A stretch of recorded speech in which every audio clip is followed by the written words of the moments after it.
Sorry I'm late.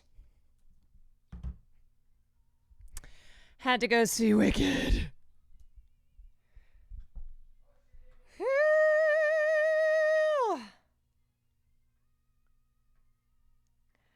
Never enough for me.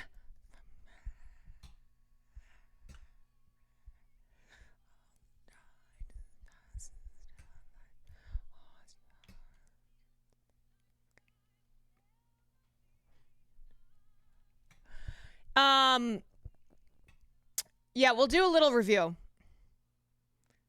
Do little.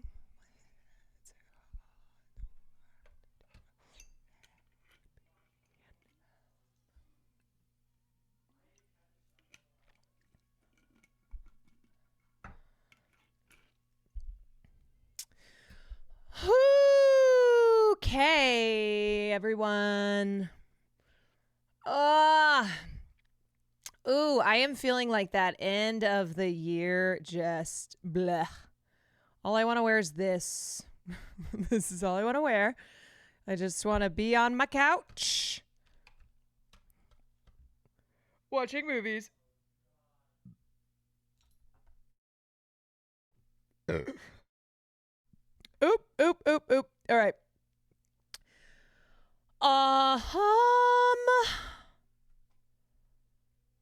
If you weren't planning on watching the Drew and Harris Actors on Actors, well, I haven't watched either of those films yet.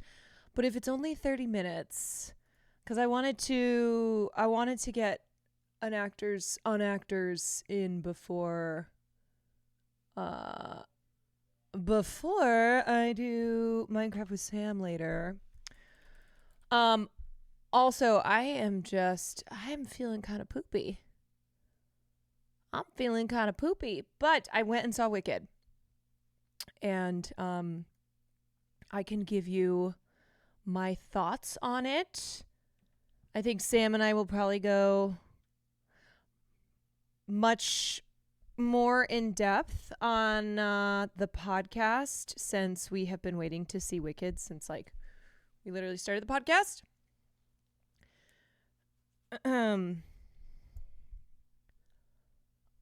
Dragon Army, thank you for the 19 months. Concussed, thank you for the 26 months. Sky, thank you for the 27 months. Offline Tits, thank you for the 24 months. Did it change your life like it changed mine? You know what it did? It made me really want to go see Wicked, the stage version again, because I have not seen it in so long, and I think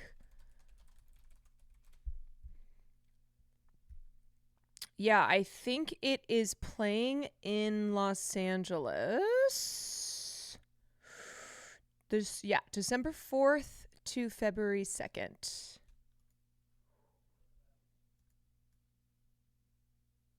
You know what I might do? I should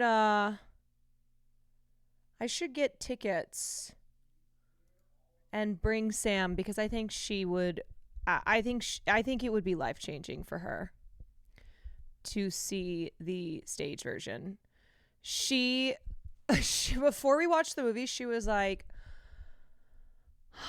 she's like, I'm going to cry a lot. And then I would kind of keep peeking over at her, and there were definitely moments she had cried. But then after the movie, she's like, I actually cried less than I thought I would cry. And I said, is that because you've seen so much of the movie already? She said, yeah, I have seen a lot of the movie. I went, did you watch it all on TikTok? Definitely suggest seeing it on stage before the movie, because the movie added so much magic. Yeah, I had a really good time. Okay. Here's just kind of stream of consciousness, right? Thoughts on Wicked. I had a really fun time. I love Wicked. So if you love Wicked, the musical, I feel like you'll just love the movie too. I do think it was too long.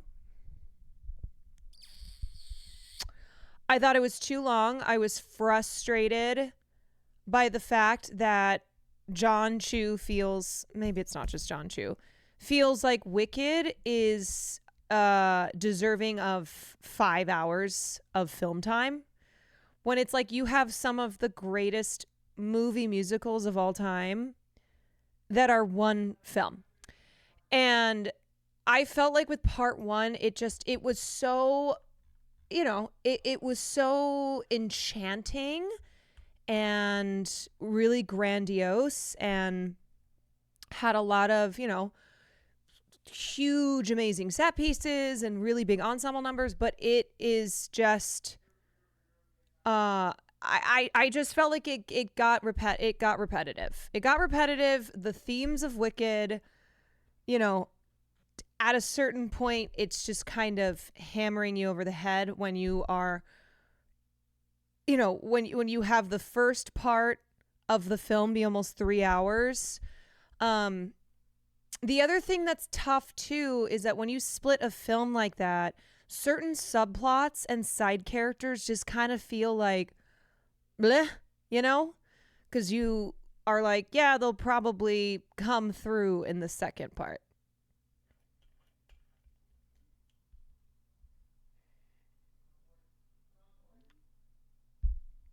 I would have watched 3 more hours of it, but my username is a Wicked reference. I'm probably not the average person. And look, the thing is like, I know that a lot of times the film is too long is used as a criticism, but the fact that this is a two-parter, right? It's not just the film was too long. It's that this is not an adaptation of the entirety of Wicked. It's an adaptation of the first act of Wicked. Now, I wasn't like I wasn't, sitting there like, oh my God, I can't believe that, like, blah, blah, blah. I can't believe that it is this long, yada, yada, yada.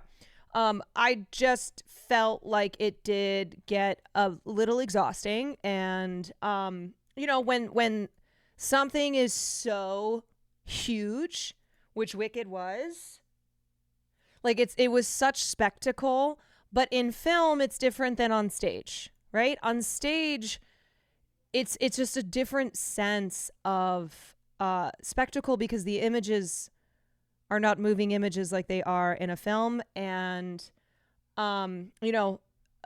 theater requires that grandiosity, especially for a show like Wicked. And I felt like for the movie version, I really wanted them to... I thought some of the best moments were when it quieted down. Sorry, hold on. I gotta change this mix.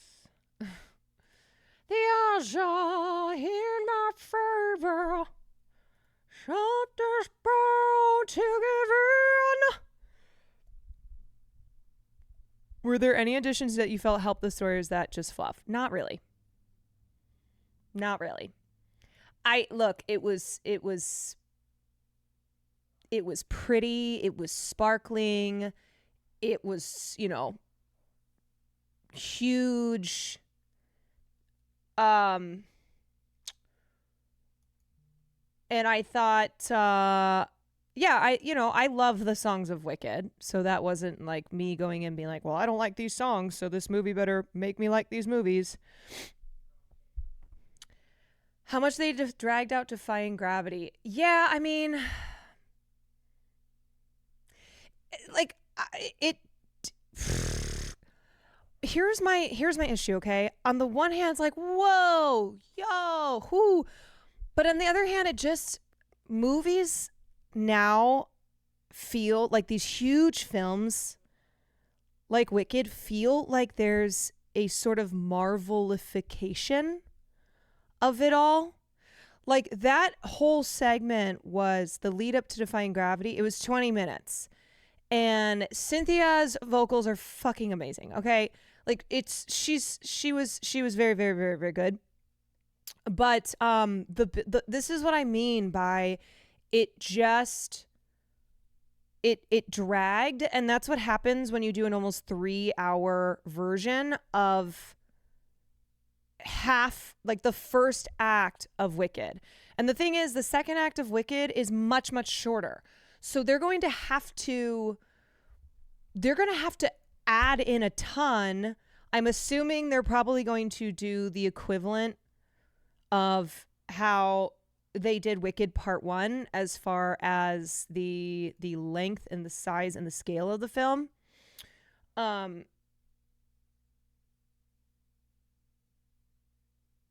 Yeah, they did. I mean, I see what you're saying. You couldn't get into it because they kept killing the momentum. Right. The way they cut the it's me got me so mad. Yeah, I felt oftentimes, and I'm saying this as like, I had a fun time. Okay. I had a fun time, and I think Cynthia is like so talented. But sometimes it seemed like oftentimes it seemed like John Chu treated the film as like just all spectacle is the way to go. And rather than hone in on these really intimate moments, which like you need when you have a film that is that like bubblegum dazzling in your face, huge set pieces, cameras sweeping and swooping and soaring, because it just like really needs to drop in that way. Another problem is that with Wicked, many would argue the first half of the musical is the stronger half of the show. The second half isn't bad. The music and plot wise, it's just not as great as the beginning. Yeah, I just firmly believe that this could have been one film. Did anyone try to sing in the theater you were in? I don't think so. I heard one little kid kind of like doot, doot, doot, doot, but I did nothing that distracted me. The way I put the movie to my non-musical friends is that it's a movie carried out by their amazing cast, but not elevated by the director's choices. I will also say Michelle Yeoh, so miscast. It was very disappointing to see. And then Jeff Goldblum was just like Jeff Goldblum. And I'm like, where's the character? Where's like the real quirk and menace of these characters? Yeah, so I think those two honestly were performance-wise the weakest parts of the show. I thought Jonathan Bailey was amazing. I thought Jonathan Bailey was, well, no, but look, for Madame Morrible, okay, the character of Madame Morrible, she in the show is warm, and she's very inviting, and she's just like this, you know, she's a larger than life figure. And so when she has like the, you know, the reveal, it makes it even that much more like, what? Madame Marble, where it's like, you're working with Oz and you guys are doing bad things? Like, what? And I think Michelle Yeoh, I said this before I saw the film, I think John Chu hired her because he worked with her on Crazy Rich Asians. And Michelle Yeoh is very regal. She's very imperious. She's great at being like cold and queen-like. But she dropped that fucking line. She dropped that line at the end when she's like, and the Wicked Witch. It just did not soar. It's supposed to be this like, ah! And I just was like, oh no, it didn't hit. Why is there always miscast if someone's singing really bad? Because they want the actor rather than the singer. So Jeff's was not as bad because he was like more character-y with it, but Michelle's was not good. I can't believe Cheryl auditioned for her. What's insane is that Cheryl Lee Ralph played Madame Morrible on Broadway. Yeah, here. Oh. Well, something just comes over me sometimes. Something I can't describe. But I will try to control myself. I'm sorry, Nessa. What? Oh, never apologize for talent. Talent is a gift, and that is my special talent, encouraging talent.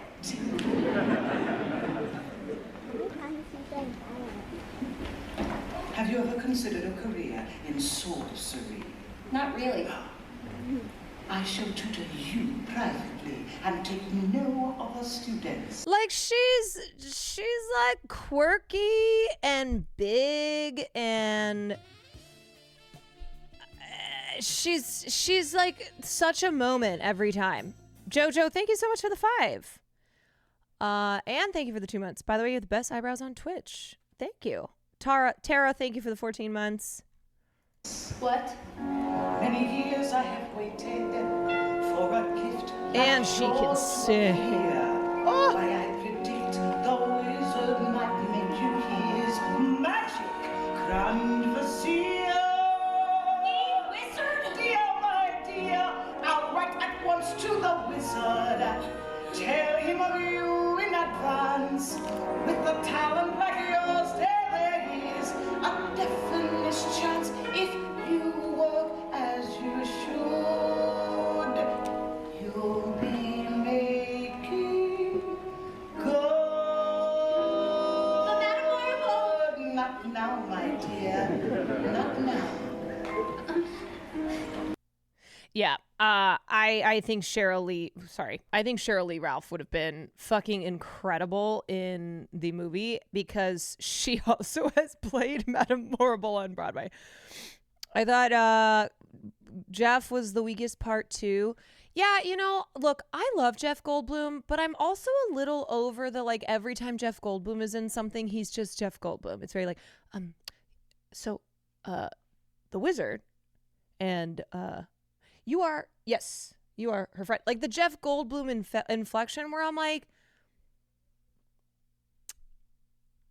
give us somebody who's gonna like get really, really, really into like the weirdness and quirk and like I know you keep saying character over and over and over again, but that is what the Wizard of Oz and Wicked and the entire fantastical magical world that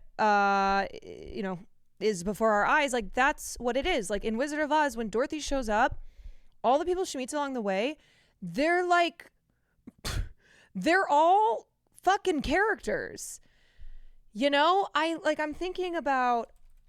I'm thinking about just so many other actors who really could have given in a role like that.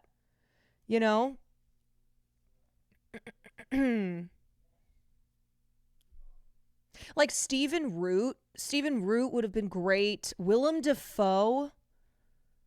Yeah, these are guys who can get real weird with it. And not just come across as, oh, that's Willem Dafoe or that's Stephen Root just like doing what they do.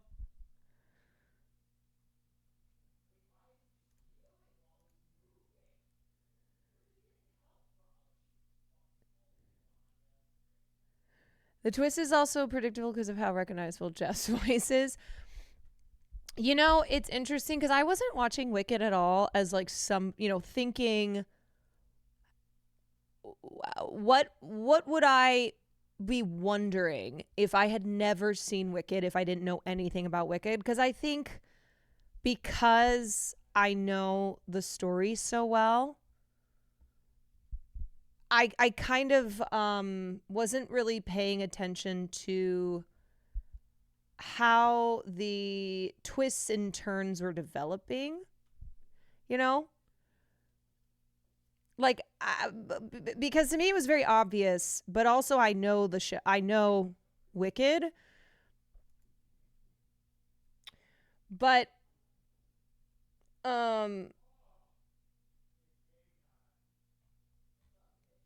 I don't think that they're, the other thing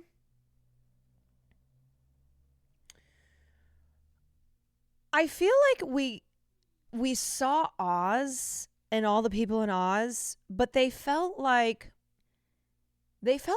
background still. Like I felt like we didn't ever really get in there. It didn't feel like it didn't always feel like a real place. Like when I think about In the Heights, which is also directed by John Chu.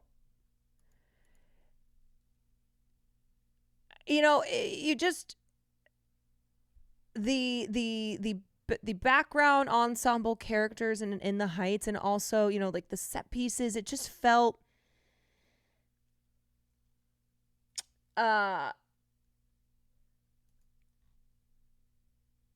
it felt like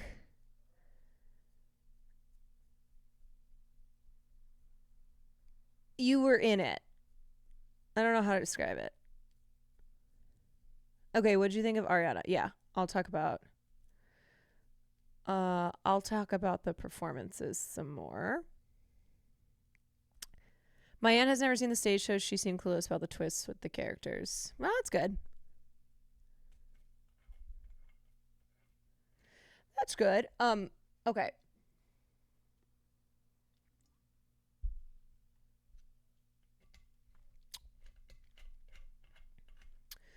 So I thought the cameo of Idina Menzel and Kristen Chenoweth was awesome. I just love them so much, and they were so funny and like vocally so slay still, and you can just see that these are two people who have known each other and worked together for so long. Did you know they made cameos beforehand? Yes, I did. I didn't know where they were going to make cameos, but I knew that they were in the movie. It was still really fun though. I think it was one of my favorite parts of the film, and I just love those two together. I love those two. My husband laughed at my gasp when they appeared on screen. Okay. I said I really loved Jonathan Bailey. I thought he was perfectly perfect as Fiyero. I feel like it took a little bit for Cynthia as Elphaba to settle in, but again, that's because you're doing a 2-part film. But again, you have to treat each film as a singular, and it took a little to for her to start really opening up, like for her to really be popping off as Elphaba. But she was really great, and her voice, I love how warm Cynthia Erivo's singing voice is, and the contrast to her, coldness as Elphaba, because she's protecting herself and yada yada. And man, she really is. She really has such an amazing voice. No straight man could do Fiyero. I'm telling you, no straight man could do Fiyero, because you need that little bit of gay, when he was dancing around, when he was shaking his little ass, dancing through life. Yeah, he's zesty.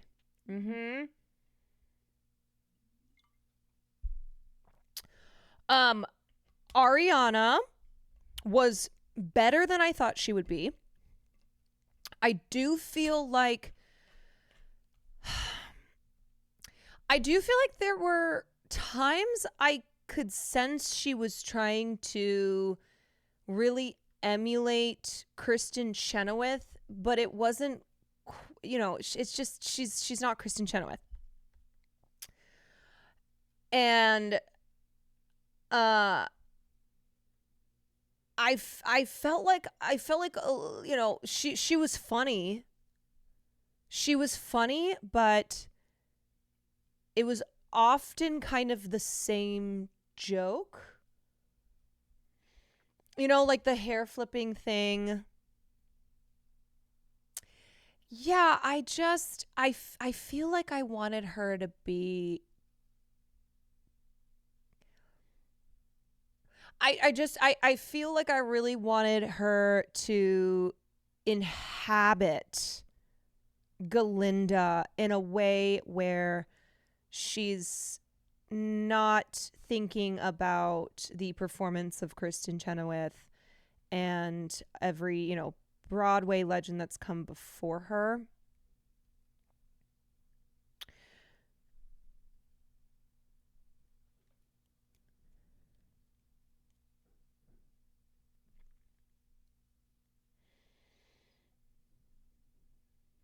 Yeah.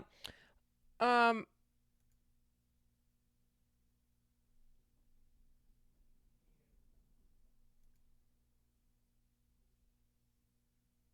I don't know. There's also something about Kristen that as Alphaba that had more of, or sorry, as Galinda.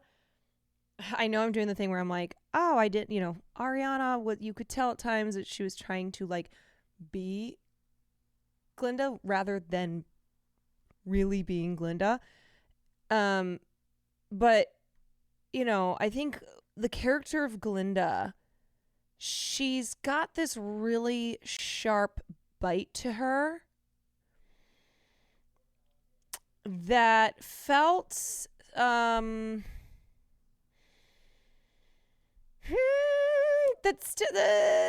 wasn't really coming across in the movie. It was very like, Ariana just has these really, really big eyes, and the way that she speaks and kind of flutters around, it felt, yeah, it felt like more of the movie felt more like it was for kids, and the stage show more for adults.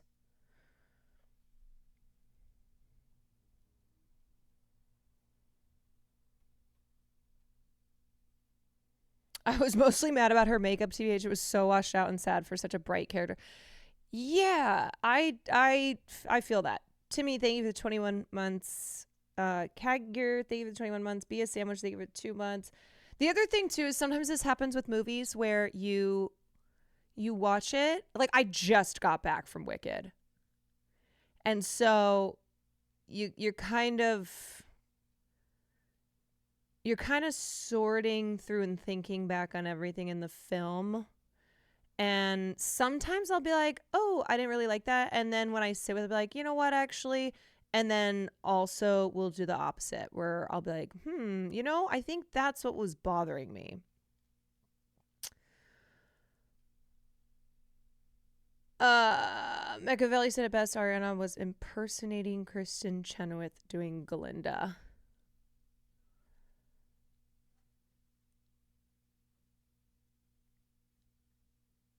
Yeah. Um, but she was, I will say she was better than I thought she would be. This is a nerd question. Sorry, how was the coloring? Was it washed out like people on Twitter? Did it look good? It was kind of both. So a lot of times it was really, really bright.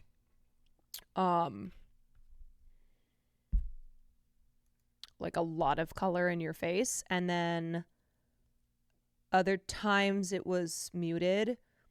And like Dancing Through Life, I think because of a lot of the natural light in that scene, like blew out the frame.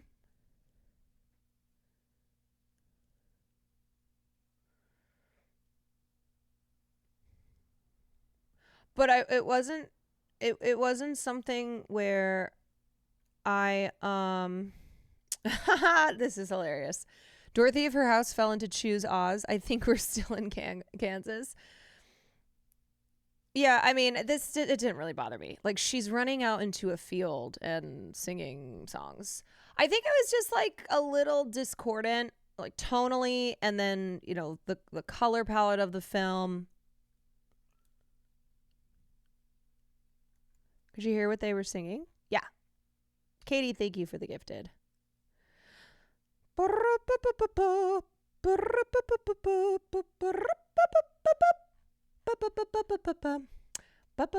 look, I had fun. I did. I had fun. I love Wicked. I was in my head singing along to the songs, not singing out loud. I thought that I thought that Cynthia and Ariana's voices sounded good together. Like Tony Stark blowing his bombs up backdrop. True. I just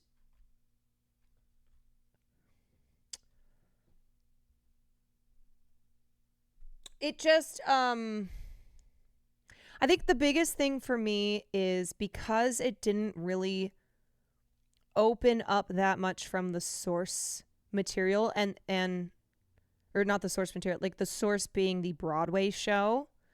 And the Broadway show is big. It's you know, these really grand set pieces, spectacle, which makes sense. Like it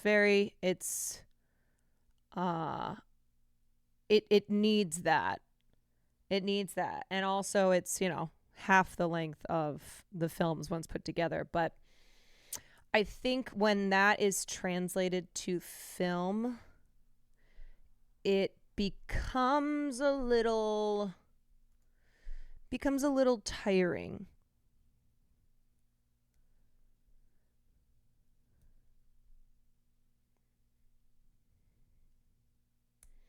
I'm just curious to see how they'll make Nessa walk in part 2, if they'll change that scene a bit, since the actress that plays her is disabled IRL. Oh yeah, I don't know.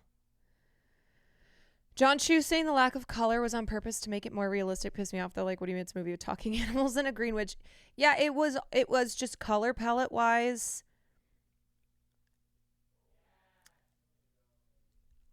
Like it wasn't consistent though. Like he wasn't consistent with that.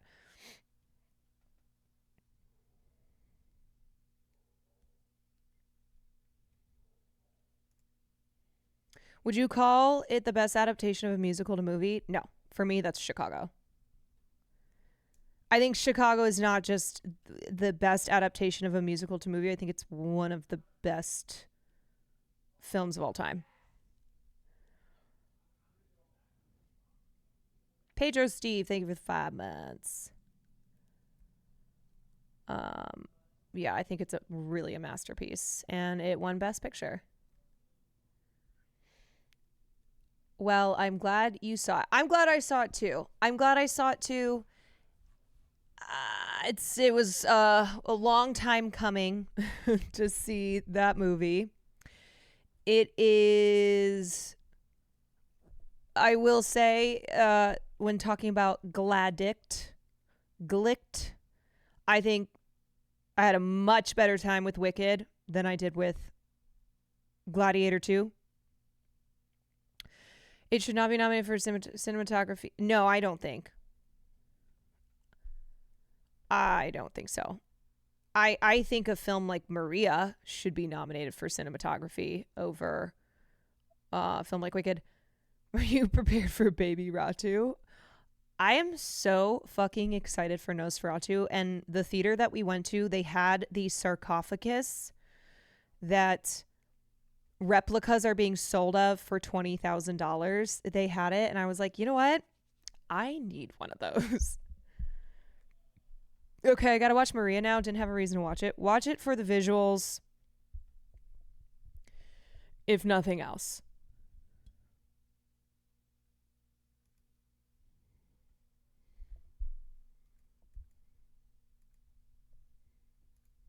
I mean, look, in Wicked, you gotta give love to the costumes. Like, all the details were really amazing. And that's because so much of the camera just swept through, and it was, you know, it was very maximalist. It was these really, really huge maximalist set designs, costumes, the whole shebang.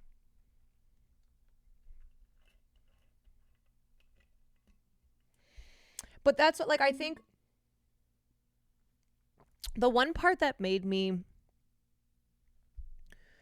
this is a cool hat plug. Oh, I just got this hat for free.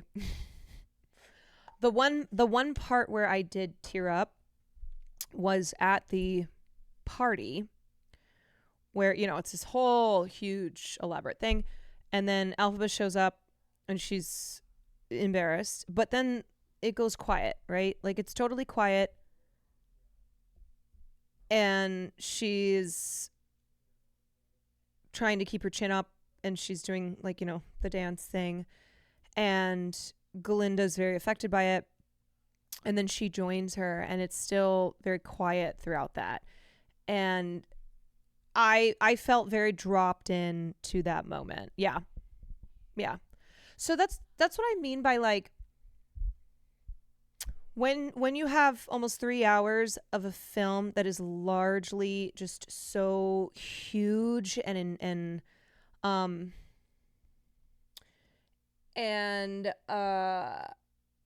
like, just in your face with so much to look at, so much to see, you're like trying to take it all in, and these really huge, like, ensemble numbers. And so when the film dropped into those quieter moments is when I think, like, the actors really got to shine.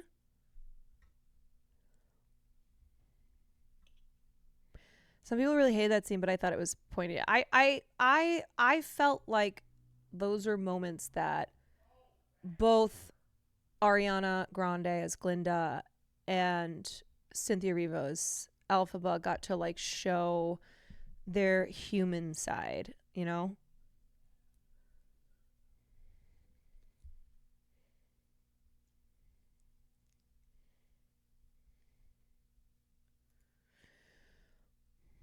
You think Skarsgård can top Klaus Kinski as Nosferatu? Because that's a monumental task, in my opinion.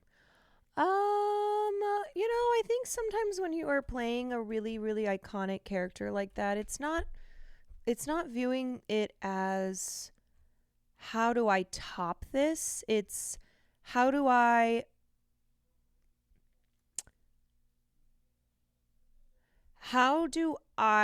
make this my own? Also, Nosferatu is like 1,000,000 years old.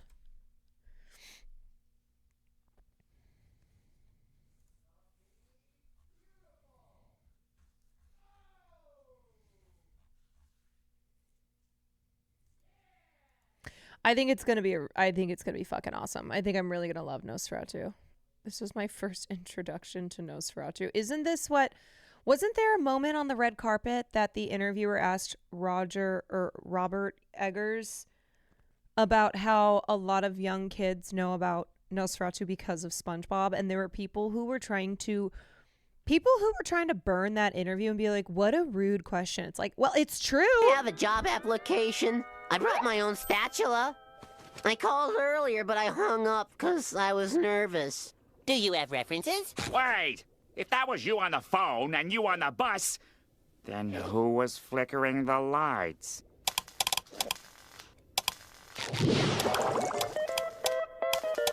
Nosferatu! I have a job application. Nosferatu. You know what's funny? I think that also might be, when I think about it, that might have been my first interaction as well. Because when did that episode come out? Because I saw Nosferatu in high school, freshman year of high school when I was 14. Then who's flickering the lights? Have you seen Heretic? Yes, I just saw that 2 nights ago. Amelia Perez, Joker 2, or Wicked, which was the better musical this year? I would say Wicked. I never watched Joker 2 though. 2004 it's definitely early 2000s. I think it came out I think it came out before I watched Nosferatu.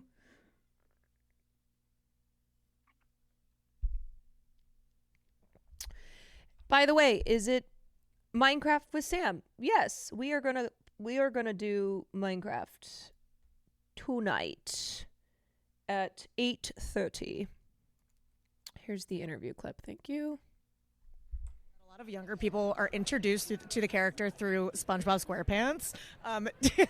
Do you know about this? And do you think? I do. I know about it. Yeah, yeah. But you know, there was a show that called Muppet Babies when I was a kid that would play little clips of like Lon Chaney's Phantom of the Opera and that was and like the early versions of Cyrano de Bergerac and stuff, and that weird cartoon like gave me exposure to a lot of movies that like I watched when I was a little older with memories from Muppet Babies. So thanks, SpongeBob.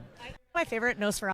I don't know what the problem with this question is. I think it's perfectly valid, and I think it's tying together the fact that pop culture, pop culture creates pop culture. That there are children's shows that have so many references to films and moments from pop culture that kids don't realize until they get older and consume the original thing for the first time. And I think his answer was great. I think he had a great answer, and I don't think he looked offended at all that she asked that question. Like, I think that's a really fun moment.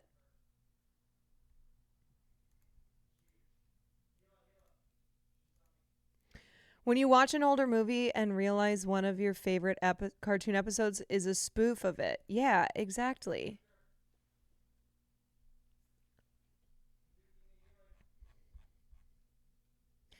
Hell, the carpet in Sid's house in Toy Story is hugely based on the carpet in the hotel in The Shining.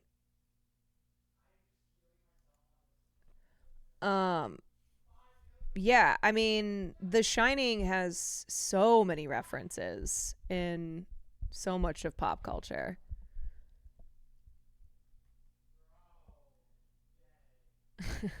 Then who's flickering the lights? What else can I say on Wicked before I move on? Like I said, I'm sure Sam and I will get into it more. Here's the thing too. Okay. I know sometimes it seems weird because I can be like, yeah, I had a really great time. I did. I had a great time. And overall, you know what? Overall, I liked Wicked because I'm a huge fan of Wicked. And so for me, like the songs and just whatever. But when something is being called the best film of the year, when something is being pushed for best picture, when the performances are being pushed as, the best lead and supporting performances of the year, it turns on the more critical part of my brain, right? Because like when you look at movies, you critique them on a scale, and a film like Wicked, because of how much it has been heralded as, potentially the best picture of the year, then I'm gonna get a little more nitty gritty with it. It could have been better. It could have been so much worse. I will take it. I love Wicked. I'm watching 2 times live next year. Yeah, and as I said, it made me really want to go back and watch the stage production again. It was a fun movie, but people are being over the top with that. Right, because then it's like, once you start getting into, no, this is the best film of the year, then it's like, all right, then we got to really break things down. Like, if this is seriously going to be a contender for the best picture of the year, then okay, we gotta we have to engage with it as such. And it can't just be like, the songs are great.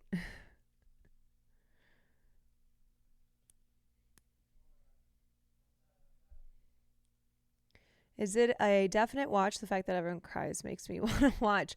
I mean, are you a Wicked fan? Like, do you know anything about Wicked? I think first and foremost, the people who've gone to see Wicked are like Wicked fans. And then I think people who are not like diehard Wicked fans will eventually see it. No, but I want to cry at a movie. Okay, if you want to cry at a movie,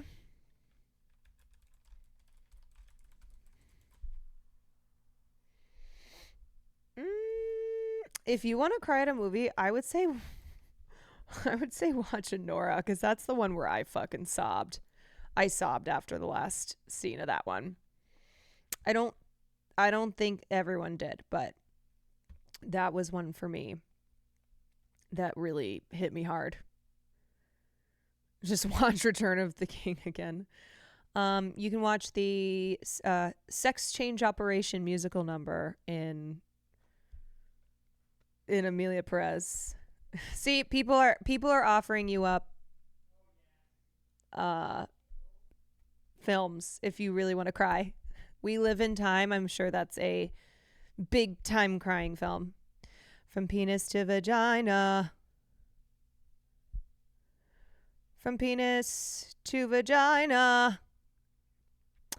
Yeah, you see, if somebody has not seen Amelia Perez or missed my conversation on it, they'll be like, I'm sorry, what? I want to know it all. Sex change operation. Yeah. From penis to vagina. That's all I put in my review for Letterboxd. I think the general public is so used to very mediocre popcorn movies that when one is like good, people are, holy shit, it's the best thing since microwave popcorn.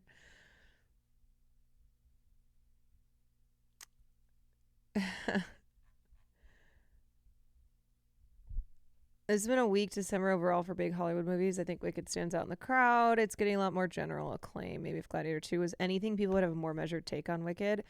Gladiator 2, I think, was one of my worst of the year. Well, films that I have seen this year. Gladiator 2, because that was just a fucking waste of a movie. And I even went in being like, it's not going to be Gladiator. Just have fun. What other movies have you seen recently? I watched Heretic, which really disappointed me. The first half fucking had me. First half of that movie, I was so in, and I was like, yes, this is interesting. I am here for these monologues. And then it just took the path that is so overdone and really just undid a lot of the character of Hugh Grant. He was very good in it, though. He was very like cheeky Hugh Grant, but also villainous. I think he's in his quirked up era.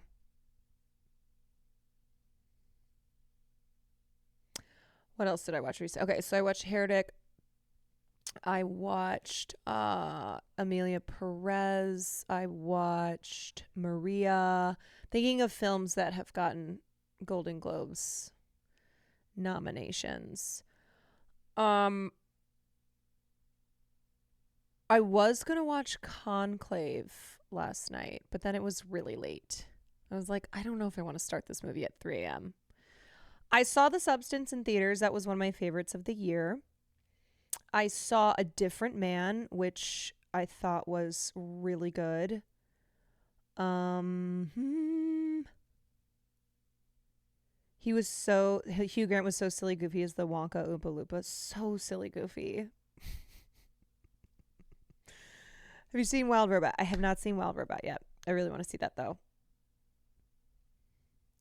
Oh, you guys, I think Sony is in super duper big trouble. I think Sony is in big trouble. Did you already mention Nora? Yeah. I saw Nora. Nora was one of my faves of the year. Nora, The Substance. I think I would also put like Oddity up there as one of my fave movies of the year. I really liked that movie.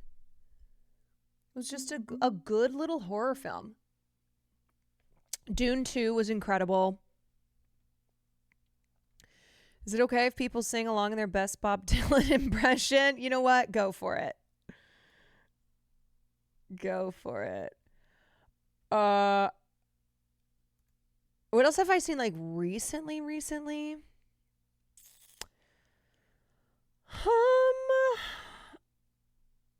What else have I talked about? I don't know. Let me check my. I've started updating my letterbox again for all those who follow me there and are like, she never updates her letterbox. I added in some movies, but that I had seen a while ago.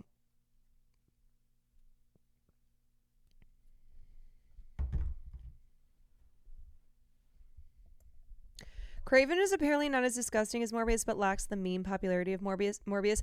Money-wise, it is doing worse than Madam Web did. So Sony is in trouble.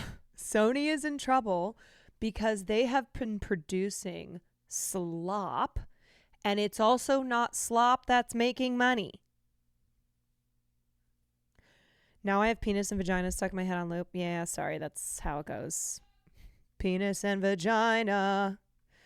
Deanie, thank you so much for the gifted sub. All right, let's look at this review. Craven, what happened? So Craven is the new big Sony film. So 2024 was bookended by Madam Web. Madam Web, which gave us My Mother Was Researching Spiders in the Amazon. And also a quite delightful press tour with Dakota Johnson, where she did not hide the fact that she thinks Madam Web is a piece of shit. So we got Madam Web in the beginning of the year, and now we've gotten Craven the Hunter, unfortunately starring Aaron Taylor Johnson, who I love and adore, but his abs could not save this film, apparently. It currently has a 15% on Rotten Tomatoes. It has bombed so badly. So badly. What was, this cost $110 million to make. $110 million to make. And the movie is expected to open with 10 to 12 million, which is one of the worst openings for a pick based on a Marvel comic book character. That is very bad.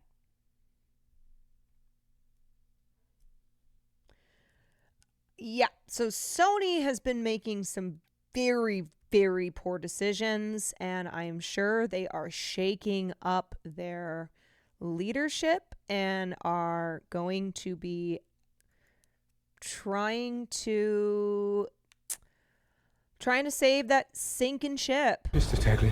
Oh, you're standing in him. Welcome back, everyone. It's Craven time. I had a chance to see the new Craven Craven time. movie, and it is definitely the final nail in the coffin of the Sony Spider-Man spin-off movie universe. The past several years since they released that first Venom movie, Sony's been on this mission to assemble their own Sinister Six Avengers-style movie with a bunch of villain-themed Spider-Man spin-off movies. Like the advertisement and trailers for it are clearly trying to go for the alpha male audience, but they're all brainwashed to hate anything with a red Marvel logo, so that was never going to work. Yeah. Movies without Spider-Man actually in them. No spoiler warning needed. It failed miserably, as you all saw. There are a couple times with some of those movies in there that it was almost painful to watch. The Craven movie, however, is not going to go down as the worst Sony Spider-Man spin-off movie. That distinct honor will still go to Madam Web.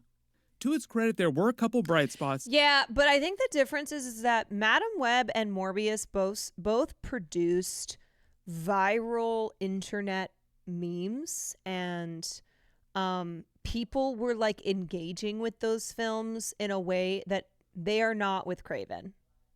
In the Craven movie that I will point out, and obviously some very, very big weak points that we have to talk about. So we'll break it all down in Super whether Duper or Kitty, not thank you this for is 2 going months. to be a fun bad watch or just a plain bad movie.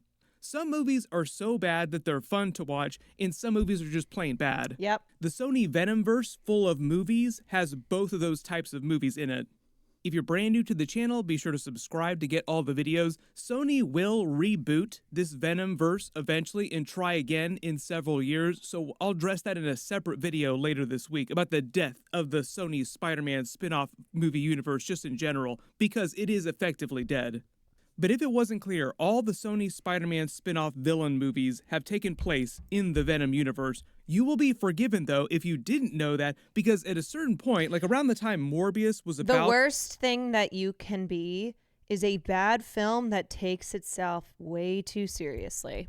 To come out in theaters, Sony got scared, started pulling all the shared Spider-Man Easter eggs out of all the movies that they were releasing, and we've even seen some deleted scenes where they were actually going to bring in multiverse Tom Holland Spider-Man from the MCU at one point.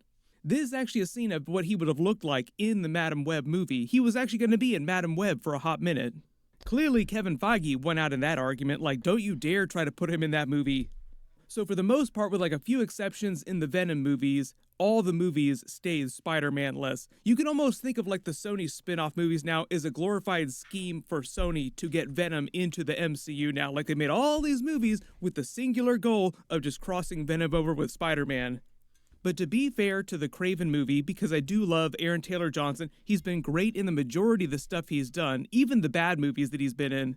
He was fun in his Marvel stuff as Quicksilver, Avengers Age of Ultron. It was very brief, his time in the MCU. During the Craven press tour, he even hyped up Elizabeth Olsen's Scarlet Witch and Evan Peters' Quicksilver when people were asking him about Evan Peters, kind of replacing him in the MCU now because of what happened in WandaVision and Agatha all along.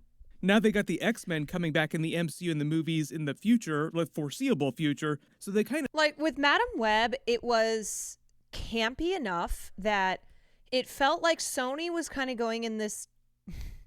Sony was kind of doing this, all right, this is not good, but it's fun.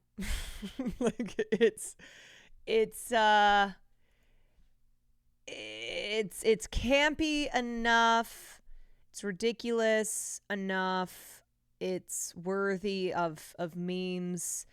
And with Craven, just based on the fact that the movie is rated R and having seen the trailers, it looks like Sony tried to go really dark with it and make Craven into a kind of an anti-hero. And I just am like, you know what? You should have done a so bad it's good. You should have just done a so bad that it's at least a fun film. kind of have replaced him going forward. And he's It's taken it Morbin like time, a total baby. champ. Like he had nothing but good things to say about it all. He loved doing his Quicksilver in the MCU. He's happy to watch all the brand new MCU stuff that's coming out. And it seemed like from the press tour, from the actual movie itself, like he actually did have a lot of fun with all this. He really did have fun playing Kraven in the Venomverse, and would have had fun being on a Sinister Six team with some of those other major characters if it had all worked out the way that Sony wanted it to work out, if the movies had all been bangers. But you've probably seen the writing on the wall the last couple of years. The Kraven movie never had a chance. It was doomed to die long before it ever came out. The writing was on the wall back around the time Morbius came out in theaters. You could already see Sony's Venomverse bowing under the weight of itself, like just slowly being crushed by a lot of bad movies that kept coming out one right after the other. You might remember that movie was originally supposed to come out right before Spider-Man No Way Home. It would have had a ton more Spider-Man references to all the different versions of Spider-Man, but then Sony and Marvel probably saw the writing on the wall and decided to totally refocus their efforts just on the main Spider-Man movies with Tom Holland, because those were making billions of dollars with a B. All the Spider-Verse movies, which were winning all the awards with all the critics, and this new live-action Spider-Man noir TV show, and then just let the rest of all the movies they were releasing, with a few exceptions, just die if they were going to die. This is why I legit think they did not care when Morbius, then Madam Web absolutely bombed at the box office. Like, they did not bat an eyelash because they knew that they were going to bomb. And all that went down while they were still finishing work on the Kraven movie. So the Venomverse really kind of died before Kraven ever came out, making the movie more like a dead man walking situation. It never had a chance. Sony had no intention of continuing to make the Venom spin-off movies by the time this was being released in theaters. Venom: The Last Dance had a couple interesting bits with Null, the god of symbiotes. They can use that when they reboot the universe in a number of years. I think that is genuinely part of their plan. Like, they knew that they were going to kill off doing all these Venomverse movies and reboot the universe at some point because Tom Hardy was doing his last movie. But they wanted to lay the seeds of something that they could use to build a brand new Venomverse eventually when they try again. And the Silk Amazon Prime series got thrown under the bus thanks to Madam Web because Sony saw it and thought it failed because of women. Yeah, Madam Web failed because of women. Not because it's a terrible fucking spinoff. And when you choose characters that people do not give a fuck about, and when the writing is just bad, when like the plot is bad and the characters are nothing characters. Yeah, it's a terrible movie and doesn't have Spider-Man in it at all. For years. We can talk about all that in some separate video. That's not really relevant to what's happening in the Kraven movie. But all the major actors from all the different movies will be recast. They'll have totally different movie strategy for how that works, which movies get made going forward. Hopefully, it will be a much better direction with much better creative. That being said, Aaron Taylor Johnson is by far the best thing about the Kraven movie in the stunts. All the fight scenes are genuinely great. If the movie was trying to be John Wick, they at least succeeded on that front, on the action front, making Kraven the Hunter a much more fun bad watch than, say, like Madam Web, which is just terabad. It's not fun to rewatch. I have no intention of ever rewatching Madam Web unless it's for the purposes of like some comedy or Easter egg type of video or like jokes in other videos. Russell Crowe, the Rhino, the Chameleon, totally I was a Kraven enjoyer with 2 other friends. We all gave it an 8. You know what? Sony needs to hire you. In the Kraven movie. I think the only reason Russell Crowe is in this movie is for a fat sack of Sony cash. Like, what is he doing in this movie? They really did want the movie to feel like John Wick with all the Spider-Man characters. But first, there's no actual Spider-Man in this movie. I feel like that doesn't need a spoiler warning. Like, the crazy thing with... Okay, so Morbius, for instance, Sony is claiming that Morbius, that they turned a profit. Who knows if it was actually ended up being profitable or if at maximum they broke even. But Morbius was a $73 million budget, $75 million budget, I think. And Kraven is 110. That is $35 million more. Either. Like, there is no Spider-Man crossover in the movie. There's some cool bits of Spider-Man related lore for the universe and for Kraven's origin story, but no actual Spider-Man. Not even a cool post-credit scene teasing potential Spider-Man crossover. So also a reminder, there is no post-credit scene in this movie. Sony saw the writing on the wall. They never intended to continue this franchise. We don't need a post-credit scene. We don't want to let people know that this might continue. All the dialogue feels like it's out of a really bad early... They should put one more movie in the Sonyverse, but make it Glass style. Put Kraven, Venom, Morbius, and Madam Web in a mental hospital. They sit around waiting for Spider-Man to show up, but he never does. They escape and all die unceremoniously in the parking lot. Early 2000s comic book movie, but it never quite reaches the heights of Madam Web's cheesy dialogue memes. Like, it's not meme worthy, but it is bad. If the movie really wanted to feel more like John Wick, just in terms of vibes, they would have had to remove like 95% of most of the dialogue. Keanu Reeves, for example, almost has 0 lines of dialogue in those movies. I do think one of the smartest moves that Sony made behind the scenes was to let Craven be rated R. It does help with the action scenes, and I think those and Aaron Taylor Johnson's performance will help give the movie some legs once it hits home video and streaming. But it's not looking good right now for its theatrical release because it is set to earn less money than Madam Was Web that a did smart in movie move? theaters, and that is an accomplishment, a dubious I accomplishment. don't know. And it's up against Sonic 3 really soon, which is Oh, probably yeah. going to make $1 billion. Like, make more John Wick, Keanu Reeves references because he's in that movie as Shadow, and the way they're treating Shadow's character in that movie is kind of like John Wick in the Sonic universe. So not only did Craven have zero chance inside Sony, like zero support it sounds like, it also sounds like it had zero chance of doing well at the box office. Sony knew exactly what was going to happen putting this up against Sonic 3. Unlike Madam Web, the supporting characters in the Craven movie seem like they are genuinely happy to be there. They're not being held against their will, forced to make a movie. It seemed like everybody had fun making Craven, just in general, so I do feel bad for them. Even the director sounds like he did try to do what he could with the material, but I think by far one of the weakest parts of this movie is the actual script itself. I think the reason why Aaron Classic. Taylor Johnson has been so professional and happy during all his press interviews the last few weeks is because he is a total pro, and also I think he's totally fine never being Craven again because he's supposed to be in the running for the new James Bond. So he's like, you know what? It's okay if Craven dies and I never come back as that character because there's a whole bigger thing going on the side here. And I kind of think the Bond people are just waiting to see how Craven does.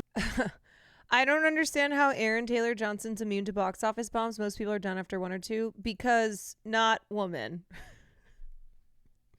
They don't view someone as Aaron Taylor Johnson in the same light that they would a film that was led by a woman or directed by a woman. I mean, also, like, let's talk about David O. Russell. David O. Russell had a couple great movies that made money.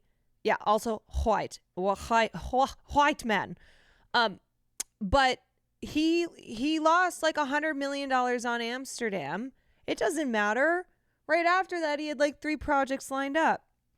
Now, I will say for this, it's not Aaron Taylor Johnson's fault, okay? And I think there is an understanding that this was a project failure, that this was Sony from the get-go not expecting this film to even do well. So it's not like they were putting all of this, that they were all of this was riding on Aaron Taylor Johnson, and then it fucking failed, right? Like, he was set up for failure. But the problem is that when that happens with people who are not like an Aaron Taylor Johnson, it will be blamed on them. It'll be like, oh, sorry, we can't have women-led films because there's no appetite for it. With him being available for Bond potentially, like, will he actually be able to do these movies if we want him to be the next Bond? I don't think that he will be the next Bond, but I just think they want to see if he's going to be available for it, and it looks like he will be because there's no way the Craven is getting a sequel. Speaking of which, funny Tom Hardy Easter egg, he was almost James Bond once upon a time. He was actually up against Daniel Craig back in the day. Like, this is a long time ago at this point, but he said that in Venom: The Last Dance, that weird tuxedo Obscure scene leftist thing was of 28 actually months. his way of showing people what his James Bond might have looked like. So here we have 2 Venom-verse actors up for Bond at different points in their career. What I'll do is a longer video on the death of the Sony Spider-Man spin-off universe later this weekend after my full breakdown of the Craven movie Easter eggs. There's a lot to talk about, and speaking of the Craven movie, there are some nice Easter eggs if you're a huge fan of the lore. You will enjoy that part of the movie. They made some liberal changes, though, to his comic book story, just like they did for Venom and the other characters, though, so it's not like a one-to-one carbon copy-paste of his comic book origin story. Had the movie been successful, they probably would have done Craven's Last Hunt at some point with a crossover with Tom Holland's Spider-Man, but like I said, there's no way that's ever going to happen now. Reminder too, there is no post-credit scene, but if you want to eulogize Craven and the Venomverse, you can still stay behind after the credits just to say your goodbyes, R.I.P. Probably the best thing I could say about the Craven movie is that it might be a fun rewatch once it does hit streaming. There is a bunch of stuff coming up. We have a bunch of Spider-Man 4 with Tom Holland. Amy Pascal, who's the producer on a lot of these big Spider-Man movies, was already talking about the story for that. So I'll do videos as we get more detail. All right. Man carrying thing, Craven meme. Are you okay? Why not? I kind of wanted to watch a superhero movie, but if you're busy... I'm not busy, I'm Craven. What? Craven, it is the new big thing. Great, another Spider-Man villain who's not actually a villain. When are you going to give up on this? Last one, I promise. Can you sell me on the premise? No. But I can beg. No. Please see Craven. Remember Morbius? Remember Madam Web? Yeah. Remember more billions? What if instead you Cravened all over the place? Is Craven funny like those movies? I haven't seen it. Maybe. You have a problem. You've a problem. All right, whatever money laundering you do with these movies, it's none of my concern. All right, no one's seeing Craven, not even ironically. Wait. I will change. Will you give us the next Spider-Verse movie? He's Craven. He's a cool guy. It's Craven time. It's Craven time. You know what we need to watch, guys? We have to watch. I know we moved on past Wicked, but I have to watch this.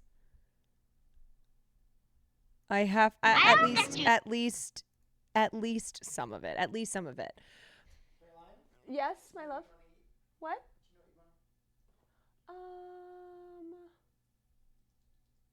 What do you want to eat? You want soup? Yeah, you want some ramens? Or we do pho? You want pho? That sounds good. That sounds good, yeah. Yeah. Okay, I just need to look, let me explain. Okay, everyone hold on. Hold on a second. Because Ben Shapiro I'm looking at the comments. Ben Shapiro really became king of I am going to perform outrage by reviewing films like Barbie and doing ridiculous things like burning Barbies in a barbecue. And Ben Shapiro, remember, Ben had a failed screenwriting career in Hollywood. This man loves cinema, but the path that he took in life, he is a closeted theater kid. Yeah. And I think after this review, not so closeted. He loves spectacle, he loves cinema, etc. But he took this path of I am going to play my part in manufacturing this bullshit culture war and make a lot of money by getting a lot of people angry about stupid shit. And so when I saw clips of him reacting to Wicked where he had dropped all of that, I went, interesting. You, my pretty, and your little dog too. People are taking the lyrics of Defying Gravity and really holding space with that. I didn't know that was happening. I've seen it, yeah. That's really powerful. Mm-hmm. Some people without brains do an awful lot of talking. Alrighty, folks, you've been waiting for it. We're here to review the brand new blockbuster musical, Wicked Part 1. This video is sponsored by our friends at ExpressVPN. So, I know the question you're asking. Am I going to burn Barbies? Am I going to set Wicked dolls on fire? Am I going to take some sort of bulldozer and run it directly through a model of Oz? Who knows? Actually, here's the thing. The movie's good. The movie's actually quite good. So, let me give you the lead up. I like the original musical. I have some ideological problems with the musical that we can talk about, what it stands for, what is the moral that they're attempting to promulgate here, why the very books by Gregory Maguire are sort of perversion But here's the funny thing, okay? If he hated Barbie because he feels like, oh, it hits you over the head with feminism, Wicked is also not subtle, especially the movie where it split into, it split the musical into two movies. So it spends a lot of time being like, see, different is good. See, you're not born wicked. It's the things that are done to them. These are not subtle themes. And they're also not that groundbreaking. The original L. Frank Baum story. But put all of that aside. As a movie, the movie is quite good. So let me begin with some of the thematic stuff. Okay, so thematically, I'm a big fan of the original Oz books. Okay, the original Oz books are innocent. They're for kids. My daughter, who's 10, has read many of them. They are not replete with a bunch of sort of woke ideology. The Gregory Maguire books are very different because the entire books are predicated on the idea that actually the Wicked Witch of the West is good and Glinda is at best kind of a fellow traveler Quisling for the bad guys and the Wizard of Oz is bad. I just have a generalized there it is. Can't do a Ben Shapiro review without mentioning problem woke. with people bouldering great works of art. and claiming them as their own. I'm not a big fan of that, the sort of attempt to reverse the original morality of the story and then provide some rationale that has a modern read. And when this book originally came out, it was supposed to be a rip on the Wizard of Oz as George W. Bush. And the idea was the Wizard of Oz, who was George W. Bush, was looking for someone he could blame for his own unpopularity. There's a lot of talk about that at the time. So what I'm saying here is not really out of the box. And then the musical came out, and it mirrored a lot of those same morals. Didn't like that very much in terms of the morality. But the musical as it is great. And the reason the musical is great, just as a piece of work, is because Stephen Schwartz is uber talented. Stephen Schwartz, who wrote the music and the lyrics. If you know musical theater, you'll know that he also did that for a show called Pippin, which is a very good show and has a bunch of excellent numbers in it. He also happens to be the guy who wrote the songs in, for example, Prince of Egypt. He wrote the lyrics when he combined with Alan Menken for Pocahontas. I like that he's acting like the musical is so different. So, again, Stephen Schwartz, a really, really talented guy. And so Wicked, the songs are great. The lyrics are quite good. And so you're taking really good source material and transferring it to screen. So now the musical has been sort of broadened out to be a moral referendum on why people who are outsiders are treated badly. Elphaba, who's the Wicked Witch of the West, is treated badly because she has green skin. It's because I'm green, isn't it? And her sister, Nessa, is treated badly because she's in a wheelchair. And the animals are treated badly because they're animals and all the... Okay, but let's put aside the sort of value system of the musical itself. How is this as a movie? And the answer is, it's quite good. So, the director of the movie, John Chu, who did Crazy Rich Asians and also did In the Heights, he knows how to work the camera. He knows how to move the camera through scenes, and he knows how to choreograph scenes so that they are fun to watch and interesting to watch. The performance is a little bit uneven. I think that Cynthia Erivo is uber talented, like preternaturally talented. She's great in everything. She can act, she can sing. She makes Elphaba's character much more interesting than Elphaba's character was probably in the original musical. In the original musical, if you saw it on Broadway, it was Kristen Chenoweth playing Glinda, and it was Idina Menzel playing Elphaba. Idina Menzel was a much less interesting Elphaba than Cynthia Erivo's Elphaba. And Cynthia Erivo has pipes on her. I mean, she can really, really belt. She can really sing. So she's terrific in it. Ariana Grande, by contrast, does not live up to the standard of Kristen Chenoweth. There actually is a scene later on. This is very funny to me. This is just, he's kind of lived up. In the movie, in which both Kristen Chenoweth and Idina Menzel do a cameo scene. And you can see why Kristen Chenoweth won a Tony for her performance, because she would have been way better. If this had been made 20 years ago, she would have been a way better Glinda than Ariana Grande, who's quite mannered, who can't quite bring... Am I socialism pill versus a movie, not anti-capitalism? I mean, basically, there's a theme throughout Wicked of being anti-fascist, which is... which is shown through the character of the character of Elphaba rebelling against the authoritarian, Oz. Antiphaba. Off, kind of the cutesy charming thing. It starts to grate after a little while. She's kind of one note, Ariana Grande. Also, she doesn't have the voice of Cynthia Erivo. So every time she goes up, it feels like she's going into head voice. She doesn't have the ability to belt Broadway style. She has a much smaller voice than Cynthia Erivo. So that means that the entire movie tends to tilt in Elphaba's direction, as opposed to Glinda being much more of a focal point in the original stage musical. That said, they're both fine. I think Erivo's way better than Grande, but Grande's fine. I don't think she's awful or anything. Does he have any thoughts on that one lady who said that that Ariana Grande is clearly... what did she say? That she's pretending to be a white woman and she's not? It's just the same thing over and over and over. Okay, the other performances. Jeff Goldblum is the Wizard of Oz. Kind of weird, but then again, Joel Grey played it on Broadway, and he was kind of weird. He's the guy from Cabaret.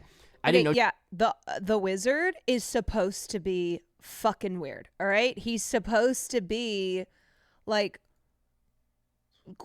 quirky and goofy and also menacing. No, Jeff Goldblum could sing it all. Apparently, he has a couple of jazz albums, which is the most Jeff Goldblum thing that I've ever heard, actually. But he's fine as the Wizard of Oz. I will say that Madame Morrible, who's played by Michelle Yeoh, is wildly miscast because she can't sing at all. Like, at all. She can't carry a tune. So he sends me the script. I call him back and go, John. Okay, not me agreeing with Ben Shapiro. Now, for me, it wasn't just the singing that was why she was miscast. You realize she sings, right? You realize I don't sing, right? And you go, nah, you'll be fine. Very good actress, but also can't sing. Jonathan Bailey as Fiyero is quite charming. He can sing. He can dance. Again, I think he lacks a little bit of fire, but overall, he's good.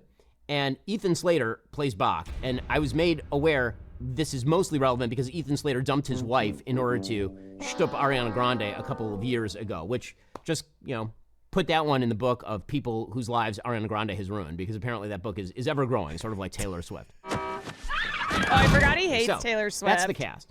As far as the actual production, I forgot he hates Taylor Swift. The actual look. You know what? Ethan Slater. Okay, let me just say this. All right, Ethan Slater was fucking great, and thank God for him because he brings the Broadway to it. Ethan Slater as Bach.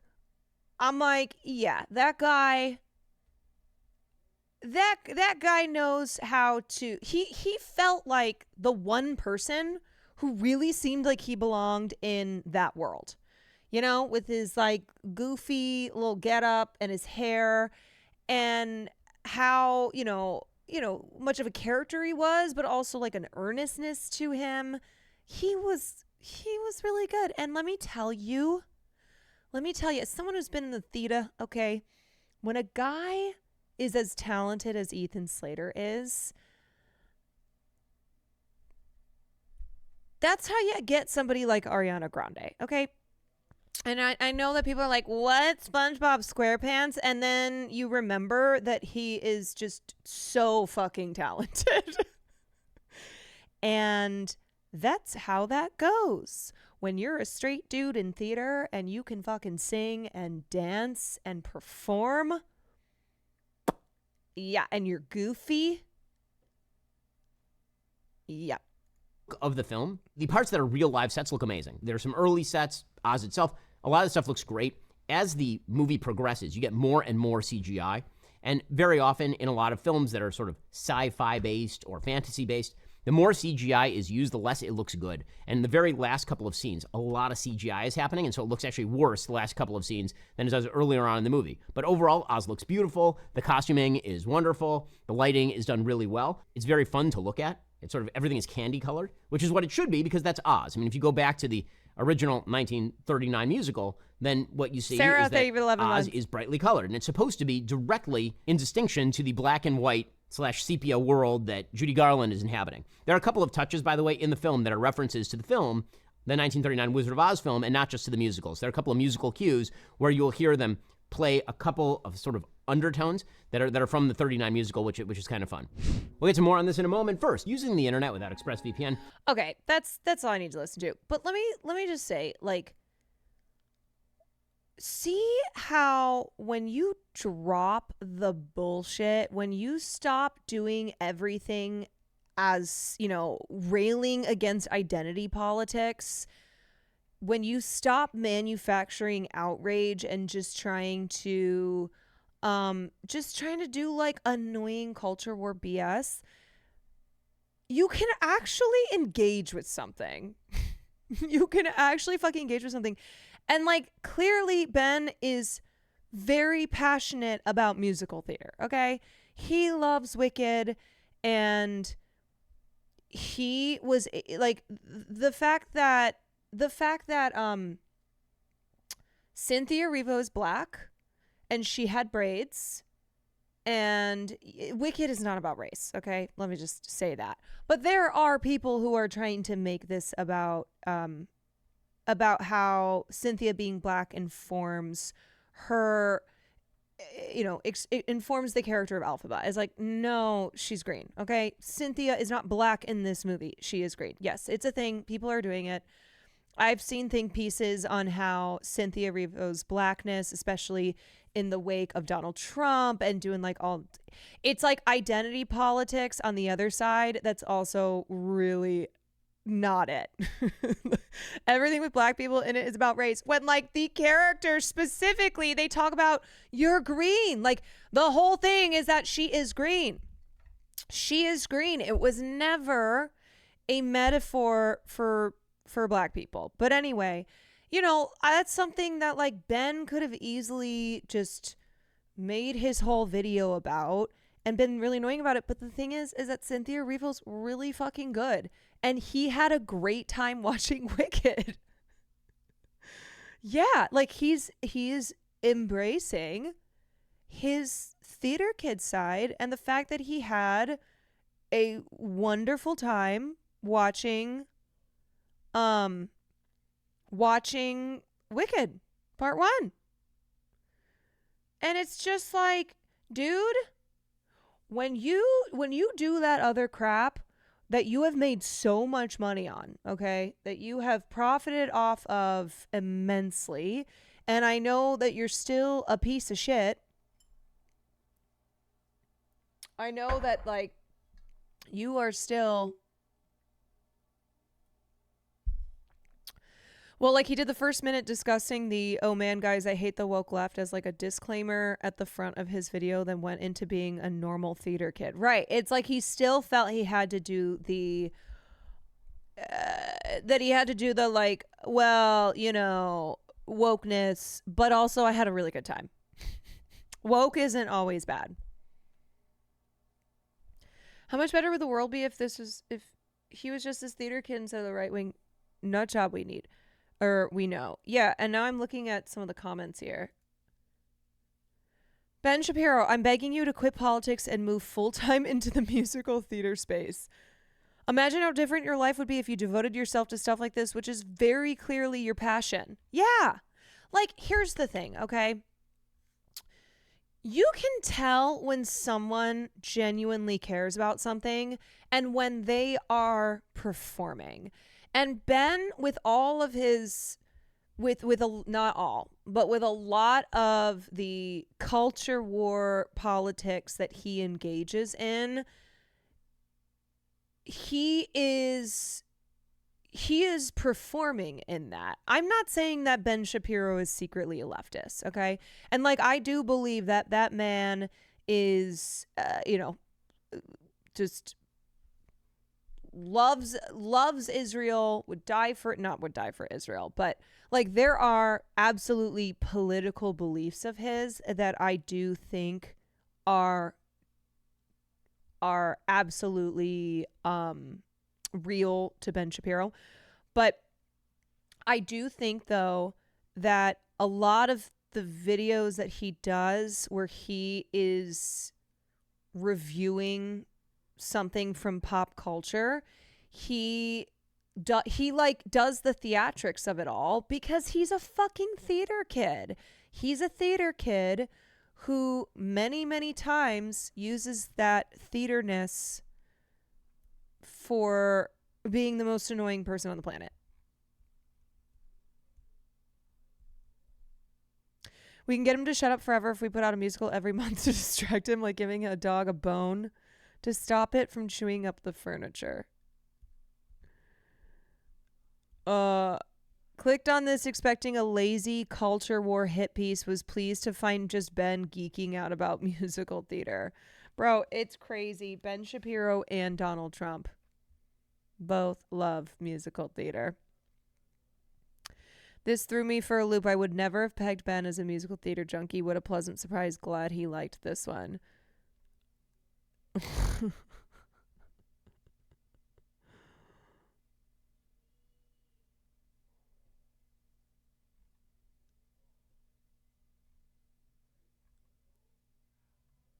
I'd love Ben more if he'd shut the fuck up about politics, only talks about musical theater and film and music or whatever. He seems so much happier and genuine. God. Why does he have to be just such a piece of shit? Why? Let me see the end here. On the side. So, the last part of the song, there's no reason why any of that should be broken up. Because once you break that up, you've destroyed the entire... She's getting her...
You totally f***ed the number. You f***ed it. That's not how you do a musical theater number. It's not how you do it. I played you them back to back so you could see. Which one made you actually have like hair stand up on the back of your arms? The first one, it builds, it builds, it builds, it builds. That one, you have that giant break where they go back to unlimited. You don't need that.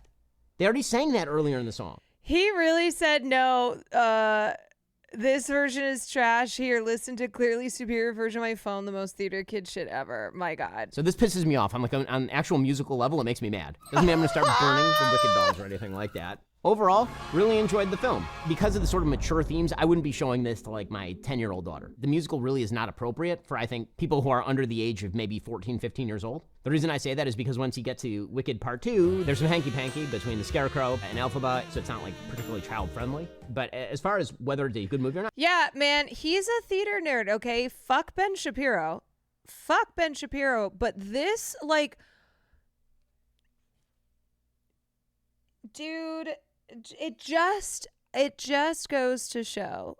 It just goes to show that so much of what people like him do is just bullshit, okay? You are so performative in your outrage. And then he shows here when there's something that he loves that he can actually engage in criticism, mostly, in a normal fucking way. In a normal way. You know? And this doesn't have to be like, oh yeah, that number, you know, the number at the end, Defying Gravity, they kill the momentum in it through the directorial choices and not a like bashing on wokeism. Like not Cynthia Erivo being black, like that they cared so much, because she is very talented. And Ben acknowledges that. Like he very clearly thinks Cynthia is a talent.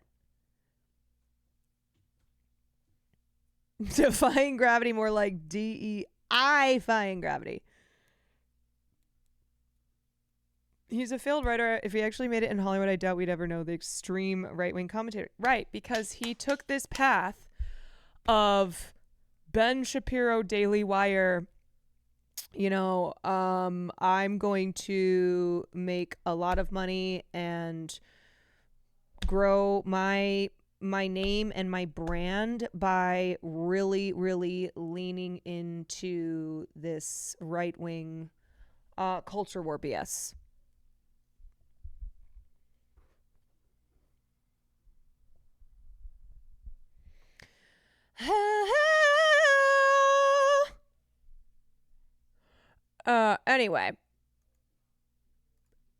Anyway, yeah, I just find that so interesting.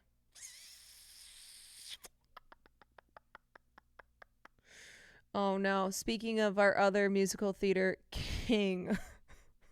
He did Jesus Christ Superstar.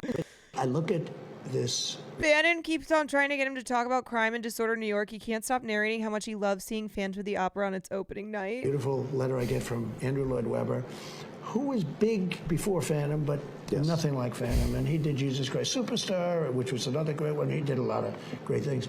But he said, because he lived in the building at Trump Tower, he knew me a little bit. And he said, I'd love to have you as my guest. I'm opening up a musical called The Phantom of the Opera. Oh. And I said, oh, so let's go. So I say on the letter, okay, I'll go. And anyway, we went. And it opens with the chandelier and this. You've been there, right? Yes, You've seen it. Yes. Do you agree? It's like first time I saw it shocks you when the chandelier drops. No, but the whole thing was the whole great. magnificent. It was a great, great musical. He said, but I'm opening a musical called Phantom of the Opera. And I'm saying to myself, all right. Now, I get many letters like that. I still get letters like that, except it's a little hard when they make you put masks on and do this thing. I mean, you know, I think Broadway, you still have to, it's brutal. It's brutal. I mean, if you had a Broadway theater right now, it just is just after. Well, plus the city. What's happened to the city? Plus what's happened to the city. Look, it just closed after, what, 40 years? This letter is inviting you to opening night. The reason I want to start with that, it just closed last week. Yeah, no, it did. It did. It was very sad. Because of what's happened to the city. I think I know why it closed beyond that, but I think it's, you know, you got to have a lot of things going right, and they get so politically correct but it did close, and I would think it's very hard to open on Broadway, have anything on Broadway. But Phantom was one of the greatest of all. So I go in and I see this music. I said, this thing is unbelievable. It didn't take long because the music is so good. By the time we had intermission, it was like, I said, this thing is incredible. And by the end, you know, with the whole thing, with the gondolas and the candles and the whole thing coming out and the great music. The gondolas and the candles. Oh my God, this man loves Andrew Lloyd Webber so much.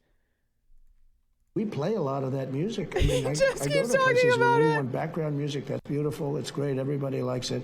But you go there, and it's opening night for one of the most successful plays, musicals ever, I would say. Maybe the most, but certainly one of the most. And it was sort of cool to see a letter where I'm opening a show on Broadway. Paul, the IT guy, thank you for the 8 months.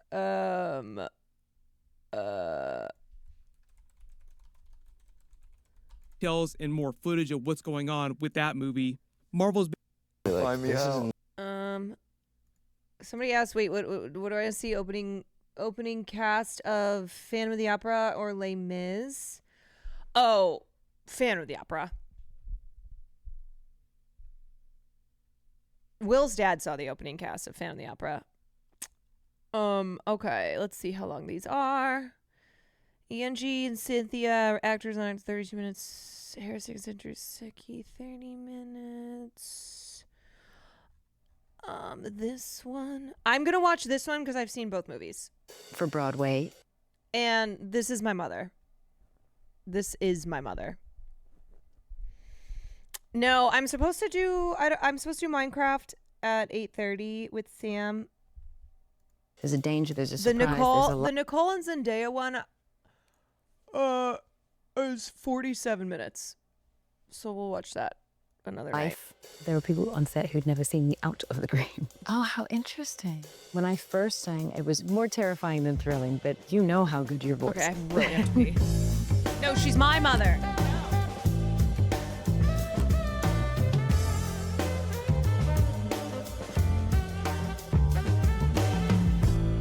I'm so happy to be sitting with you. I've been looking forward to this. I've been like chomping at the bit to get started and chatting and like getting some time together. It's nice. Yeah.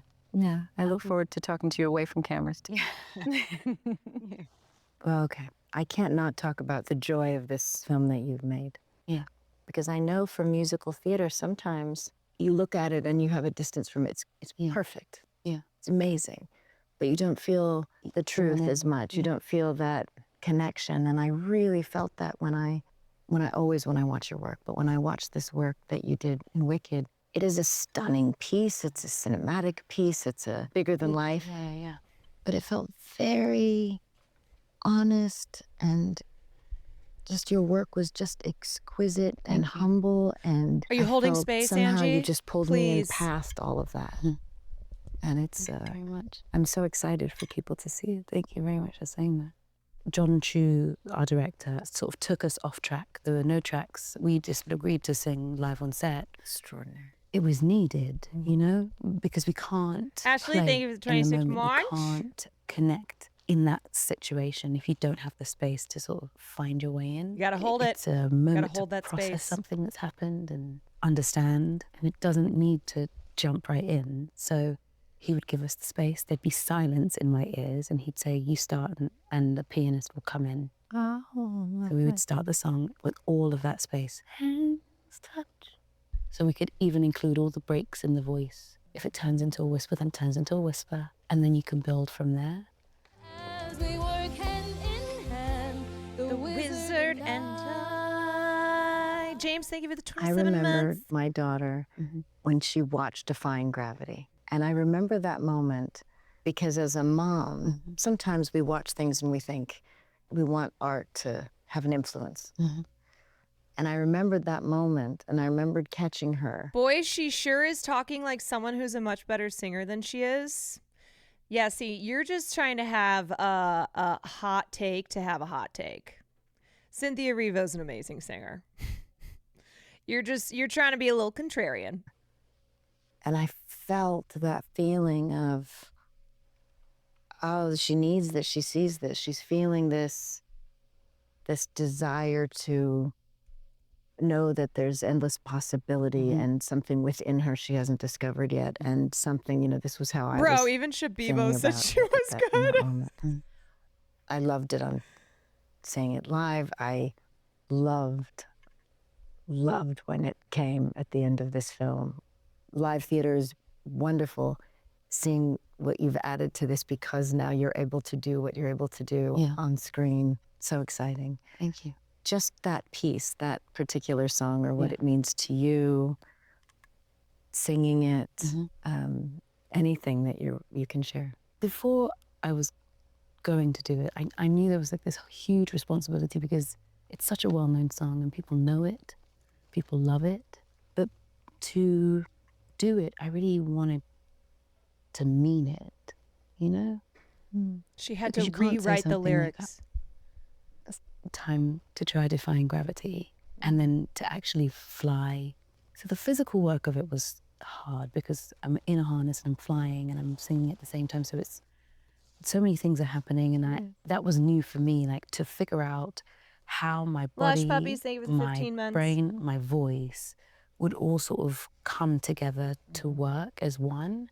I felt really proud of being able to figure that physical, practical side of it.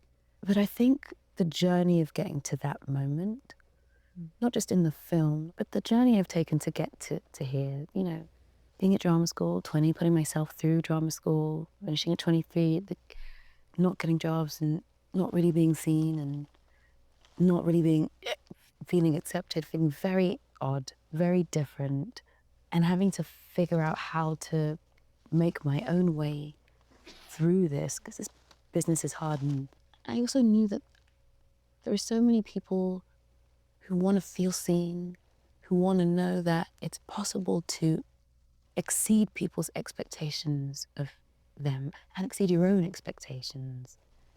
And I kind of, even in that moment, wanted to exceed my own expectations of what I could do. And then there's this other thing that's playing in my head, like there are so many people on this set right now who have been waiting for this moment in this film, this project. And we all worked towards this one part. It's how we finished shooting. It's the last thing we shot. Oh, was it? Yeah. So I think I just... You want to know how great of a song Defying Gravity is? Will Neff loves the song Defying Gravity. He's been holding space for it. Like, he will sing the parts of the song that he knows. Just had to channel several different things.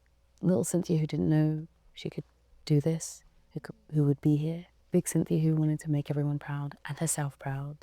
I wanted it to feel like the complete package, that it was surfacing not just my desires, but the desires of everyone who'd actually come together to make this thing happen, and the desires of those who need something to say, you can do anything you put your mind to, even when it's scary. I was so ready to do it. I was so ready to, okay, let's do this. Yeah. Oh, that must have been an extraordinary day on set. Yeah, it's wild. I think we shot it over 3 They days. both have such ASMR voices. All the stunts and the practical of it. Yeah, it was... And that is a lot to do, and to do that for 3 days. But you're used to 8 shows a week. So yes, that's, yeah. See, it's, for me, I would do 1 day of full singing, and You have to repair, though.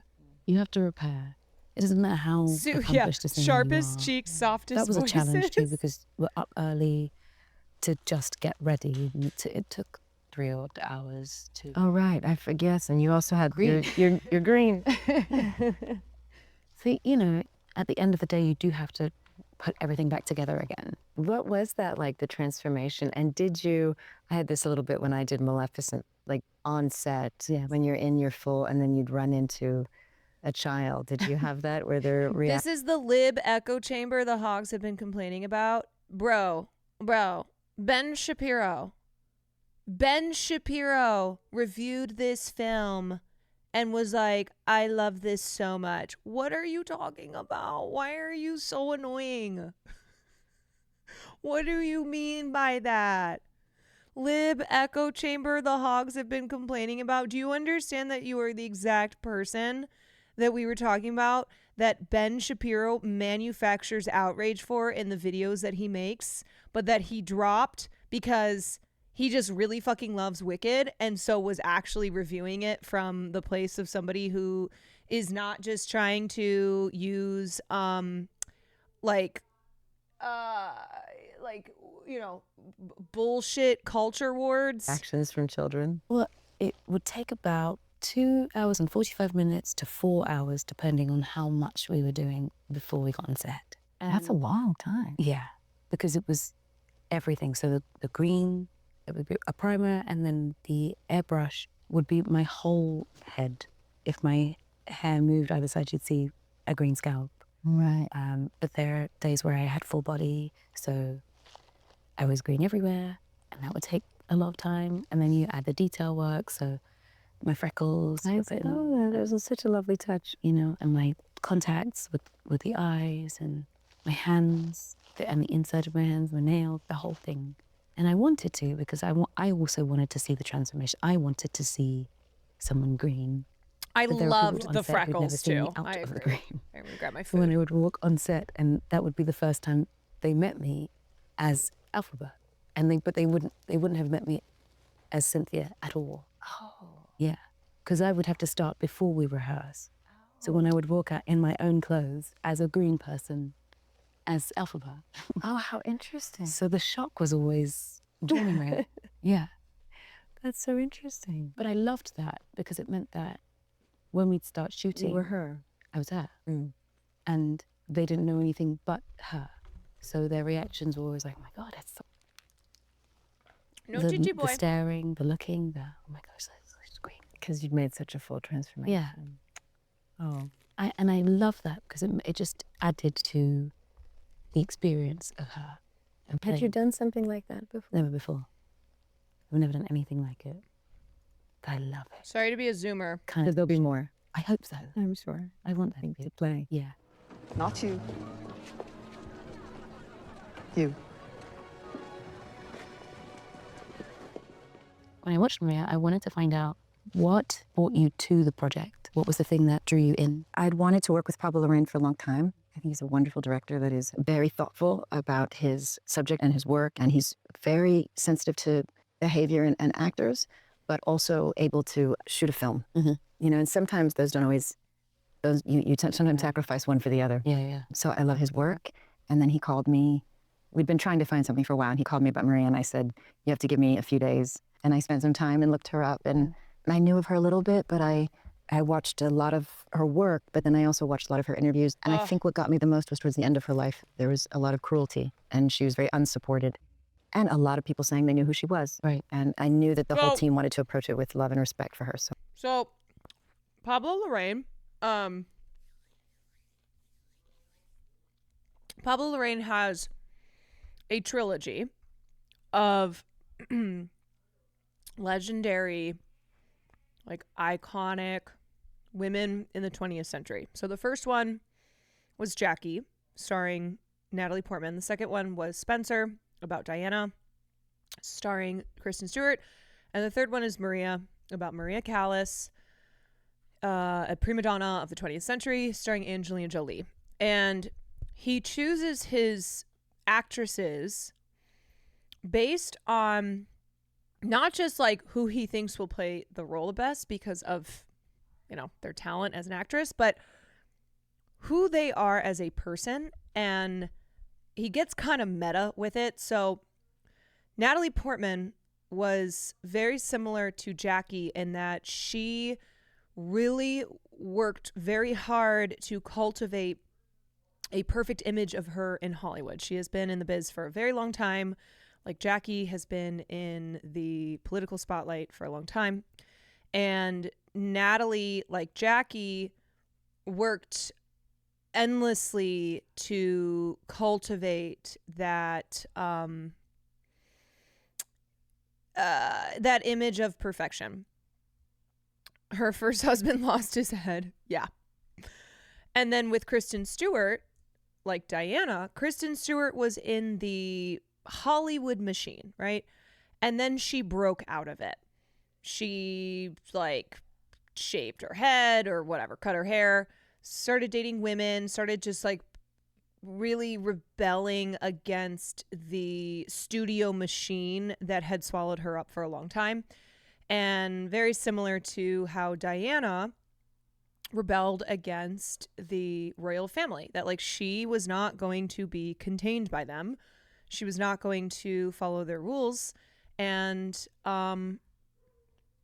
it led to major problems for her. And then Angelina Jolie, Angie's been in the spotlight for a long time. She was the wild child who was dating Billy Bob Thornton and had blood vials around her neck and was like kissing her brother on, at award shows. And then she had the marriage with Brad Pitt, and she was like sex pot Angie Jolie, Mr. and Mrs. Smith. In her like sexy woman with a gun in movies era. And then she retreated, right? Her marriage to Brad Pitt fell apart and was terribly abusive. And she really retreated from the industry. And this is the first time in 3 years that she has been back on screen doing interviews, et cetera, et cetera. And Angie really has, like, as the Angelina Jolie in this new phase of her life has stepped out, she places a lot of emphasis on her role as a mother, as a humanitarian activist. All of her work that she does with the UN. And she is like, she's very private now. She doesn't make like a scene that's splashed all over the tabloids. She is pretty elusive now. And I think that's why he wanted her to play the role of Maria. But I think the problem with Maria is that it was just too close to the chest. Like, we didn't get deeper into Maria Callas because the entire film is the last week of her life. The film opens and ends with the same scene, and it's just very fatalistic from the get-go, where this is a woman who is dying for her art, who is, throwing herself on top of a pyre, who's, sees herself as a martyr, even though nobody has asked her to. The people around her are like, why are you doing this? Like, why aren't you doing what needs to be done to take care of yourself? And then it flashes back to like the heights of her career and of her affair with Aristotle Onassis, who then ended up leaving her to marry Jackie O. So it takes the first film in the trilogy and connects it to the final film. Anyway, just a little bit of context to why she's here doing Actors on Actors, the role that she played, and why I think Pablo Larraín chose her. And I think she was stunning in the film. I just think ultimately it was a problem of like the script and direction. So I thought we'd try. Yeah. We should get your medication under control. It is under control. It's under my control. And doctors hate that. I didn't realize that was what she had been through towards the end of her life, that there was that much cruelty. There's a particular scene where she comes out of the opera house after singing and a photographer's there. And I felt so heartbroken for her, It's just to watch as someone who's just trying to find her feet again, trying to connect with the love of her music. I'm sure in many ways you understand her, even in ways I don't. As singing has been a part of your life, that you're so serious about your work and you're so unbelievably talented. But I know for the little bit I've done to work on this and sing, it's a lifetime commitment. It's all the work that's not seen and not understood. Yeah. I think people watch you now in Wicked or have seen you on Broadway, and for me to now understand what it takes, sacrifices made, the very, very difficult work to make it look easy, as effortless as you do. I have so much respect for you and your work. Thank you. And so, yes, in moments like that with Maria, the idea that you would have given so much, she gave so much in your life, and then when she wasn't able to perform at that level, there wasn't a sympathy or a support for what she was as an older woman, as if she just disappointed people for not being able to deliver See, I have no intention of performing again. Not for you or anyone else. So. When I was working on Maria, Like, she's giving glam. to do opera and then to sing for She camera. is so It's very different. This imperious. is the stage and this is the camera. You are very So glam. skilled at both. Thank you. And they are very different. Could you speak about that a moment? Because for someone to be such an accomplished Broadway performer to then have the camera this close, how is that adjustment to sing that way? What is the process? Can you? I think with Broadway, you have people who are only so close, and then you have to perform to the back of the house. And so you want them to see everything. You want them to be able to read the emotion. So you have to send it out. I have a terrible habit sometimes of I will turn my back on when I'm singing on Broadway. It's often never the done thing when you're standing on the stage for people. But if it feels truthful, I'm 9 times out of 10 going to veer towards whatever's the truth of it. So when I was doing The Color Purple... If Cynthia wins the Oscar, she will EGOT. Yep. I'm Here begins, there's a moment where I needed to get upstage, and when we had rehearsed it, I didn't feel like presenting. I felt like I want to discover where to be, so I turned my back. When on camera, I think I took some of that, the idea that how intimate, how small and close can I get people to come to me so that you have space. I think that was really the joy of being able to do all of that on set, because you could really connect in the moment, change your mind in the moment. I think that's the way. Bring that truth. Yeah. You search for it. Yeah. Will you talk about all of the work that you had done to sing? 1, what gave you the bravery to do it? And 2, what was the process like for you to feel comfortable enough to sing it in that way? I was terrified, but I think, it's a gift as an artist. And I know you felt this going into your film as well. This was the year of ladies training in opera. Angie spent 7 months training in opera singing, and then so did Ariana Grande. When you're just not sure you're able to do it, you're not sure you're Even good sped enough, up this one the drag show. challenge is set, and you feel small. It's a gift for an artist. Yeah. So I felt that. It's just Pablo too knows soft. opera, was going since he was a little boy, loves the art form, takes it very seriously. He was made sure I had the right teachers, Italian classes, opera singing, body, breathing. During the filming, we had pianos wherever I went and classes day and night and breaks. I'm enjoying it, though, because I watched both these films, and also I fucking love Angelina Jolie. But I think as far as like being in, being like entertaining, no, it's not as entertaining as like other actors on actors, but It's in between the arias. So all of those things, not only did I need, but he helped me to take myself seriously as a singer, which was very difficult for me. they're just soft and soothing. Sometimes people keep quoting me because I made, not the mistake, I admitted it was like a therapy. It was the finding my voice and letting my voice out that was really hard for me. You have a similar I was aura to really Angelina. emotional about it. I didn't know That how is much such I a had lost compliment. my voice. In maybe when I lost my mother, maybe when someone hurt me, maybe when whatever it was, the different things that High had praise. made it smaller and kind of locked it away, and this other voice that was kind of, and so finding it and letting it come out was such a feeling that I wish for everybody to have. I wish everybody could know what you feel when you sing at the top of your beautiful voice, and you know what can come out of your body, and it's not just what you can do for an audience or how you tell a story, it's that you can make that sound. Maria talks about it as being like the human song. You can make that sound and deliver that truth. Maria said something, she said she doesn't like to hear records because they're perfect. I remember that. And for Broadway, it's not a film, it's every night's different, every moment's different. There's a danger, there's a surprise, there's a life. Yes. It was like, imagine walking into the Louvre, right? Le Louvre. There's a room where all of the different depictions of like stations of the cross. But if you're in the room, they're beautiful, but then they come to life.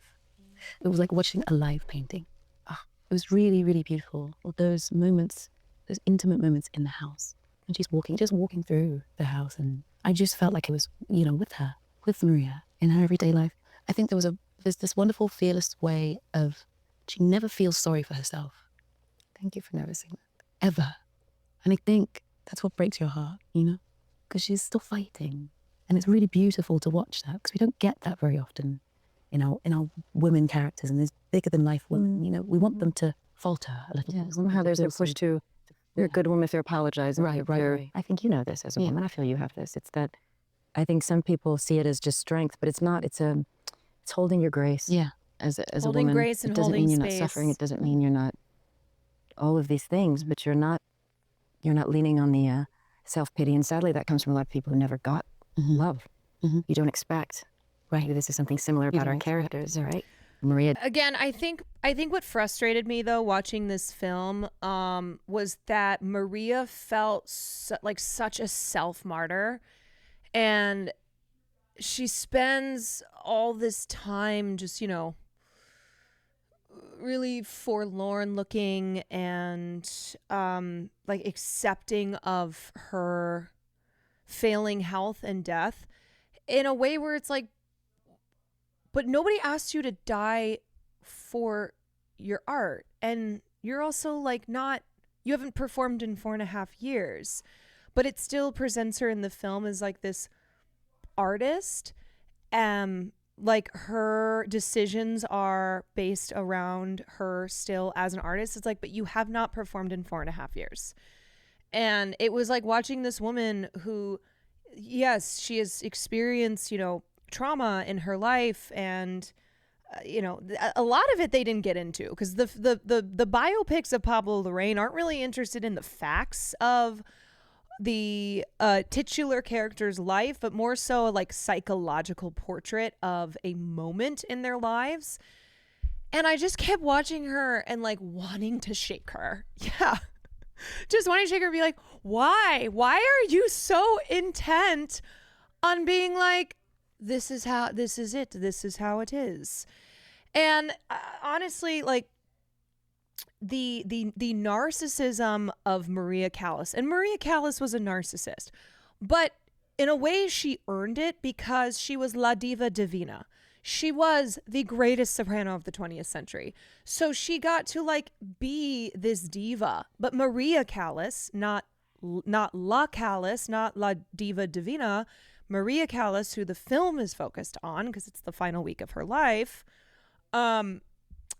is it's diva without the feeling of earning it. I've been very confused about whether or not you think Angelina did a good job. Okay, how I explained it is I think Angelina did a great job. I just think that the script and the direction was not sufficient. It was one of those where Angie, with the way that Pablo Larraín wrote and directed her character, was wonderful. So it's one of those where like I would be happy to see her get awards nominations for this role because I think she was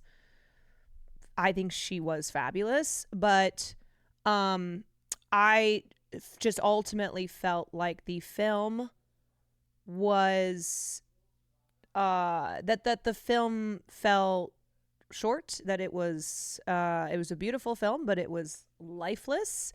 It did not have the I think it fell short of his other two biopics in this trilogy. Okay, It hold didn't on. have, a mother that loved her and told her that she was enough as she was, So both of our characters come from being alone since they were little. Yeah. Feeling a little different for very different reasons. And never expecting that anyone will give anything freely, love freely, nothing. No. So just no trust. Yeah. A lot of just you and you alone. Yeah. And that at the end of the day, it's only going to be you. Yeah. And so any little kindness means Everything. means everything. Yeah. So for me, it's having Bruno Ferruccio put their arm around me. For you, it's this. I'm sure the scene in the dance. Linda, yeah, that's right. Right. Yeah. And those when you realize there's kindness. Yeah. And compassion. Yeah. I think there's this wonderful comparison of understanding the loneliness that they both have to experience. Because of that, they somehow have a really big capacity to love. Yes. So when it comes to them, they're really open to it. However, it needs to be reciprocated, So when Bruno comes, you're open. I think it's true for a lot of strong women. Yeah. I think there's an idea that we don't want care and kindness and softness and love. Right. And it is so much the opposite. It is so much the woman that needs. It's just that it has to be proven to be true. Check on your strong friends. That's right. Because of the history she carries. Right? Yeah. And then when it is, no one more loving or loyal. That's right. Than the woman who's, or the character who's. That's right. Yeah. No, definitely. Can I ask, how long were you filming this piece? I was in training for about 7 months, Yeah. Oh my and then we God. filmed, maybe it was 3 months. Wow. Yeah, and we sang live on set. Yeah, yeah. There's something quite thrilling about, like, getting to do that on the set. For you, I'm sure it's thrilling because you know how good your voice is. For me, more terrifying than thrilling. But when I first sang, I asked it to be the tiniest room. Like, whoever needs to be here, please close the doors. And by the end, I got used to making big sound in a room full of many, many people. But quite a feeling. Yeah, it makes the room alive. Everyone's alive because they have to be. It does, and I think it does something with the crew. Yes, I think so too. Because they're with you. They're with you in a different way. Sometimes our performances on camera I'm sure when you did Harriet and other films you've done, there's an intimacy, there's a privacy. People don't sometimes know it until they see the film, all the inner life, because it's quite. Yeah. So they can feel it. It's like an energy. Everybody, and you are kind of working with them. You're responding. You need them in the room. You feel them in the room. Yeah. You said that you were terrified. Do you think that feeling is eased now? I feel so many emotions when it comes to this piece, because I had someone in my life say that I couldn't sing. I They think didn't even say you couldn't sing. I kind of was singing something little, and they kind of laughed a little bit at me. And it really locked me. Yeah. I don't think I would have ever tried had this not come. I would have just lived my whole life never finding my voice. Right. So yes, I went from being very terrified to being very grateful to having so much. I love this music. Yeah. I came to love opera. Yeah. I imagine you sing opera. Yes. Do you have a favorite aria? Salce, Salce from Otello. I'd love to hear you sing that. It's one of the ones I learned when I was at drama school. Yeah. And I only discovered I could sing opera at drama school because Will claims that I kind of did that to him once. That he's like, I don't sing because of you. I'm like, that is not true. Singing teacher would have me sing because of the other things I was able to do. And when I went to do The Color Purple, my singing teacher who worked with me then, and my vocal coach, was like, the way we're going to take care of your voice is to do opera, is to sing aria. Yeah. And why? Because it forces you to use your vocal cords in a very different way. You are, strangely enough, using your vocal cords in the safest possible way. You're not pushing too hard because you cannot. You're not driving in the wrong way because you can't. You're not adding rasp or you don't need to because you're not. And because I was singing 8 shows a week with like lots of grit, it's big, to allow my voice to almost reset by singing aria was the best thing I could have done. But having the experience from previous experiences, I had already fallen in love with it. So I love making that sound when I can. Yeah. I hope to hear you sing it and a lot and do too. Yeah, isn't that what Valkyrie said too? That's why she didn't sing. Someone told her she can't sing. I discovered that. I love that so much. It's the thing that has come up so often. How a person perceives their voice is often very linked to the things they've been through and what other people have said about them, to them, about their voices. And the work of undoing that is really brave. I watch my students have to I work with them to undo some of it. And you can't undo it in a week, but if you can unlock some of the things that have been put in the way, it really allows sunlight in so that you can actually discover the real sound that you can make. So I guess I want to commend you for doing the brave work of moving some of the blocks out of the way, because they're not light. They can be heavy. To find a way through all of those, to do something like this, is really astounding. It's not easy. Yeah, so the way that they did the vocals for Maria, because obviously,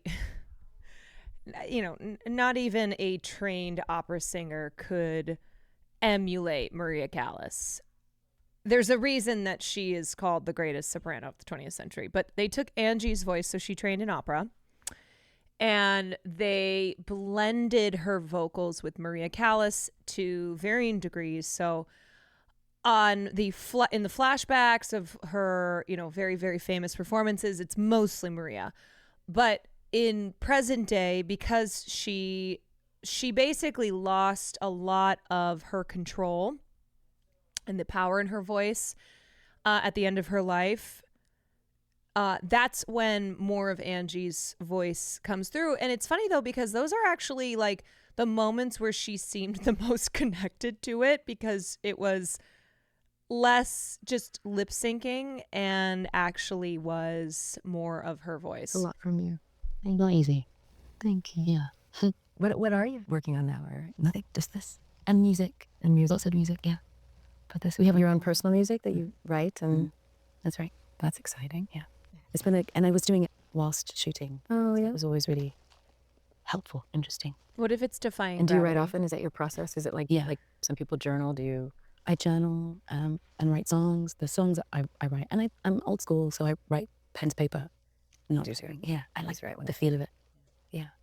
And what are you, if I may ask, what is the next thing for you? Is there a journey from this? I'm hoping to return to direct again one day. Nice. Yes, I was very Queen, happy to just return home for please. the last year. Nice. And so now we're both Please. doing a lot of this. But Yes. where is your family mostly in England? Yeah, my sister and my mum are in London.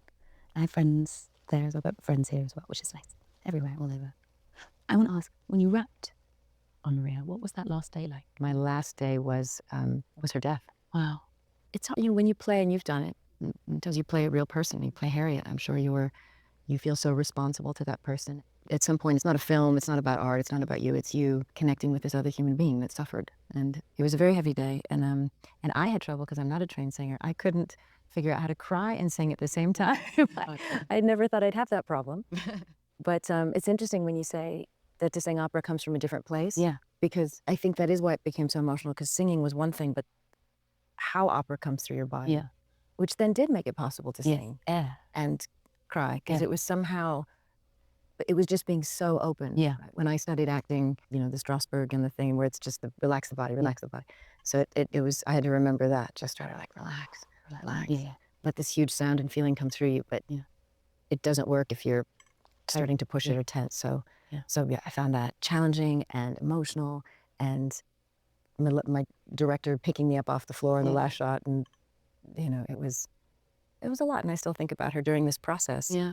I'm sure as you did when you did Harriet, you still think of this person, and you're talking about acting, you're talking about a film, but you're really talking about a person. Yeah. I was going to ask about whether it was easy to let go of her, or have you let go of her, or is she still? I mean, I imagine, because I'm similar in that they never really leave you. They're like your friends. Yeah, they show up occasionally. Yeah. I wish I met her. Yeah. Also her music. So I wasn't without her. I was hearing her. Yeah. And also I had the experience of, which I know you will understand, when I would have to perform the operas on stage, her Tosca or her. Yes. I was not trying to mimic her, but I was definitely watching how she did it to make sure I was not doing me doing Anna Boleyn. I was doing me doing her doing Anna Boleyn. Yeah. Right? And I was doing her version of whatever. I loved her choices. Yeah. It was so, I've never played an actor. Of course. So interesting. So I would watch and realize that moment that she does this, that moment, it wasn't just about the technical voice. It was the emotional choices she'd made. It was her character study. It was her work. And so I was kind of like, I felt like I was following her. Yeah. She did a class actually in New York. She taught. Like, oh, yes, she did. Yes. I remember that. And she talks about that. You play have to. based on. Okay, the classes that Maria Callas taught in New York, this is how much of a diva she was, all right? So class ended at 5. And even if you were in the middle of an aria, if 5 o'clock rolled around, she would literally, she would just get up and be like, okay, class is over. And it's because she wanted to go home and watch reruns of I Love Lucy. That too. Yes, there is. Yes. Yeah. She talks about the straitjacket. She said, just when you're learning the music. Period. Just learn the piece, learn notes as is. Everything. Yeah. Do not put your personal thoughts or your emotion into it. Right. That was very new for me, because that's usually how I start. That's how it's strange, because that's how we learn this music. It's how I learned the music for this. And to the note. Before you put anything on it. And then you add. Yeah. When did we first meet? I mean, we really haven't had the time we should have had. I know. It feels like we've been in some similar worlds and we're aware of each other. But let's hope this is the beginning of more real time. This is the beginning of a beautiful friendship. The Outsiders. It was lovely to see you at the Tonys. It was lovely to be in the same space, and I was so excited to be there. It's one of my favorite things to be at, just because there's something so busy about it. Yeah, it's the just performances and because that's their world. I realize that you go to the Oscars. I know you've been to many. You're my favorite. Been in every. The actual audience and stage is not what their art is. Right. And so the Tonys is the only one really where you get the performance. Where it really is. Yeah. That's the natural place. And what I love too is seeing everyone in the different worlds colliding. Yes. Because when I went backstage and you'd see I'm sure it's like what it is to be on Broadway or to be at the Tonys, but you see these different, here's the Sefs coming off stage, and here's, Hell's Kitchen, and then here's the Dirty Greasers, and here's right in everybody in the same hallway. I went to see The Outsiders. I was really moved by the work that was going on stage. For me, it's probably it's very different to a musical theatre piece that I've seen. And Deborah Martin Chase was a producer on Harriet, so it was like a full circle to be able to be at Tonys on stage, presenting that award with the Dean.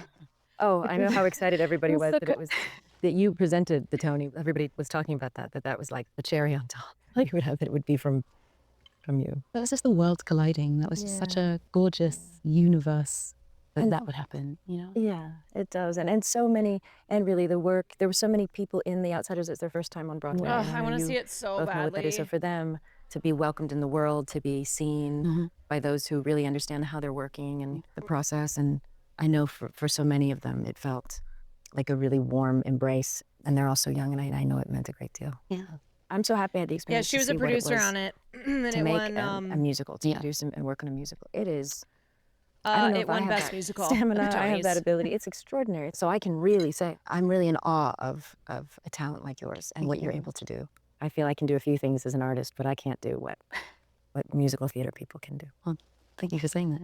And I think what's been really interesting is having to marry both things. So getting to take the things I've learned and loved and still love about musical theater and being on stage, and then implanting it in something else that I love and putting it on film and being able to figure out how to, I can make that really intimate, I can bring it closer now. I think that's what's so interesting about your work, because I think, because they are very different. Yeah. And I was very aware of that in doing Maria, the size of something.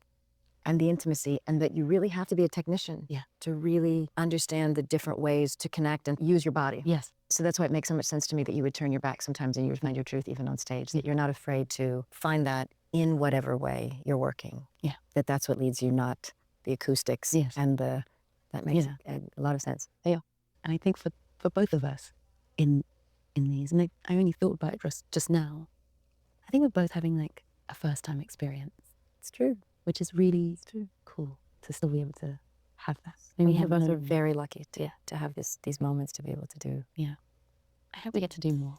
I hope we do. I hope we get to work together. Me too. Let's find something. Yes.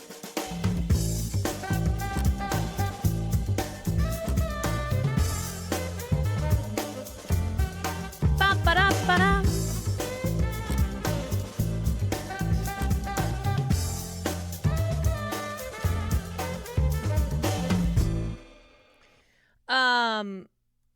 All right. I'm not trying to be snarky when I say this. Please hear me. It's just something interesting that I've noticed. So somebody, quite a few people were like, "Oh, that was, this just feels fake. This just doesn't feel genuine." I think what's interesting is that for people who watch Twitch, you spend all this time watching people perform and do a form of entertainment that's different from like watching an actors on actors. But I think it's this idea of like, what is genuine? Like, do you think that Twitch streamers, because of, because of kind of like the rough around the edges nature of Twitch streaming, like, do you think that that's genuine? Because I will tell you that Twitch streaming is performing as well. And this isn't something, again, that I'm like being snarky or mad at people for having those opinions, but like, that's just an interview of two people talking to one another about the films that they were in and like having a conversation about their process or about their experience or whatever. So what's interesting is like this idea of being genuine. What does that look like? Because I think it depends on what the conversation, like the purpose of the conversation is first and foremost. And to me, that's like literally just two actresses who are talking about the films that they were in this year. And it's a 30-minute cut together polished interview for Variety.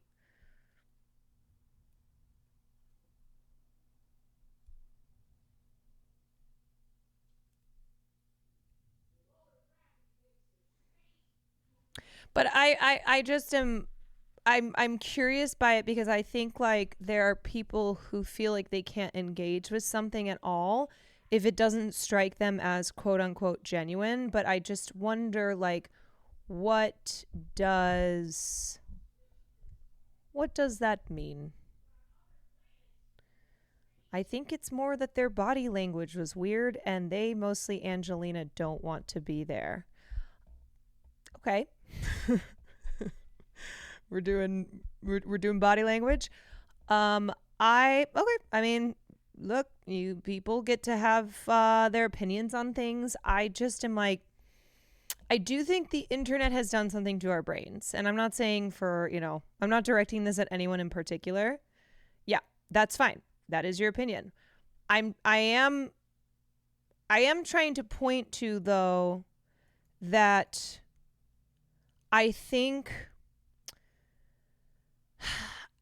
I think the internet has affected the way that we interact with other forms of media. Like, to me, that's just an interview. And they're doing it because they're doing press for the films that they are in, because we are in award season. And anyway, that's all that I have to say on that.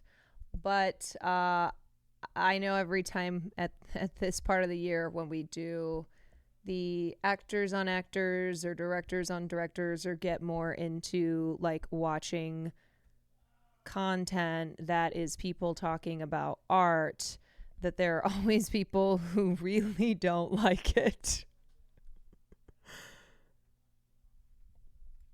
And that's okay. That's fine. I just always look at it as like, okay, what is it that you are comparing it to that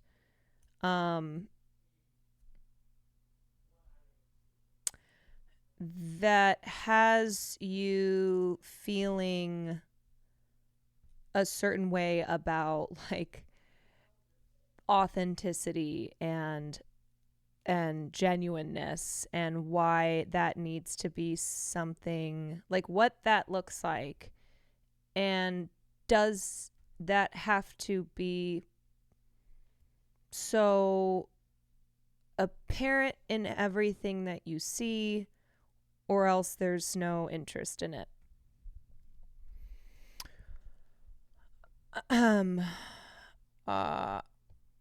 Anyway.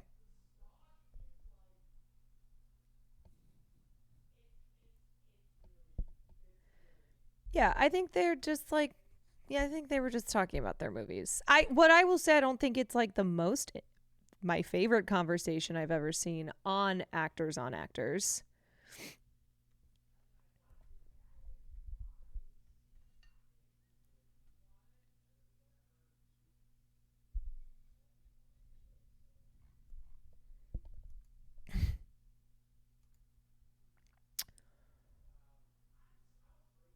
Anyway, okay, whatever. It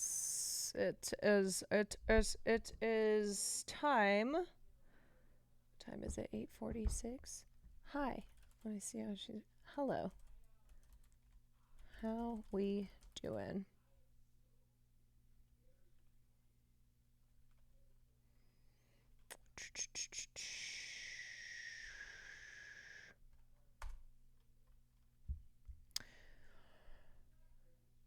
Okay. People want to feel above celebs, therefore authenticity in streamers is seen as more acceptable despite being sort of the same social position. I think there is I don't know, kind of like an aversion to a conversation where people are talking about themselves as artists and like talking about art, where there's already this like there's already this feeling coming in of, oh, this is just pretentious BS. This is particularly women. Yeah. So it's like, is it just a conversation about art in general that people feel a certain way about? Is it, I don't know.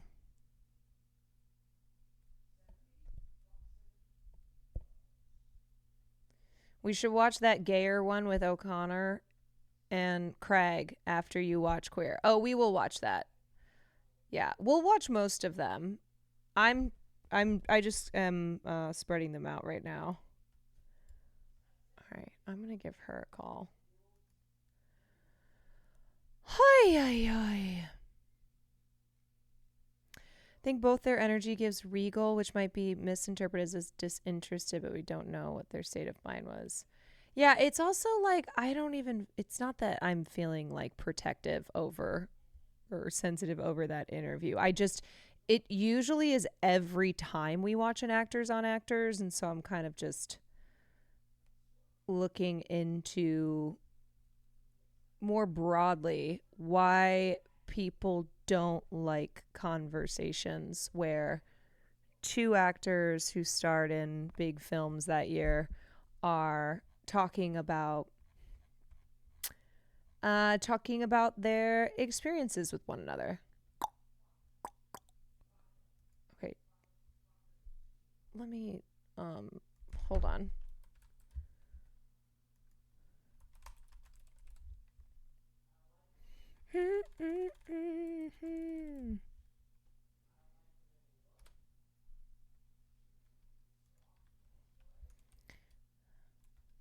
I was just going to chat in her chatterito, but then I realized I won't be able to hear her.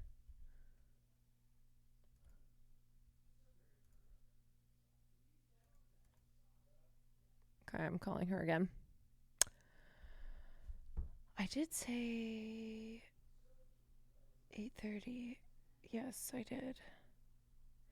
It's time to try defying gravity. It's because there is not drama, so these people don't think there's anything authentic about it.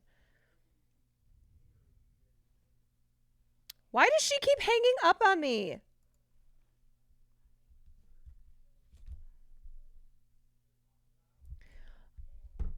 I'm getting hung up on. I'm getting hung up on. No. Hello? The answer's no. Because if it existed, it barely existed at all. Hello? Oh, are you trying to call me? I see I have 5 notifications from you.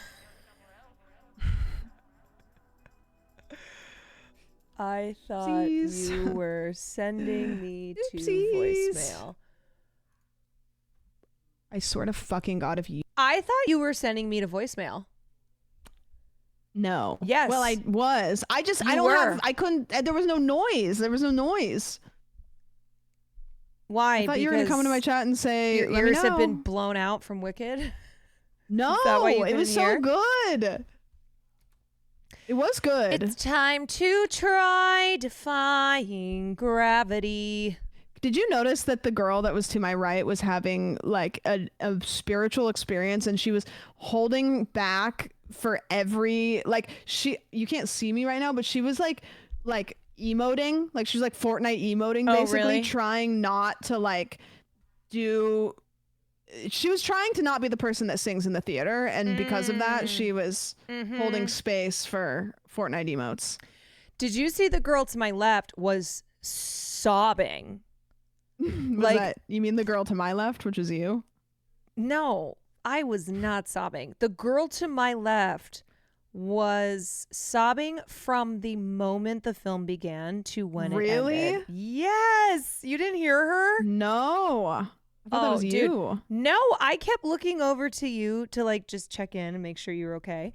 And then I said I was PMSing at the start. You were, and you were like, I'm probably going to cry a lot. But then I was kind of getting distracted because the girl to the left of me was hardcore sobbing. That was me. I'm that girl in Everything Everywhere All at Once. Oh. Like Yeah, sobbing, me too. like I was sobbing, Me like too. I was like heaving. Yeah. Like couldn't breathe. No. No, I cry. I told you this in the theater. I cried a little bit at the start, and I don't know what scene it was. But I cried like a smidge at the start. Like not cried. I like wiped away a tear. Mm-hmm. And then I like locked in, and I like during Defying Gravity, I was like, oh, this is where I'm gonna cry. And then I didn't. When she was like, spoilers, flying around. Whoa, hold on. Yeah. Well, she defies gravity. Okay, Spoiler hold alert. on. All right. Give people a chance to mute. I was like, wow, but I didn't cry. Can I tell you why I think you didn't cry? Is because I do think because it was dragged out so long, and because they chopped up the really climatic moments of that song, I think it took away some of the dramatics of it. Some of the emotional I liked it, punch. but I do agree that it kind of is like gooning. It gooned a little bit. Like it's like when you're like really getting going, and then they're like, okay, hold on. Yeah, like it blue balled ya. Yeah. Apparently that was also Ben Shapiro's take. We need to watch his. Did you watch his review? I watched some of it. I kind of want to watch it. I just need to know what. So apparently Ben Shapiro did a review of Wicked, and he loved it. Eva, thank you for 12 months. Did he love it? He did. Yep. He loves musical theater, though. He's a musical theater girly.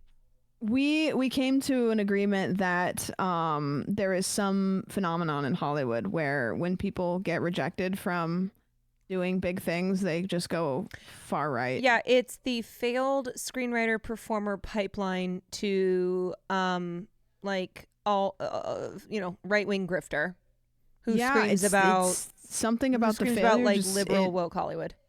Yeah, Hitler. They just can't handle it, and they just go full villain. If his art had been given a chance. Trump loves cats. Trump loves Andrew Lloyd Webber. Oh. He does. Well, Andrew Lloyd Webber, who created Cats, but he loves Phantom of the Opera. He loves Cats. He loves Jesus Christ Superstar. Yeah, there's something about rejection in Hollywood that has really harmed some people. I cannot believe that I haven't gone. I haven't done the right wing grift yet. There's still time for you. It's true. There is still time for me. Mm-hmm. If this doesn't work out, they would gladly have me too, because I'm an Asian woman. Do you want to hear? Be like Asians. I pivoted so hard because I was closing tabs and I saw the screenshot. Do you want to hear a crazy chat message that I got? Okay. Okay, this is an older chat message because I watched a clip, and this is from the clip. It says, @sandwich. Has anyone compared those big bazungas to 9/11 American towers? Also, love from India.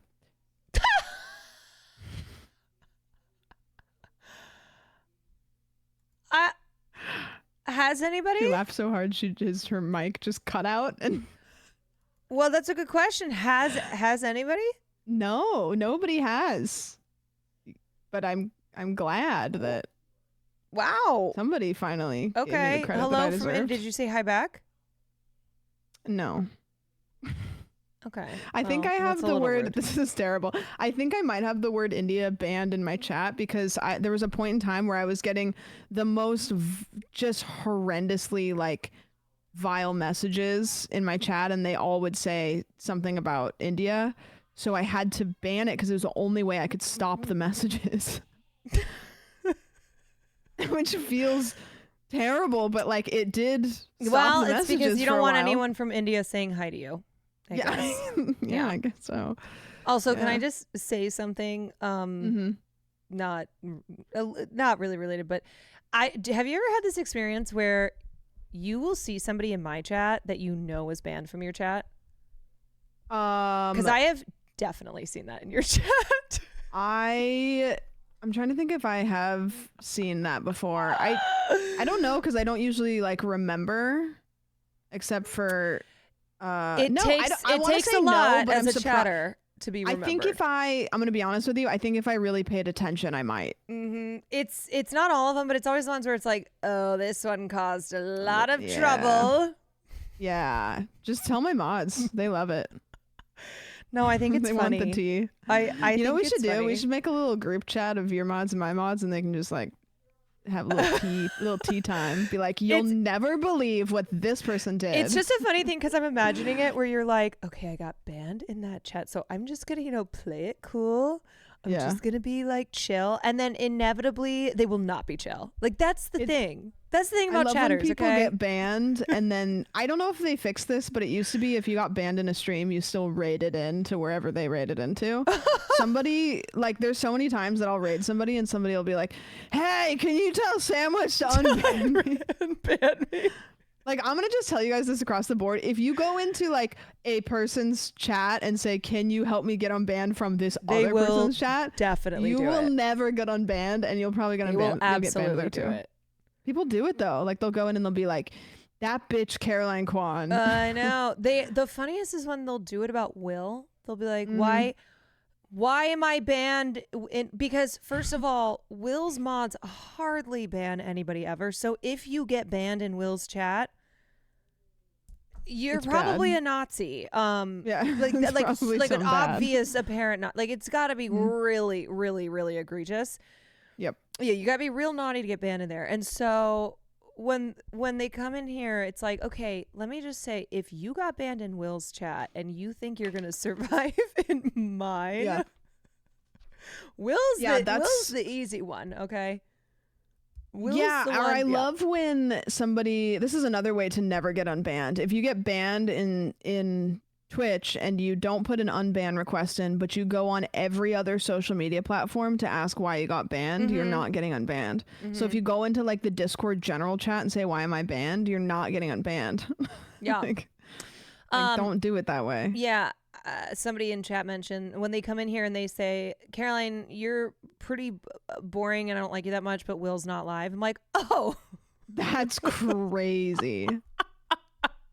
That's insane. I like, love don't when people love your like stream, but that happens a lot more than I expected to, where people will come in and openly admit they're watching you, and by you I mean me or anybody. Like people come in here and they'll be like, they'll just openly admit that they're watching me because so and so isn't live. because so and so. Like, and I'll be like, what are you doing right now? Like that's not a compliment.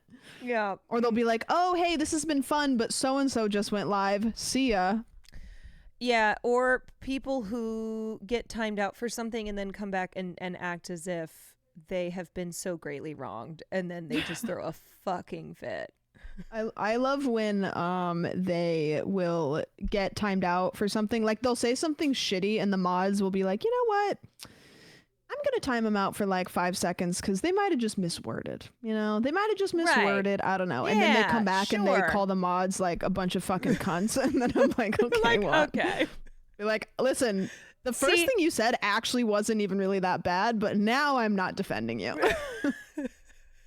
Like, good luck. It's like, yeah, you see, the mods were correct in timing you out because now you've come back and you're just like typing screed into the chat. You get timed out and your immediate reaction is to insult everybody. Like, okay. So, do you want to play Minecraft still? Yeah, I sure hope it does. I sure hope it does. Now, I have a question though. Are we going to be stuck in the Nether? Like, is this the next part of the game? We're not stuck in the Nether. But like, wasn't it that we just had to have build nothing. the thing? We have nothing because Yeah. all our shit is there. Yeah, I I messaged Apex who set up the server, and I was like, hey, because there's a an auto sort mod that didn't work last time, and I was like, hey, like did this get fixed? And he was like, yep, it's good. And then I was like, that's great because now we have nothing, so the auto sort doesn't matter. But thanks for fixing it. Okay. Do we what is left on our journey to beat the dragon? Okay. So you want it's kind of fun because we actually, and chat can attest, for one stream, we actually did a lot. Okay. Like getting to the Nether in one stream as a first playthrough is actually like pretty good. Is like that I did not, I thought maybe we would get diamonds by the end of the first one. Okay. So we're actually cooking. We're Okay. cooking. So The steps that we need to do this time is now we're in the Nether, and the reason we're in the Nether is because there are items in the Nether that we need to create things to help us get to the end. Okay. And the way that we get to the end is there's a thing called a is it a stronghold? There's like Bastion, Stronghold, Fortress. I think it's a stronghold. Stronghold has a portal that takes us to the dragon. Okay. And in order to find that portal in the stronghold, we need ender pearls to make Eyes of Ender. And in order to make the Eyes of Ender, we have to get some things from the Nether. And so one of the things we have to get is blaze rods. Okay. So our goals today are to probably just get a lot of our stuff again. We have to get more iron. Oh god. Because we lost Are we everything. gonna like try to get new stuff, or are we going back in there to? I think I mean, I don't even know if our stuff is still gonna be in there because it's a server, which means that it's there all the time, which means I think our stuff might be gone. Shit. I'm pretty sure. If it was just a save, it might not, but since it's a server, the chunks should be unloaded. We can go look and see if our stuff is still there. I mean, we have nothing to lose, right? True. Before we get into Minecraft, did you ever do the autism test? No. You didn't take it? No, it was too many questions. What? Like Maybe? 100 What does questions. that mean? Isn't it You like guys, 100 questions? So no, it's not 100 questions. I texted Sam and I was like, I watched everybody's Hassan and Maya take it. Everybody's taking this autism test. Like 80 questions. Do you want to take it? But now she's saying there's too many questions. No, it would take like 2 hours No, because it then I would be wouldn't. sitting there and I'd be like, well, I have to, like 127. Yeah, everyone is taking it. It's true. Shouldn't it just be one question? No. What? You watch people take it twice. No. Well, I watched Maya take it with Hassan. Yeah, but Hassan takes a really long time to do things. Yeah. Someone asked if you would See, take that's it the thing and is if I took it, I would think about I'd be like, I need to answer everyone correctly. What? You just answer it. There's like multiple choice. What do you think you would get? I don't know. What's the I can't believe he got 127. What's the score, the score? I got 37. I think like the maximum is maybe 200. Whoa. I don't know.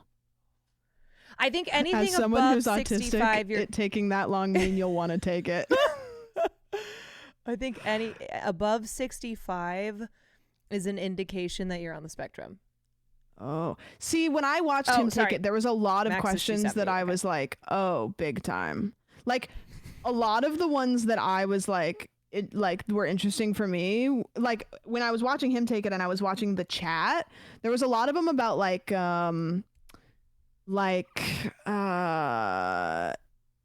do I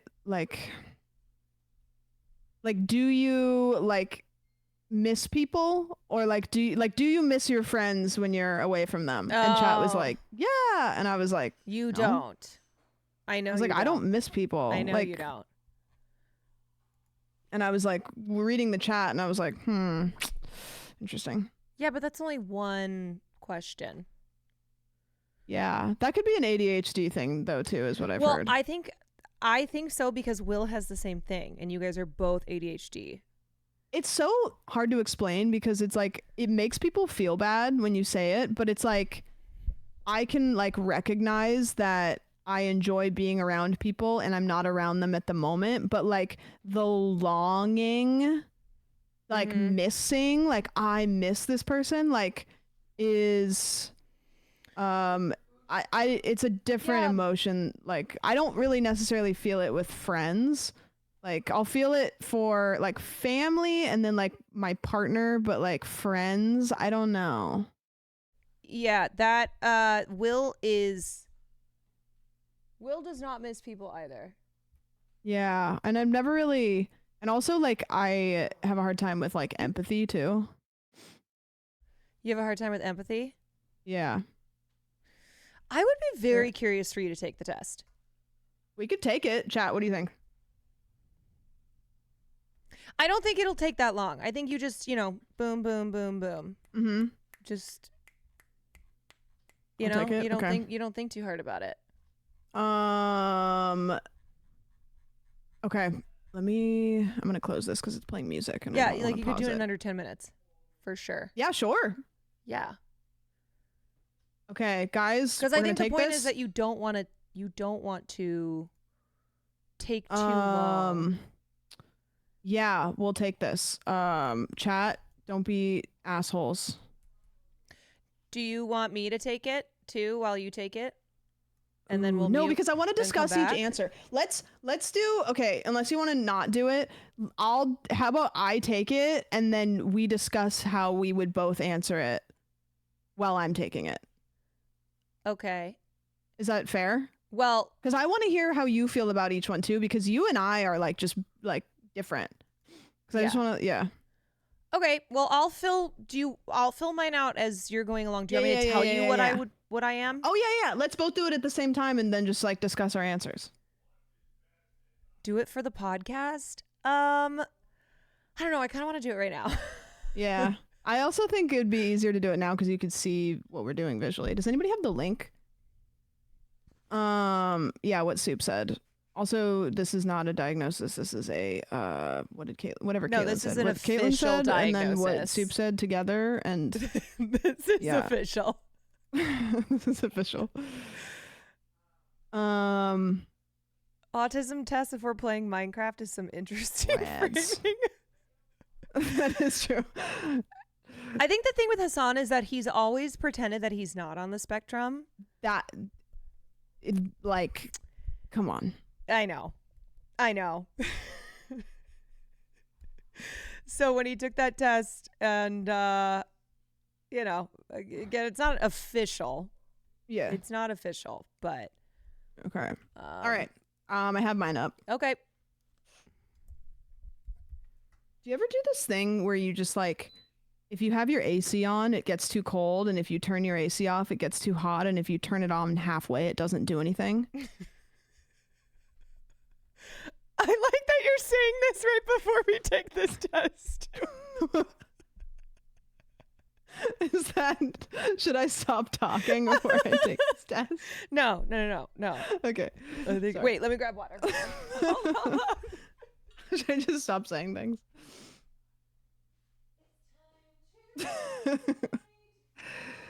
Okay, tell me when you're ready. Sensitive to temperature. No, I just get sweaty and then I get hot. Then I get cold. Where'd she go? Where did she go? Chat, did she leave? Hold on, in my chatterino, I literally only have me and Caroline as the two tabs. Because when I stream with her, I want to see what you motherfuckers are saying. Okay. You know what feature I can't stand though? You know what feature is good in theory but is terrible to use? What? The combined chat feature. No, I don't like it. I fully understand why they made it because it's not a bad idea. But the thing about it is everybody's chat has a different energy. And when you combine them, it just, I don't know. It doesn't feel like I like to see my chat and then I like to click on the other tab to see your chat. Yeah, but I also to don't combine know. them together, it just is too much. I don't even know who's talking to me if it's a combined chat. Yeah, that's the thing. I don't know. And I just don't like it. And I think if you're maybe under a certain viewership, it actually could be really nice to combine with somebody else that's also under that same viewership. But there gets a point where okay, here's what I'm going to say. Under a certain viewership, it's cool. Then it sucks. Then over a certain viewership, it's fine again. Because when you get to a point where you have 10K people, you can't read your whole chat anyways. So might as that's well. true. So it's for 99% of people, it's not good. Yeah. Okay. Good point. Ready? Do you have it open? Yep. Okay. I promise we'll get to Minecraft, guys. Maybe. All right. Okay, first question. I am a sympathetic person. True now and when I was young. True only now. True only when I was younger than 16. Never true. See, you're taking so long. What did you say? True now and when I was young. See, this is why it's tough for me because I'm not very sympathetic, but I am sometimes. And they didn't put a sometimes button. Like, I could say true only now, but I'm not sympathetic that much now. Okay. So that's what I'm going to click, but I don't feel confident in it. Like, if I say never true, then I sound like an asshole. But if I say true only now, then it's like, well, like when I was a kid, like when I was younger than 16, I was not sympathetic at all. Okay. So like nothing. Put dead. True nothing. only now. Okay, that's what I'm gonna put. See, this is why I said it would take too long. Okay. Okay, I often use words and phrases from movies and television in conversations. Okay, this one, although I haven't seen as much film as you have, I very much do. Okay. Like vines. That's not movies and television. It's close enough. Vines. Like when I do watch movies and television, like I quote The Office still. By the way, can I appeal to my chat and yours for a favor? Yep. I'm not going to say why, but I want to have access to. So, all right. The Office is the most adapted TV show in history. And I want to make a video where I watch every version of The Office from all there's German, there's French, there's so many different ones. And I can't find any of them. Especially not with subtitles. So I need somebody who's like gritty with like the deep web to help me find with them. the deep web. Okay, it's I'm not somebody going to here. ask questions. Dan, thank I'm you. not going to ask questions, but I need help. So if you're somebody that can help me find all of the versions, like please help me. Also, no wonder that you looked at this test. You're like, this is going to take forever. I told you. Okay, ready? Okay, we'll go fast. I'm taking the lead now. Okay. Okay. Okay. I am okay. often surprised when others tell me I've been rude. Never true. Yes. True now and when I was young. Okay. Yeah. Sometimes I talk too loudly or too softly and I am not aware of it. No, I am so fucking aware. This one, I'm aware when I talk too loudly, but I have a monotone voice. And people always tell me to speak up, but I think it's just because of my voice. So I'm going to say true now and when I was young, but I don't think it's my fault. Okay. You don't think it's... Okay, yeah, no, that's fair. I often don't know how to act in social situations. No, never true. I mean, I'm going to say never true. That is not true. True now and when I was young. You're lying now. This isn't like one score is an A on the test. Yeah. You have to be honest, but we also have to move quickly. Yeah, you're right. Okay, sorry. No. Next question. Okay. I can put myself in other people's shoes. Yes. Yeah. See, you hesitating though, when you're like, I can. No, I can. I just am. Here's the thing. I'm cynical kind of, so I can put myself in other people's shoes, but then I'm like, okay, do those shoes have bootstraps? Because you better pull yourself up by them.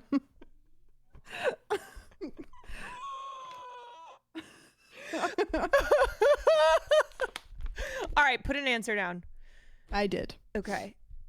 Should I tell you what I'm putting down as an answer, or is it going to influence you? No, say yours out loud. Yeah. Okay. You can't let it influence you though. Yeah. All right, question 7. I have a hard time figuring out what some phrases mean, like "you are the apple of my eye." That's never true. I love metaphors. Love a good metaphor. Okay, next. I love metaphors. I only talk to people who share my special interests. No. I have a hard time talking to people about things that I don't know anything about. Yeah, but don't you want to learn? Yeah, but I'm working.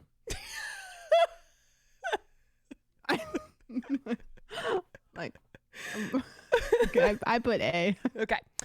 I focus on details rather than the overall idea. I don't know. I don't pick things apart and like take 10 minutes on anything that could be just like a. I think it depends on. Now I'm doing the Sam thing. I think it depends on what this is. Like if I'm looking at a script, then I have to look at the details, right? I have to get into the character. I can't just look at like overall who this person is. I need to get into the nitty gritty of it all. Mm-hmm. But I don't think that that's what this question is about. My mom tells me that when I was a kid, I was like a question. I was like, where are we going? What is it going to be like? Like, what is it? Like, I was like I needed to know. And as I've gotten older, I've like gotten less like that just on purpose. But when I was a kid, I was like, Mom, you need to tell me every detail of what the situation is going to be like. Oh, okay. So I'm going to put C. C. Well, I guess that. No, I didn't care. I don't need to know. The fact that there isn't an option to pick sometimes made this such a struggle for me. Dude, I need a sometimes, but also then I would only ever click sometimes. I always notice how food feels in my mouth. This is more important to me than how it tastes. No. No. I used to be actually, no. True only when I was younger than 16. I used to be the pickiest eater in the world, like horrendously picky. And when I was like 20, I kind of just like stopped being picky. And now I'll eat anything. Okay. But it's not about how the food feels in your mouth. That's more important than the taste. Okay. Yeah, it's taste. Here, I know the answer to this one. I miss my best friends or family when we are apart for a long time. No. And I feel like an asshole when I say it, but it's just like, it's like almost like object permanence. It's no, like I know. I'm just laughing because I'm surrounded by people who feel this way. Yeah. And I am not this way. Yeah. I'm like, how are the people? So what do you closest feel to me? like? Because I feel like this with like I feel like this with like my mom and dad. I'll feel like this with Brody, but like what? Like I don't know what it. That's best friends or family. Yeah. Yeah. But it's not like I don't ever get homesick. I don't think I've ever like cried because I like missed my family or anything. It's just like I'm just like, like it would be nice. I don't know. Yeah, I think that's missing. Yeah. But then there's no sometimes button. For me, it's like I have I feel like there's a place in my heart that is always empty when I'm not with my when I'm not with my best friends and family. Where like I'm good on my own, I'm independent, etc. But when I'm back with my best friend from college or with my family, it just like clicks into place. And so there's always that like longing part of my heart where I chose my path in life and to, I live away from my family and I'm out here. I've been out here for a long time, but I, have like a nostalgia for us all together. And I miss them all the time. Yeah. See, I never feel homesick. Yeah, but I've there's never felt homesick of like, I need to move home and then, yeah, okay. Well, it's kind of a hard question. All right, pick your answer. We'll move on. Okay, got it. 12. Sometimes I offend others by saying what I'm thinking, even if I don't mean to. See, this is another one that's tough because I'm really like blunt. Yeah, I guess that would be true. You know what? True only now because I didn't used to be like this. Okay. We've gotten blunter. Yeah, I've gotten, especially the last like year. The last year I've gotten like real blunt. Yeah, you are as blunt as Patricia Arquette's bangs in Severance season 1. Okay. Yeah, people are saying this. I only like to think and talk about a few things that interest me. Yeah. I love to listen to other people talk about things they like. Okay. However, I will struggle to participate, but if somebody's like talking about something that they like, I like to listen because they're excited. Okay. Next question. I'd rather go out to eat in a restaurant by myself than with someone I know. I'm perfectly fine with either. I love going out to restaurants by myself. I prefer. I don't think I. You know what? Yeah. I don't know if it's prefer, but it's a it is Euphoria, a thank you hot for the 8 months. close. It's a hot close. Like I really like going out to restaurants by myself. To me, eating at a restaurant is such a social thing. It's like my favorite thing to do with like my favorite social thing to do. Let's go to a great restaurant, long conversation over a bottle of wine. See, I love that, but also going to like a nice restaurant by myself and I can just like think and I don't need to like worry about the social aspect of it when I'm eating food. I can just kind of like enjoy a nice meal in a nice setting and then just like, check my phone. I like or, the social aspect. Bring a book. I think I like the social aspect more than food. I really like there are a food. lot of restaurants in Los Angeles, and I'm like, the food is not good, but the vibes and the Somebody aesthetic just said are high good. score incoming. Okay. All right, 15. Okay, 15. I can't imagine what it would be like to be someone else. Yeah, that's true. I picture myself as one of Angelina Jolie's children all the time. Really? Which one? Any of them. That's my mother. If I try to imagine myself as somebody else, I'm just me, but I look like them. Yeah, I think this is the like I can't picture walking in another person's shoes. I think it's like that same thing along those lines of like empathy, right? Can you imagine what it would be like to be someone going through that situation and therefore you empathize with them? Yada yada.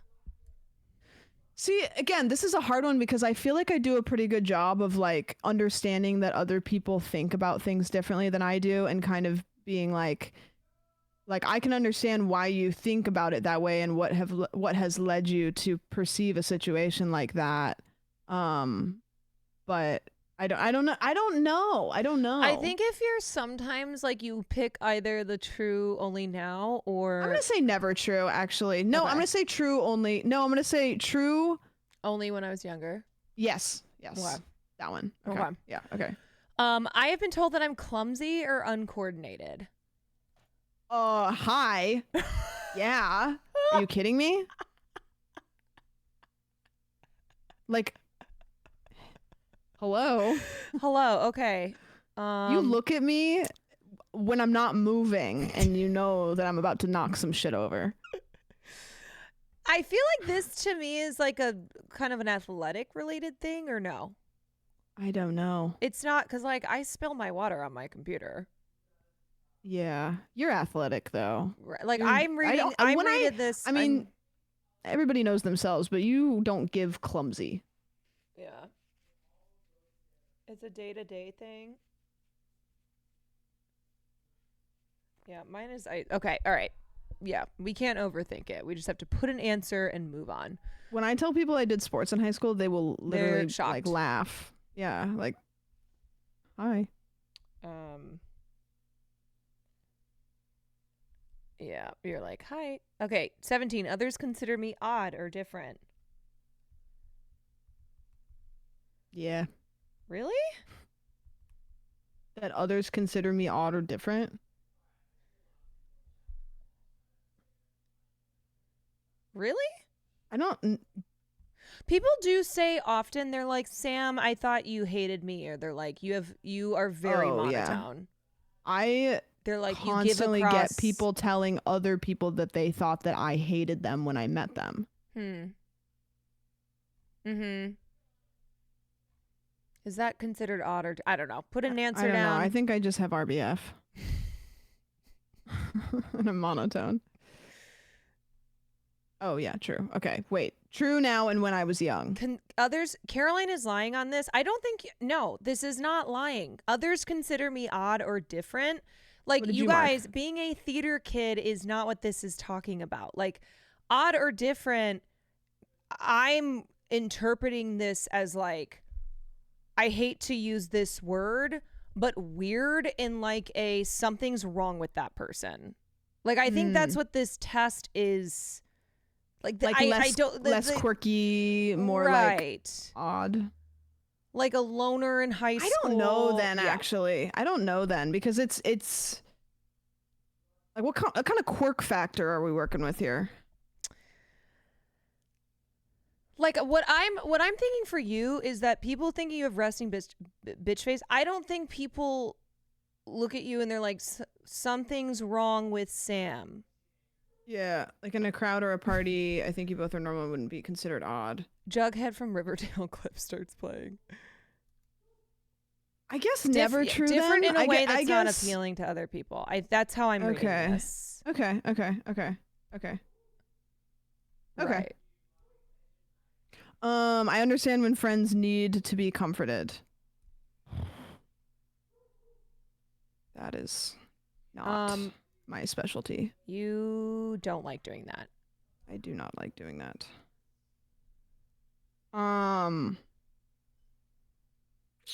Do I understand when they need to be comforted? Sometimes, though. Am I good at doing that? Absolutely not. I think you know when people want to be comforted, you just don't like to do it. Yeah, but I do understand when people... Yeah. So is this... I guess I would say true now and when I was young. However, I'm horrendous at the doing of comforting. But I do, like I'll immediately recognize when somebody... Horrendous at the doing of comforting. Yeah. Yeah, also, to be clear, guys, like, please don't treat this test as something that is that is medically accurate, and 2, like, don't project onto anyone else, and 3, there's no good or bad here. Okay, this isn't like, oh, if you get this score, good, if you get that score, bad. Okay, like, let's just be clear about that. Hell yeah. I am very sensitive to the way my clothes feel when I touch them. How they feel is more important to me than how they look. This one's interesting because this one I used to, as a kid, I used to only wear my socks inside out because I hated how the thing at the end of your toes felt on the inside. What? Like, you know, the sock at the end of your toes, how your sock has a thing that goes like where the sock is sewn together. You know? Wait. The seam. The seam of your sock at the toe. Hold on. The seam of the sock? So inside your sock, there's a seam that goes across your toe. Yeah. I used to wear all my socks inside out because I didn't like how that felt. Okay. And now as an adult, all of those things I've grown out of. Like, I did have a lot of things like that when I was a kid, but I outgrew them. And I didn't just get used to it. I just genuinely, it doesn't bother me anymore. Okay. So what So I put true only when I was younger than 16. Okay. Yeah, that shit sucks. Okay, a lot of people relating. Yeah. Also, like, sometimes the seam, like, up by the thumbs of jackets. Okay, number 20. I like to copy the way certain people speak and act. It helps me appear more normal. I don't think I do it consciously. I'll pick up... Like, remember when we were talking, when we were recording the podcast, so I was telling you all the things I picked up that Brody says? Yeah. But I don't do that consciously. I think everybody does that. You just pick up. I think this is, though, that, like, you don't like know. Masking. I think this is masking. Yes. Yeah. Which is like everybody code switches, and people will respond to the energy of people around them. Yeah. But I think this is the, that helps me appear more normal. It's the masking element, right? Yeah, I never do it consciously. I subconsciously pick up things that people around me are saying and behaviors. Like, I said something the other day, and the way I said it, I was like, wow, that sounded like Caroline. Like, I'll pick up mannerisms from the people I'm around, like, very easily. Yeah. But it is not masking because it's not, like, conscious. Yeah. Okay. I think that's what they mean. Like a conscious thing. And well, let's just put an answer down. Okay. It can be very intimidating for me to talk to more than one person at the same time. I don't think so. I have to act normal to please other people and make them like me. No, I think that's like the other question. I don't think so. Meeting new people is usually easy for me. Yeah, I think it always has.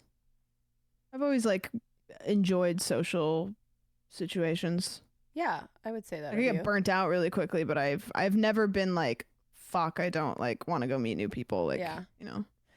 I get highly confused when someone interrupts me when I'm talking about something I am very interested in. Confused is a tough word. Yeah, this test is kind of whack.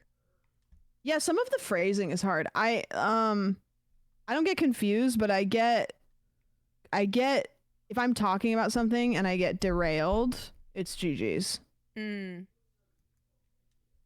you see, you force it back to you. Does it derail your train of thought? Incredibly, yes. If that's what they mean, then yeah, but I don't get confused. It's why I don't, sometimes I'll turn the sub alert sound all the way down for me, and when I stream and if I have music on, I'll turn the music all the way down for me. Because if I am talking and I hear music, yeah. That makes sense. I can't. Okay. I think that word confuse is not what you're describing. Okay. It's difficult for me to understand how other people are feeling when we are talking. No. I can definitely tell. We are empaths, humanists. Empath. Yeah. I like having a conversation with several people, for instance, around a dinner table at school or at work. Yes. Yeah, I do. I take things too literally, so I often miss what people are trying to say. No. I'm like really sarcastic, so I think I caused the problem for other where people take you too literally. Yeah, if you're somebody that takes things literally and can't pick up on sarcasm, I'm a nightmare. Caroline, do you know about MBTI? No. I do not know what that is. Question 28. It's very difficult for me to understand when someone is embarrassed or jealous. No. Some ordinary textures that do not bother others feel very offensive when they touch my skin. No. Oh, Myers-Briggs. Yes, I know about Myers-Briggs. I'm going to say no.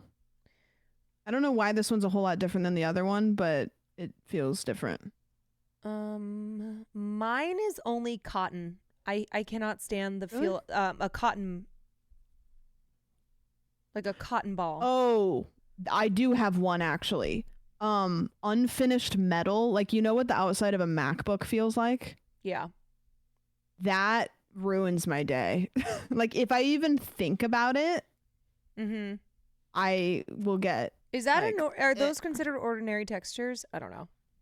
Yeah, it seems like a not ordinary texture. That seems like fingernails on a chalkboard kind of thing. Yeah, like a lot of people seem to be also saying I hate cotton balls. Yeah. That's ordinary. So should I say true or should I say? But that's the only one, I think. Yeah, okay. Like there's no fabrics that bother me. There's no. I'll say true now. I don't think I've ever worn anything ever that's been like a weird fabric for me. Question 30. I get extremely upset when the way I like to do things is suddenly changed. No. Gotta roll with the punches. No. No, because I don't get extremely upset. This is like definition Hassan Piker. Yeah. Yeah. The whole schedule thing. Okay. Question 31. I have never wanted or needed to have what other people call an intimate relationship. I've never wanted or needed to have what other people like romantic? I guess. Never wanted or I mean, needed? I don't. This is interesting.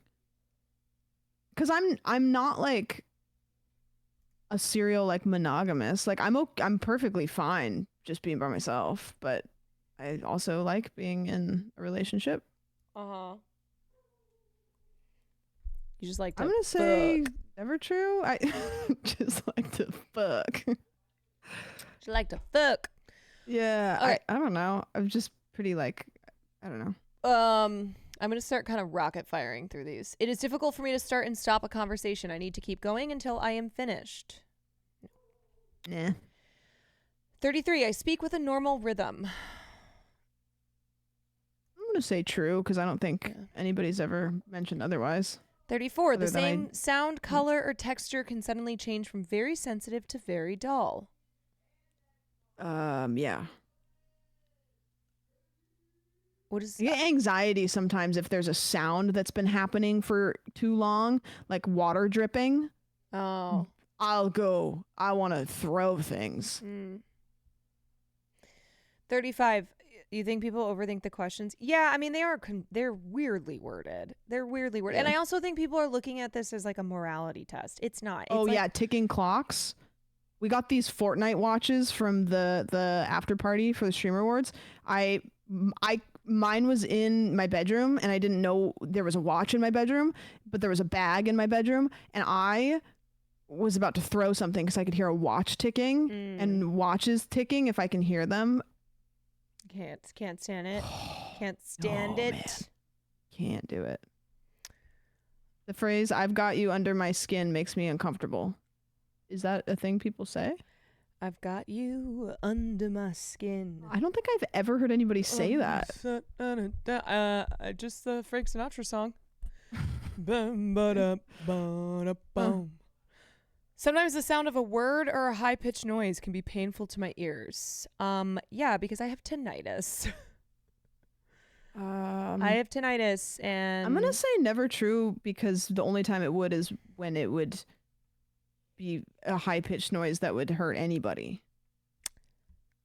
Yep. I don't know. Probably. Or high pitched noise. Yeah. Shout out anybody who has tinnitus in here. Anybody? Yeah, I think you're right with the like a high pitched noise that would be hurt painful to anybody. anyone. Yeah. I am I have tinnitus from working in nightclubs. I'm an understanding type of person. Yes. Yeah, I think so. I do not connect with characters in movies and cannot feel what they feel. No. I always No, I'm gonna be say connecting. true only when I was younger than 16. When I was younger than 16, I didn't connect with any form of like art, media, anything. No characters made sense to me. Really? I was just like Fascinating. I watched things that were fun to watch, and there was no emotional connection to any character. Really? Oh, Yeah. Should go back and rewatch. That's probably all that why I stuff. didn't get into film until now, because I just was like, I just like to Yeah. see things that look cool. I don't connect. Mhm. I would love for you to go back and watch stuff that you watched as a kid. Yeah. See if it's Iron different. Giant though. Oh, Iron Giant, my God. But My God. that's a I different ballgame. cannot tell when someone is flirting with me. No, I know. No, I can tell. Like when Will finally tried to tell me that he liked me, and I said, I know. This is Brody. Brody's just oblivious. He claims he has no idea I was flirting with him the first time that I met him. What? I was like, yeah. That's so funny. Okay, I'm 40. just bad at it though. I can see in my mind in exact detail things that I am interested in. So like if I see want in my mind if in I want like exact ice details. cream, I'm like closing my eyes and I can see it. Yeah. Okay, yeah, sure.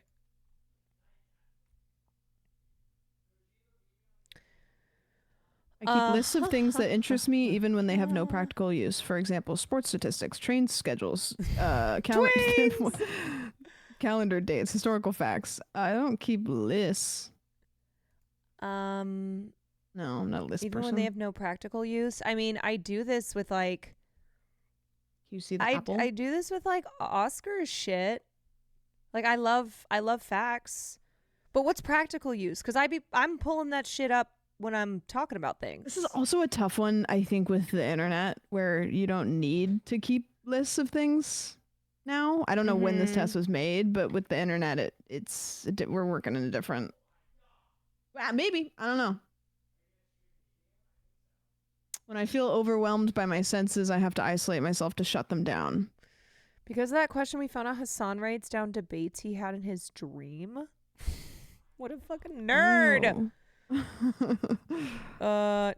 No, I don't do any of that. I don't keep lists of things. I just like have it in, I don't know, like things that I remember. So I'm going to say no. When I feel overwhelmed by my senses, I have to isolate myself to shut them down. Only when I'm on drugs. Yeah. Yeah, if I've smoked like a lot of joints, I will simply need to remove myself from everything. You've done a little bit too much psychedelics and you're like, yeah, I get me can't outta look here. at my hands. I just paste my pants in the backseat of somebody's car. But that is not the usual situation for me. 43, I like to talk things over with my friends. Yeah, I do. Yeah. 44, I cannot tell if someone is interested or bored with what I am saying. Nope. That actually is true for me. I'm usually really tapped into, like, even though I'm not good at handling it, like, I'm very tapped into what people are feeling around me. Like, I can tell. Yeah. I can tell if somebody's, like, feeling a certain thing. If I'm talking to somebody about something, though, and they're not having it, I don't know. Really? Yeah. Sometimes it makes me annoyed, though, that I just... I ignore the fact that I know that they're not interested. Yeah, I have no idea. 45, it can be very hard to read someone's face, hand, and body movements when they are talking. No, I am hyper fixated on that. That's like, that's actually one of the hardest things about being in a long distance relationship is I'm very tuned into body language. Mm-hmm. And 99% of the time, I can't read somebody's body language that I'm on the phone with. And so that's a tough one. Well, I guess you couldn't read their body language because you don't see them. Yeah, that's how that works. Yeah, you know what? That makes sense. Yeah. Thanks for breaking it down, though. When I'm on mushrooms, I put my Apple Watch and phone away somewhere off and hidden for the trip so I don't look into the black mirror and have a bad time. Very smart. Whoa. Yeah. Smart. Okay, 46. The same thing like clothes or temperatures can feel very different to me at different times. Okay, well, I was just complaining about this. You were just complaining about this. Yeah. That's why I started laughing. Like, that sounds like something that would be on this test. Yeah. No, I don't think this. No, okay. I feel very comfortable with dating or being in social situations with others. Yeah. Yeah. I don't think I've yeah. 48. I try to be as helpful as I can when other people tell me their personal problems. Yeah. My mom said I should be a therapist. You and I have a very different approach where I will tough love people a lot. Mm-hmm. Like I have a hard time being like, hey, like, it's okay. Like I'll be like, okay, how are we gonna solve this? Comforting. I'll literally just be like, we're gonna diagnose, because I like to math out emotions because it makes me not feel them as hard. If I can math out why something's happening, like why a certain person is being a certain way, why I'm feeling a certain emotion, then I don't need to just aimlessly feel emotions. So I try to do that for other people, and that isn't always their solution. Mm-hmm. You have to okay. Well, the whole, do you want to vent or do you want advice, right? Yeah.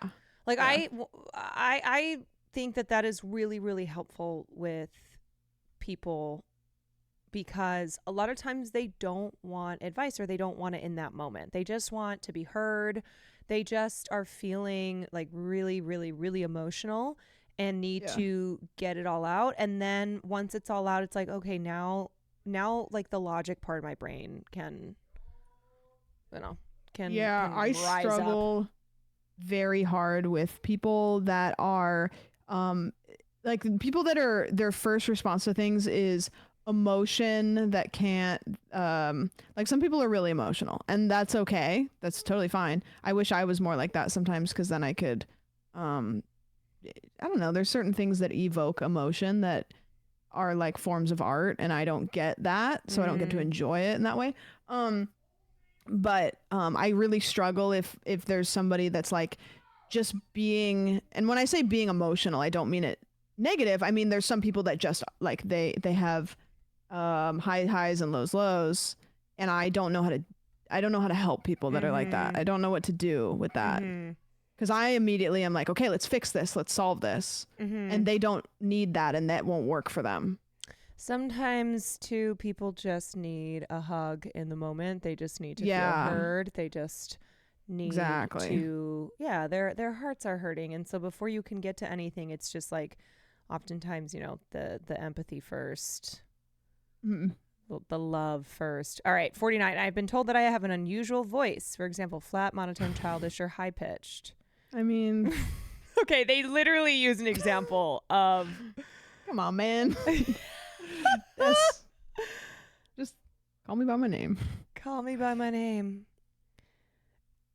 That's pretty funny. I don't think, like, is that considered unusual? I don't know. Oh my God. Nah, a lot Speaking of of people are monotone, tinnitus, but... hold on. Speaking of tinnitus, my ear is ringing. Oh, so when you have tinnitus, does it just like happen all the time? Yeah. It happens more frequently, like as I get older. Like how many times a day do you get ringing? Probably once. Huh. Yeah, sometimes more. I'll get it like once a week. Yeah, sometimes more, but like at least once a day. Sometimes I it get gets the worse, but thing it's where always all there, of yeah. the sound shifts over to one side of my head. But that only happens like once a week, maybe. Yeah, and it's fucking not sucks. annoying. This It's is why I just always like talk about protecting your hearing. I'm like, look, y'all.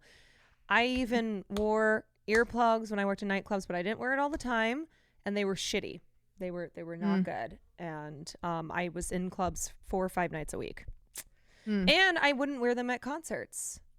Yeah, when it happens to me, it doesn't. It doesn't, because I know sometimes it can be like almost kind of painful. Like the ringing is like Yeah. Like for me, I'm just like, oh, that happens. All right, it's fixing itself. Yeah, mine went from like once a week to once every couple days, once a day.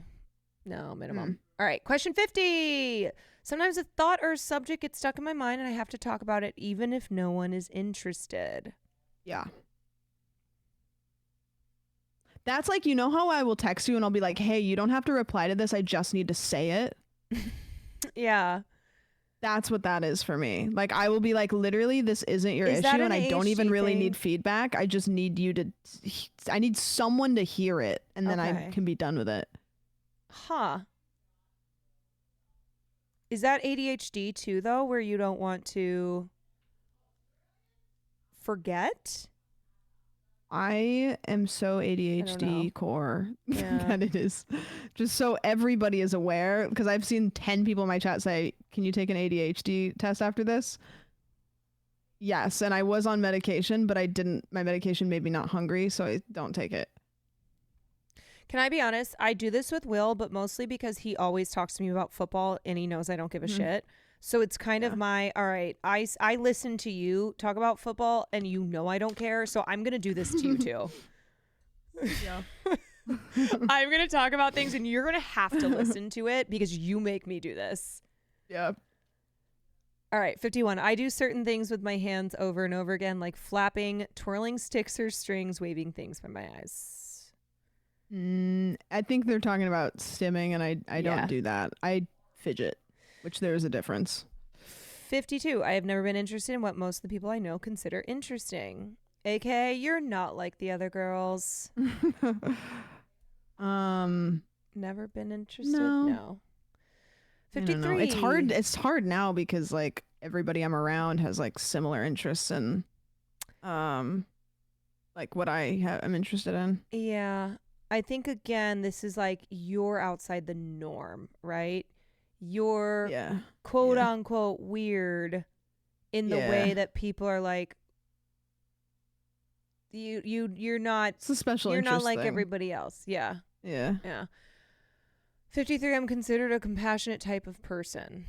Yeah. I have no idea. This isn't even one that I can... I want to say yes, but I'm me and I have my own best interest in mind, which is to say yes, but I actually don't know if this is true.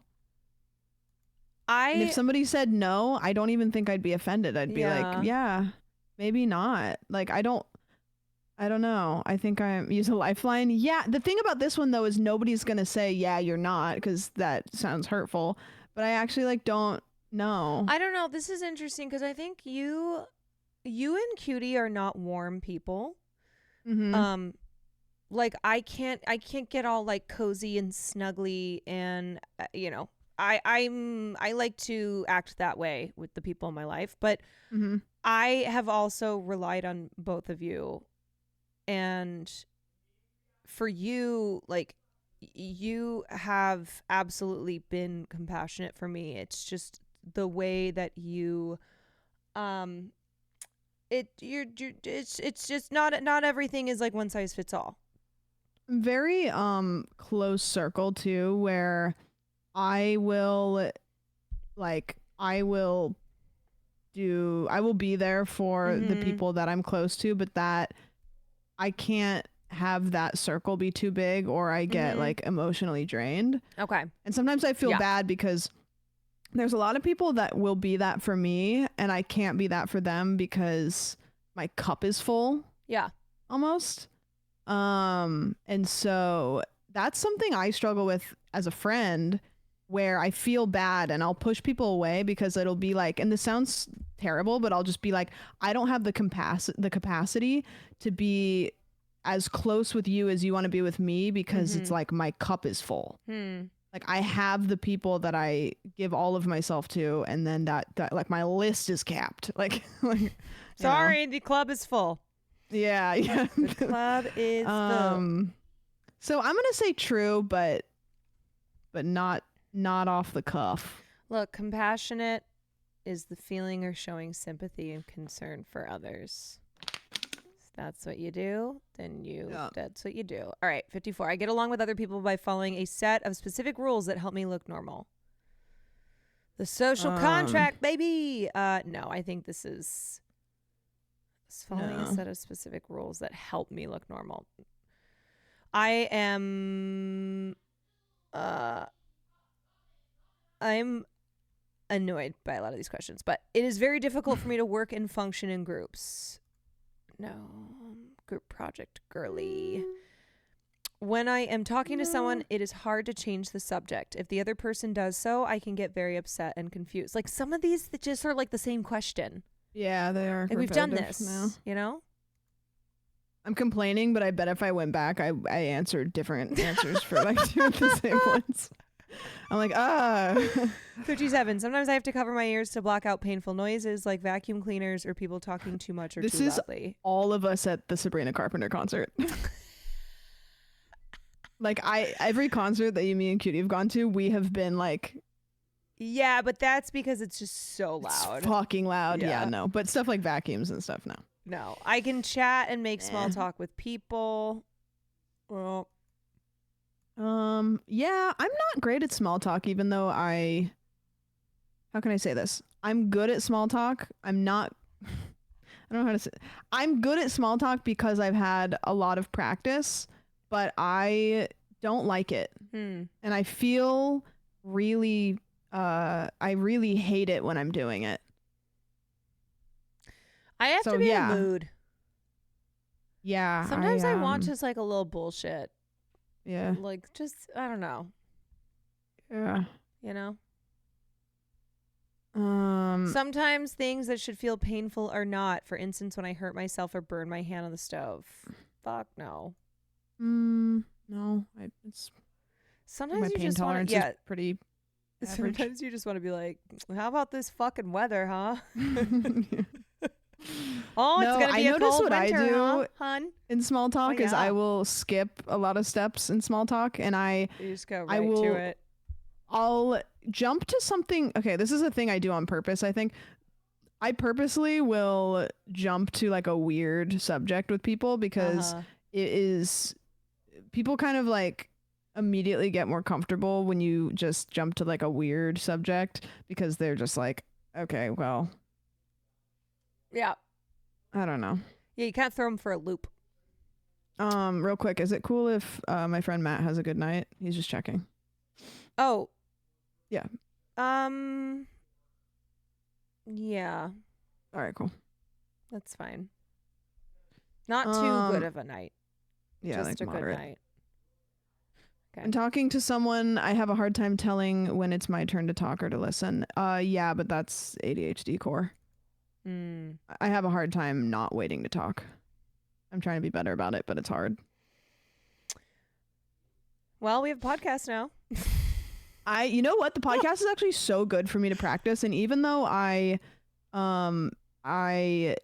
notice when I do it, especially when I edit, sometimes I'll edit and I'll be like, oh my God, shut up. Like, like you don't need to interject there. It's good because I am getting 300 examples of when to shut up and just like not.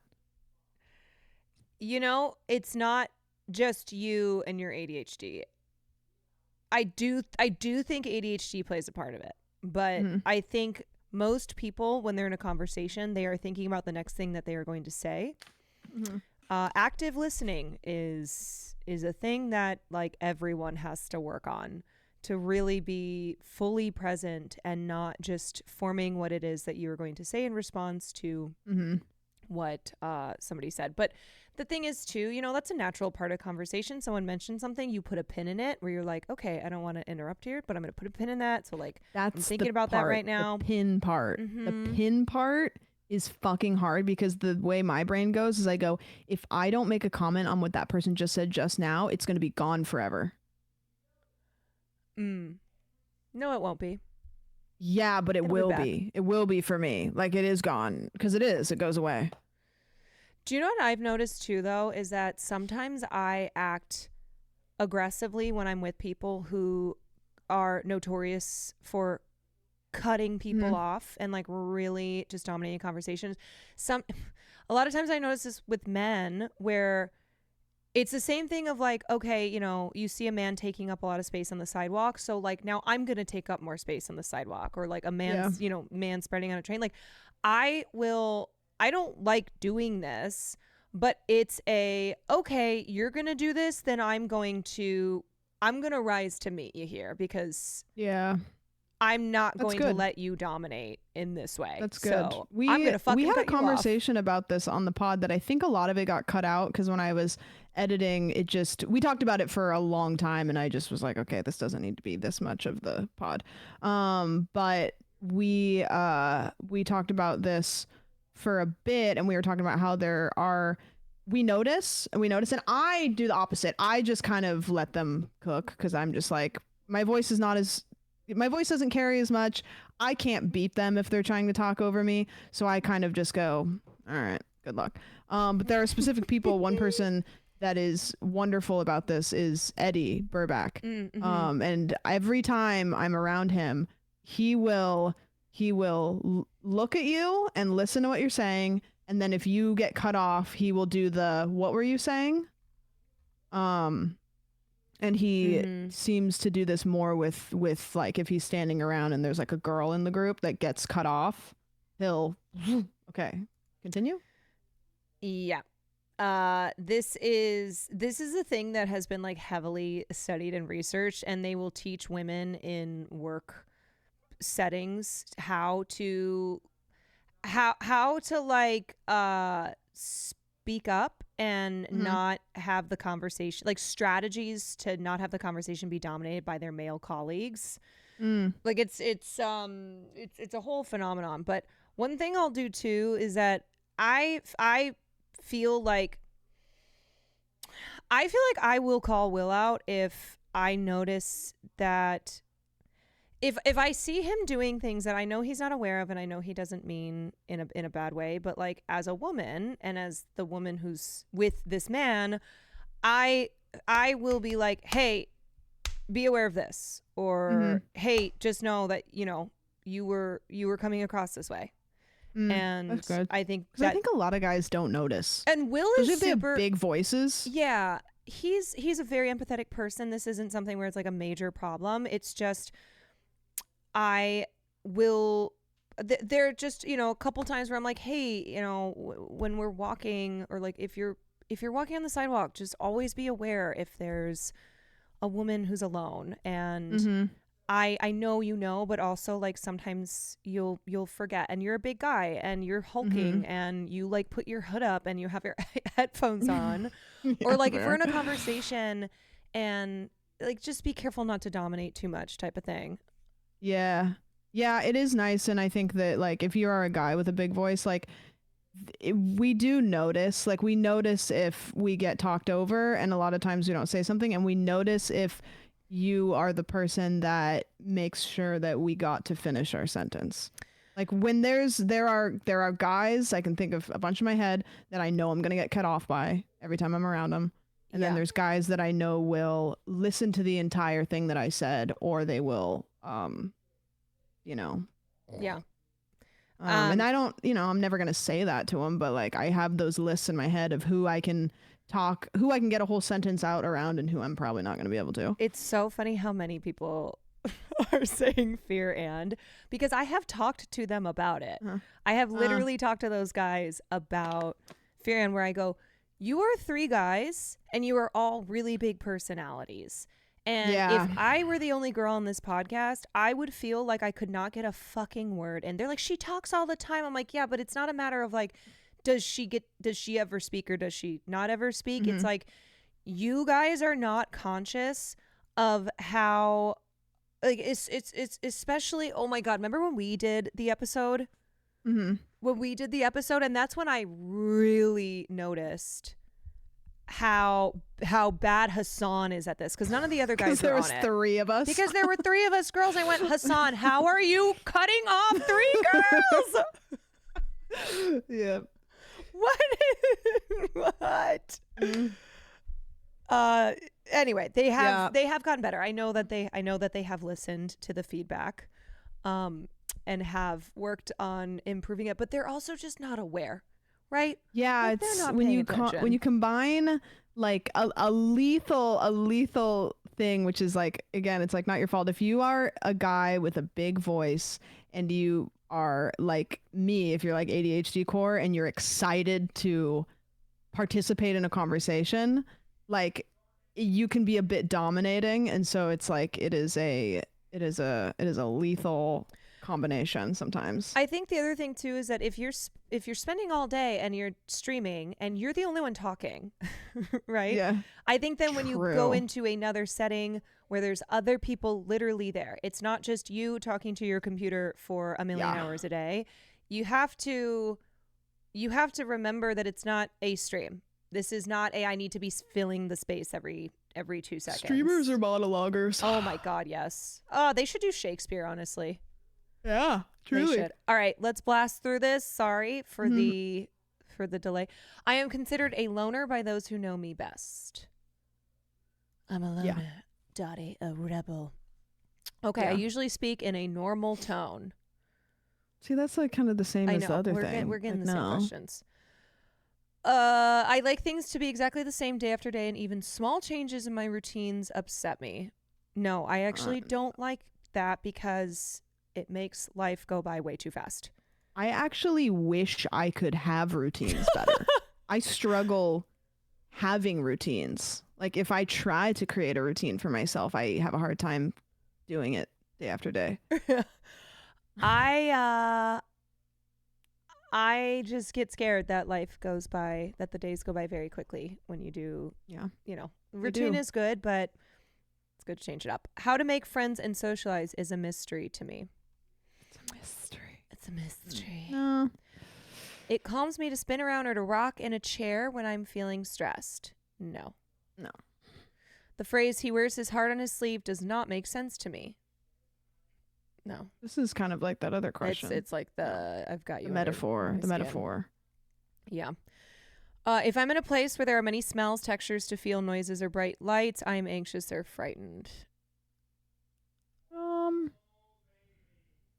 No.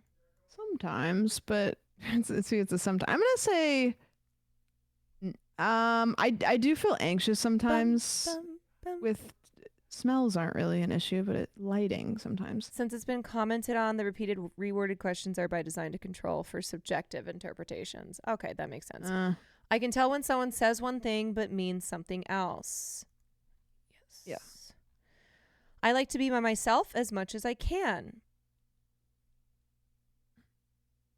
You know what's interesting? That was only when I was a kid because I had no space. I had such a huge family and I had no space that I would go out on the roof to try to find some peace and quiet because there were so many people in my house and we all shared everything. Yeah. So see, this is tough because I don't. I'm going to say true when as I was much as I younger. can is tough. Yeah. Because I don't like to be by myself as much as I can, but I do like to be myself more than with other people. So for me, when I was younger, yes, because I literally did not have privacy. Yeah. And I was an only kid living in the woods, so I only had privacy. All you had was privacy. Yeah. I keep my thoughts stacked in my memory like they are on filing cards, and I pick out the ones I need by looking through the stack and finding the right one. Is this like literally? No. Not. I mean, okay. Yeah. No, I know what you mean. Like actually like bloop. Like, is this a thing? Is this a like somebody who has autism in order to access their thoughts? They may have to treat them like they visualize as filing cards. Is this Mind Palace stuff? Yeah, but Yeah, I thought that was to like to memorize crazy things. There's like a lot of people with autism with like really incredible like recall. But I mean none of them are probably across the board, but yeah, this is a hard one to answer, but okay, I put never true, but I don't think this is true for me. My mind is not a palace. My mind is a messy file cabinet that nobody's ever organized, and the file cabinet also is in a room in which you don't know where it is. Yeah, what's going on. My brain is just it's just soup. Yeah. Okay, the same sound sometimes seems very loud or very soft, even though I know it has not changed. Yeah. Enjoy spending time eating and talking with my family and friends. I do enjoy it, yeah. I can't tolerate things I dislike. No, I can tolerate it. I don't like to be hugged or held. This is true for you. Yeah. I love being hugged or held by my partner, and that's kind of it. But I will say with this one, I think that this one, my family, like my mom and dad, are not necessarily big hugging people. So when I say I don't like to be hugged, I can like root that back to just a nurture thing. Like we just didn't ever do hugging. I didn't ever like cuddle with my parents. I didn't ever like do any of that stuff. So as an adult, platonic stuff like that, I just don't I'm just kind of like, I don't know. I don't need it. I love it with a partner. I don't need it from, like, you love hugs from a friend. Yeah. I don't ever need hugs from a friend. Like, if you hug me, I'm not like, like, I don't hate it. I'm perfectly fine with it. It just doesn't do anything for me. And if I never got a hug from a friend ever again, I'd be fine. Oh, see, I feel like that's how I really connect with people, by giving them a hug. Like if Brody never wanted to hug me, I'd be like, what the hell, man? Huh. But yeah, from friends, I'm just like, I never have ever like just needed a hug. So. Okay. All right. 75. When I go somewhere, I have to follow a familiar route, or I can get very confused and upset. I don't know. I use Google Maps for everything. I can barely get down my own street without using Google Maps. I don't know. It is difficult to figure out what other people expect of me. No. No. Don't tell me not to. We're almost done. Live just sit. I told you this kind of stuff. I'm hard. It makes me difficult. The sun's a ball of butter. I like to have close friends. Yep. Yeah, but that comes with all kinds of fine print for me. Fine print? That's like a whole can of worms. People tell me that I give too much detail. I don't know. Chat, do I give too much detail? But like stream is different from like I give detail because I want to give context. I don't think I give too much detail. What does this mean? What does this I'm just mean? Barking it. I just put never. I gotta give the context. Give the context. I am often told that I ask embarrassing questions. Like a normal This is a tough one because our job is built on just doing shit that's not quite. Let me just tell you something. Okay, the way that I have acted since becoming a content creator is a way that I never thought I would act in my life. Absolutely the same. I cannot believe some of the things that have come out of my mouth. Yes. And the way that I have behaved in front of the out of pocket things I've said to people since becoming a streamer your brain just starts to rewire into it's the content brain.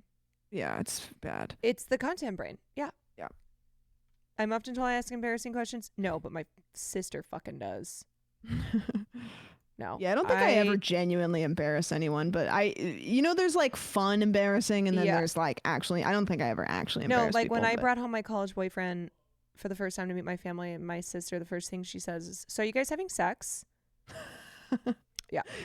Yeah, see, that is funny in a content creator space because it opts for you to give a funny answer, but in a just family setting, that's weird.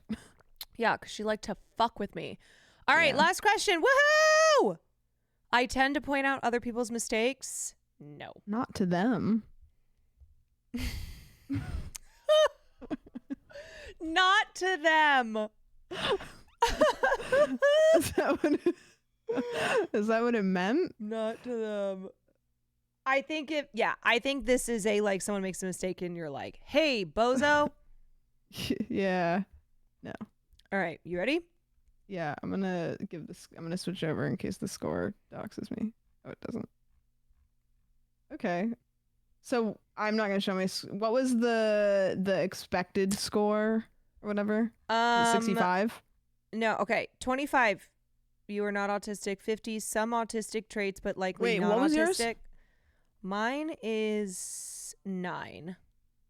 Your total is 9? Yes. Your total is 9. Yes. What is yours? Mine's 76. Just remember, this is not an official diagnosis. I know that, but how did you get 9? I didn't even know that was possible. Because if I'm being honest, I do not think that I am autistic at all. Huh. Like, this is not me doing the Hassan thing. I really do not think I am on the spectrum whatsoever. Got 24. Interesting. Language subtotal. See, there's a PDF. I don't want to download the PDF. Social relatedness subtotal, sensory motor subtotal, circumscribed interest subtotal. Social relatedness subtotal is my highest one. What's your highest one? Language subtotal 3, social relatedness subtotal 1, sensory motor subtotal 2, circumscribed interest subtotal 3.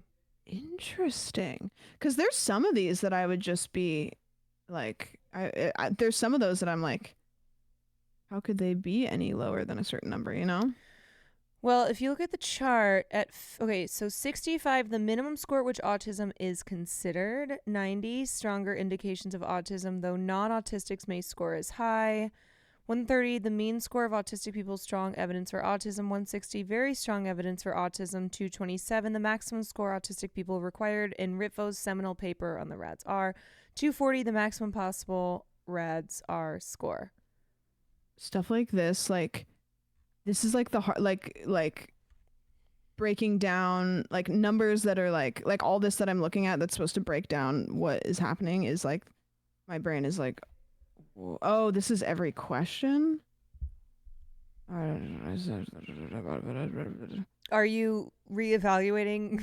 Like, No, I your just life am right now? looking at all the data and getting overwhelmed. Just going, no.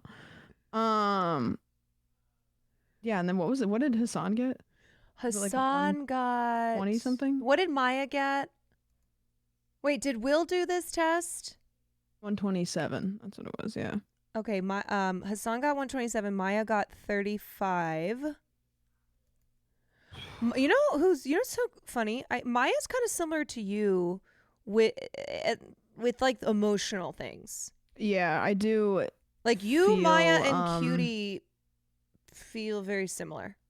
Yeah, I haven't spent a whole lot of time with Maya, but I do feel like we have a lot of overlap as people. Will got 30 something. Did he do this on stream? Yeah. 76 is around, could have some traits, but non-autistics can score that. Yeah, and Apex said it a bunch of times. Like, I think a lot of the stuff that there's a lot of like ADHD overlap there, which is stuff. Will's ADHD and his dyslexia.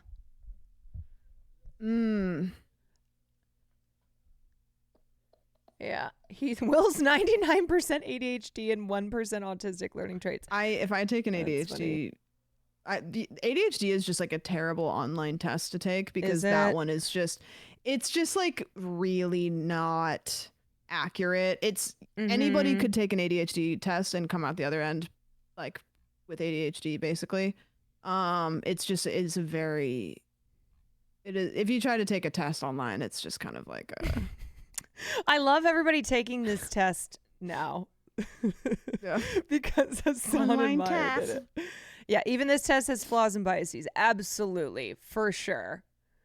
For also, sure. If you take any of these tests and you go, please don't diagnose yourself, please go to a doctor and then get a diagnosis and then educate yourself about the things that make you different, and they're not all bad.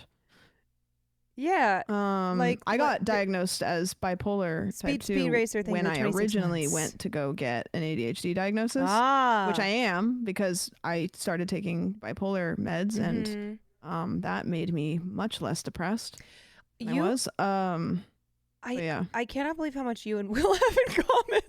Yeah. Both bipolar, ADHD. Are you dyslexic? The amount of dyslexic I am is not enough to even mention, but I can tell that I struggle, but I feel like it's not even worth mentioning because it is not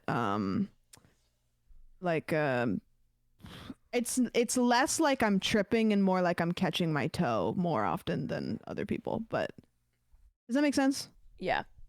Like, I get that. Do I have my notes in Comic Sans because it's easier to read? Yes. I got 9. Sam got 76. Wait, right? Yeah, I think. Sam got 76. You got 35. Yeah. But all of mine were ADHD related. no tactile, all touch. All touch? Huh, okay. I didn't know Will. Actually, now that I think about it, that makes sense. Sorry, you were saying something and he walked into the kitchen and oftentimes he'll act as if he's about to moon me. So I'm sorry. Did that happen? He will either like slap his butt like this, or sometimes he will take his Why did you say down. like this as if I can see? Sorry. Yeah. Yeah. Yes, it's very distracting. So, anyway, I'm like, please go. Stop it. You just mooned the thoughts out of your brain. Yep. I think tonight is a full moon. Is it? I don't know. Yeah, also, I'm not a doctor. I'm a streamer, so don't ask me what type of doctor to go to if you think you have... Oh, yeah, guys, please, I don't... just a reminder, this is not an actual test. This is not something where if you score on the lower end or the higher end, you should be like, I don't have autism or I have autism. And don't look at this as like, this is not a morality test. This is not good or bad. So please just... please do not use this as the professional diagnosis. I think it can be an assessment. Yep. If you have always been wanting to get tested, I think that is something that you should do and not just base your... And if you have a weird rash, one of my mods is qualified. So please send a photo to Gibby, because Gibby can actually diagnose your weird rashes. So, yeah, that is true. I think Sam would have scored higher without Caroline to talk to. Really? No, I think she would have thought about. I think she would have thought about things too much. Yeah, she never would have finished the test. No, I would have just taken longer. Like we'd still be here.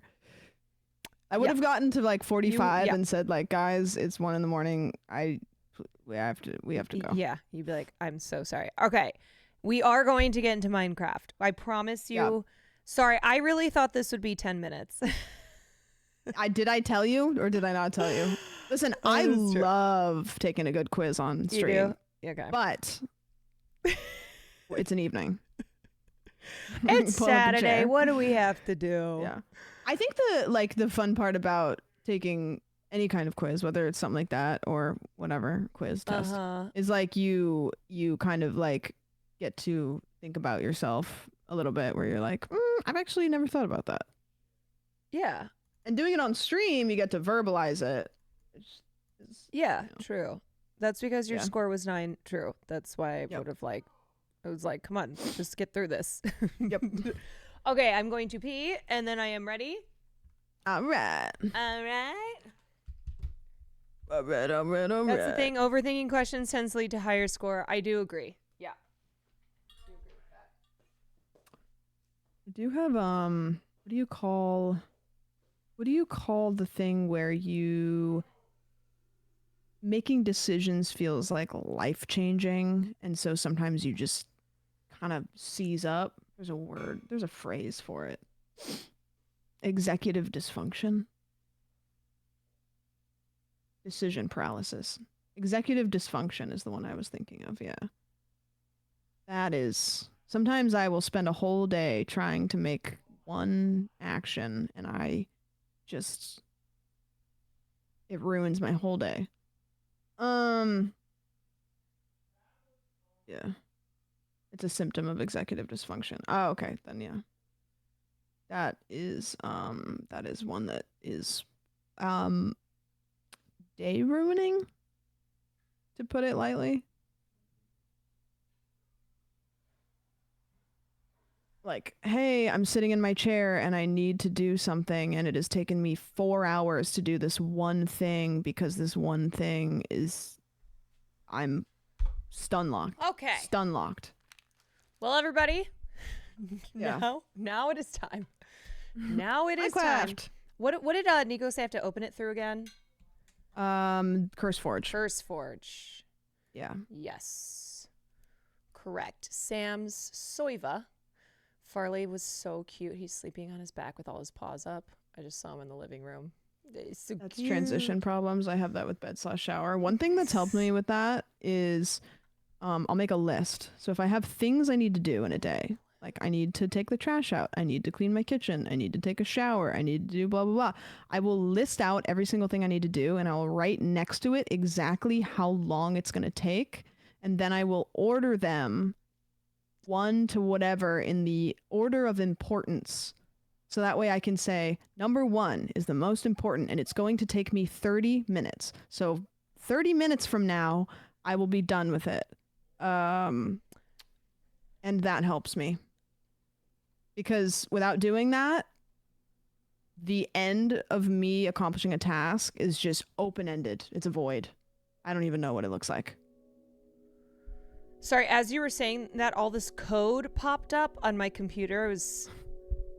Yeah, CurseForge was like, opens like a launcher what thing is that this? like has code. Even though I'm now a hacker.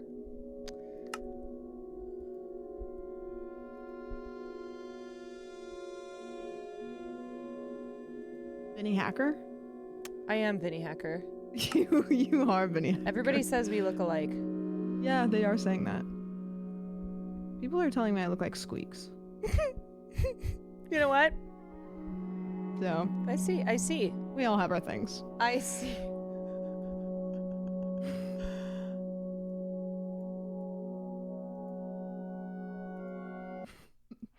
I see the squeaks. Okay. You died. Yeah, I know. How? I know I died. Well, no, this is just from the last time. Oh, okay. All right. Okay, so I'm gonna recap. Are you you're not loaded in yet, are you? I'm gonna recap while you're loading in. Okay, so day one. Day one. I am loaded in now. And you're gonna probably hear me double because of the voice thing once you load in. We did all of the normal Minecraft things, really. We found diamonds, we found lots of iron, we went into the caves, we went around the island that we're on, we got lost in the water, we died a few times, and then we found some lava, and we had a diamond pickaxe, so we made a portal. What? And we went into the portal and immediately both died. And both of our things are in the portal still, probably, maybe, we'll see. Since it's unloaded, I don't know, we're gonna go look. And now me and Caroline are both back to having nothing. So, that is where we're at. Yes. Did you load in? Hang on.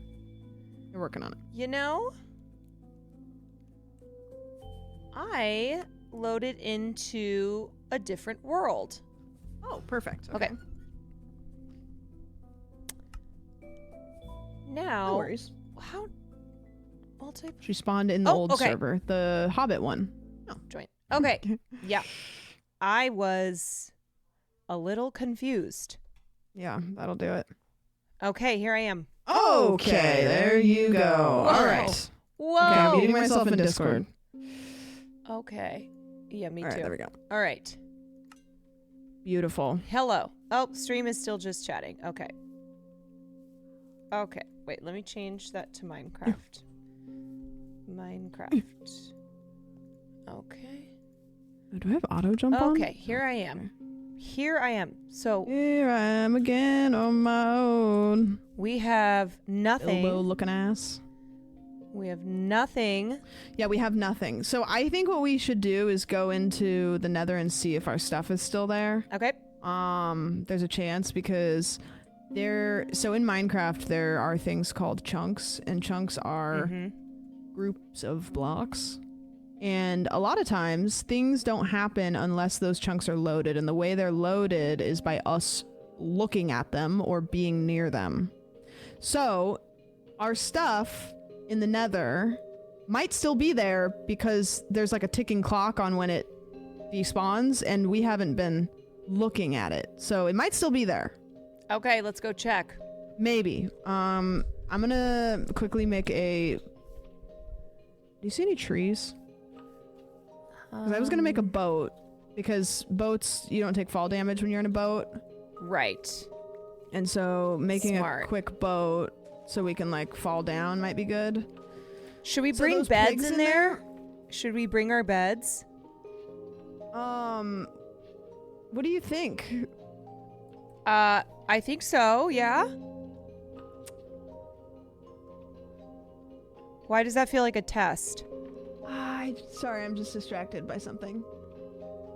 Why? You know, if you want to bring a bed, I'm gonna let you. You have free will. Okay. I'm not going to. Wait, but why? I'm gonna let you. Because I just like where my bed is now. Okay.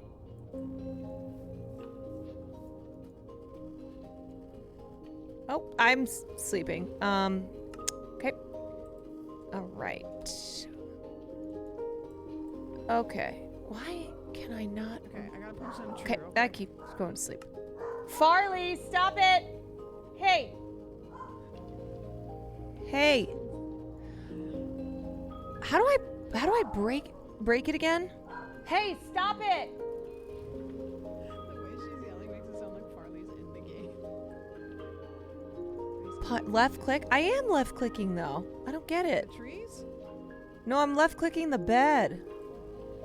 Oh yeah, you just have to break it. Pick it up. Left click is it ain't left clicking. Like hold left click and break it. I'm holding. Which bed are you? Where are you? I'm in the house. Oh. In our house? Yeah. I don't know, it's not it's not letting me punch anything.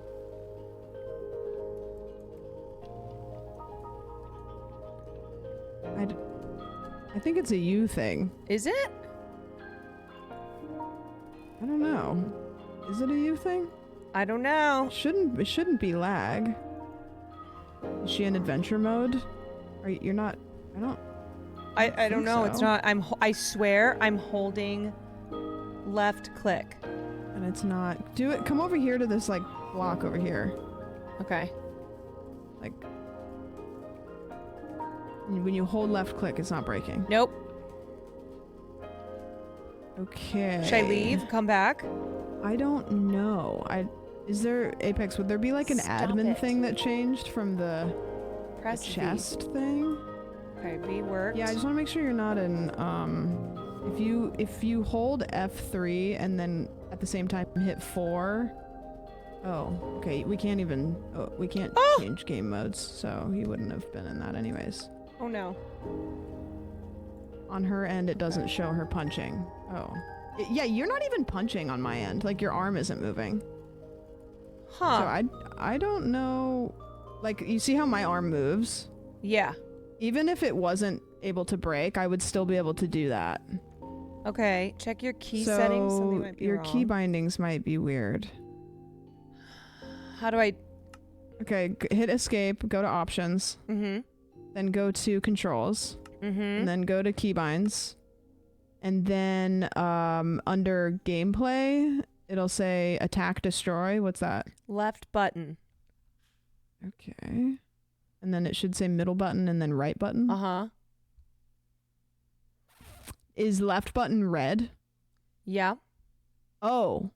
Okay. So scroll down until you see left button on something else. Because what's happened, I think, is you've also bound left button to something else. She has to change it from push to talk. Do you have push to talk on right now? I don't. Why would it be on? Okay. Scroll down to in the keybinds. Scroll down to voice chat. Okay. And then do you see left button there? Yeah. Okay, so click on it and then hit escape because that will reset it. Don't hit the reset button. Click on it. Like click on it and then hit escape. Okay. So now it should say not bound. Mm-hmm. Okay, so now hit done and then hit done and then hit done and then hit back to game and then try it. There we go. How did you do that? I don't know. I don't know. I didn't do anything. Incredible. I didn't do anything. It's I promise. Yeah, so apparently you have a lot of red controls, which is fine. When I play the game, a lot of times all my controls are red too. But if you run into a situation where something isn't happening and it should be, that might be your issue in the future. Shit. I don't know why. Every keybind is screwed? No, it's not. Here's what we need. I'm gonna give you the run through of all the ones that you'll need, and if they're fine, then we'll probably be fine. Okay, go to options, go to controls. First of all, when you go to controls, is your auto jump on or off? Off. Okay, good. Go to keybinds. Okay. Okay, so what's your jump? Space. And then sneak. Left shift. And then sprint. Left control. Okay, and then strafe left should be A. Mm-hmm. D, S, W. Yep. And are any of those red? Nope. Okay, good. And then for gameplay, attack destroy is left button. Is that one red anymore? Nope. Is pick block middle button? Mm-hmm. Is that one red? Mm-mm. Okay. Is right button use item? Uh-huh. And that one's not red? Mm-mm. Okay. And then under inventory, all the way at the bottom, open close inventory. What's that? E. Is it red? Nope. Okay. And then I'm just looking for ones that if they're red, that's an issue, because there's a lot of buttons here that you're probably not going to click in this playthrough. Okay. And then voice chat's working, so that's fine. Okay. You should be good. You should be good. Okay. Because those are all the buttons that you're going to press, and if you press anything outside of that, it's not going to be a regular thing, I think. Okay. Let's go. Cool. Okay, so let me Did build a Sam boat ever real work quick. in IT help desk? No, she's just really patient with me. Okay, I have a boat, so I can build you a boat too. Okay, take this. And then I think you know this, but you get out of the boat with the same button that you crouch with, which is left shift, I think, for you. Yes. Just so you know, because that's always a tough one. Okay. Okay, so we're gonna go in. Yep. Fuck. Shit. Okay. How do I...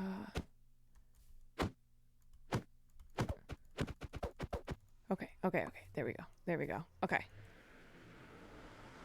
Okay, I'm here. Yep. Okay. We have a boat. Okay, Okay, I'm gonna tell you another thing too. So, do you see over there are these pigs that look like zombies? Yeah. And then down there's pigs that don't look like zombies. Okay. Right? Okay. So the pigs that look like zombies won't hurt you unless you hurt them. Okay. The pigs that look like zombies won't hurt you. The pigs that don't look like zombies, they will hurt you unless you're wearing something with gold. Okay. So at some point... Wait! What happened?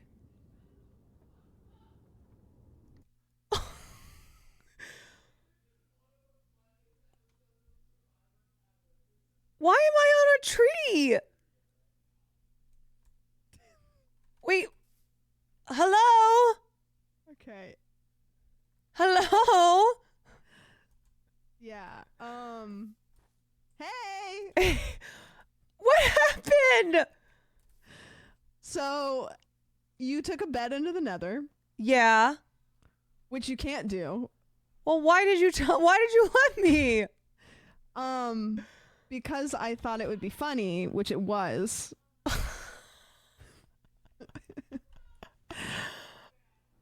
Okay. So why am I in this tree? Because you took your bed, which is where you respawn, which is you just blew up. So now you're in the tree, which is the world spawn. Wait, my entire chat told me to put my bed in the nether. Yeah, I know, and it was a canon event. I could have stopped it. I really needed to let it happen though. It was a canon event. Yeah. I had to let him have one, you know. You know what? That's fair. Yeah. All right, well, what do I do now? There was a bed up here that I almost grabbed, but I didn't. Now I don't have a boat or a bed. I don't have jack shit. No, neither of us do, because you killed both of us. Wait, I killed both of us? Yeah. Wait, how? I have the funniest clip of me explaining to you how we weren't going to die, and then I turn around and I just see a bed, and I'm about to go, Caroline, did you put that bed down? And it explodes. It's really good. Oh, no. You can, like, see it process on my face, like, oh. I was so fucking confused. I can't believe it Okay. killed you as well. Yeah, they explode. So that's like when people fight the dragon, a lot of times like speedrunners will just bring beds in and try to like kill the dragon with beds. Oh. But it's like they explode pretty big, so it's yeah. Okay. I see. That feels like cheating. No. I guess it's just speed run. It's gaming. That's Have you ever gaming. watched somebody speedrun Minecraft? I've never After watched we beat anybody this- speed run anything. Really? This is why people kind of got speedrunning's mad at me. So fun to watch. People kind of got mad at me when I was like voting for Squeaks or defending Squeaks as speedrunner. And I was like, you guys, I know, I get it. I don't know shit about speedrunning. I know that he's probably I'm not. gonna give you the so I have to introduce you to speedrunning. Do you know what GDQ is? No. Okay, so we're gonna watch GDQ this year, or some parts of it. It is a convention that happens every year. It happens a couple times a year, but there's like the big main one. It's like, you know how there's like the Summer Olympics and the Winter Olympics? Yeah. Like everybody kind of watches the summer ones. Yeah.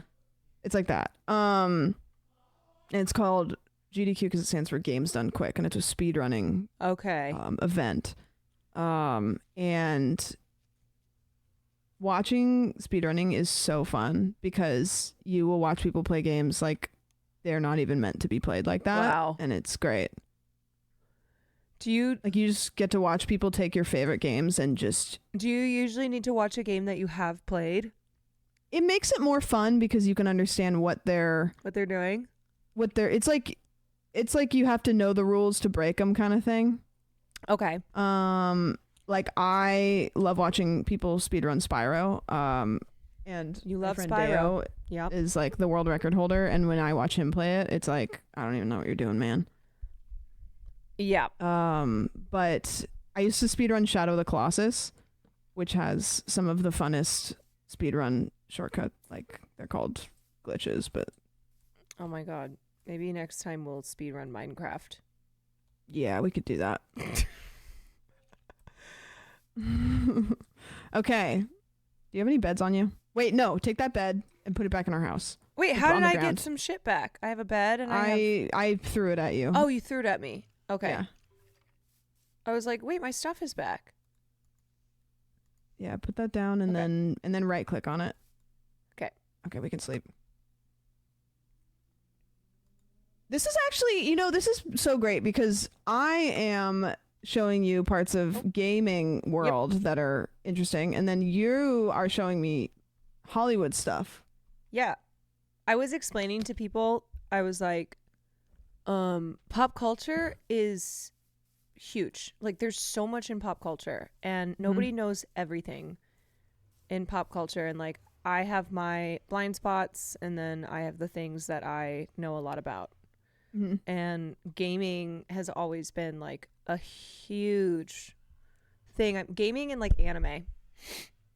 How surprised were you at the Game Awards when I couldn't, because I told you, I was like, A-list celebrities come out on the stage sometimes. I and know, you're but like, I didn't okay. know that Harrison motherfucking Ford was gonna come out. I knew. I was like, Caroline's losing her shit right now. Yeah, I didn't get to be there for long, but I did get to see that, and I was freaking out. I don't think there was anybody. Ella Purnell obviously went up on stage, but I think Aaron after Paul, that, Aaron Paul was there. I missed that though. He was there. I'm trying to think if anybody else came out that was big. Honestly, last year they had a lot more people. I mean, Harrison Ford is a pretty goddamn big, and he was big. either at the bar after that or in bed. Like he went straight off stage, either went to the bar or went to sleep. Yeah. Okay, ready?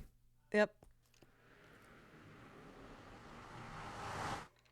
It's like, Did you hear about Pop Culture Jeopardy? No, what about it? Pop Culture Jeopardy? Somebody asked me Okay, so I Where should feel we like go? if our stuff was here, it would be What are those down X's there. though? Ah, shit, Sam! Your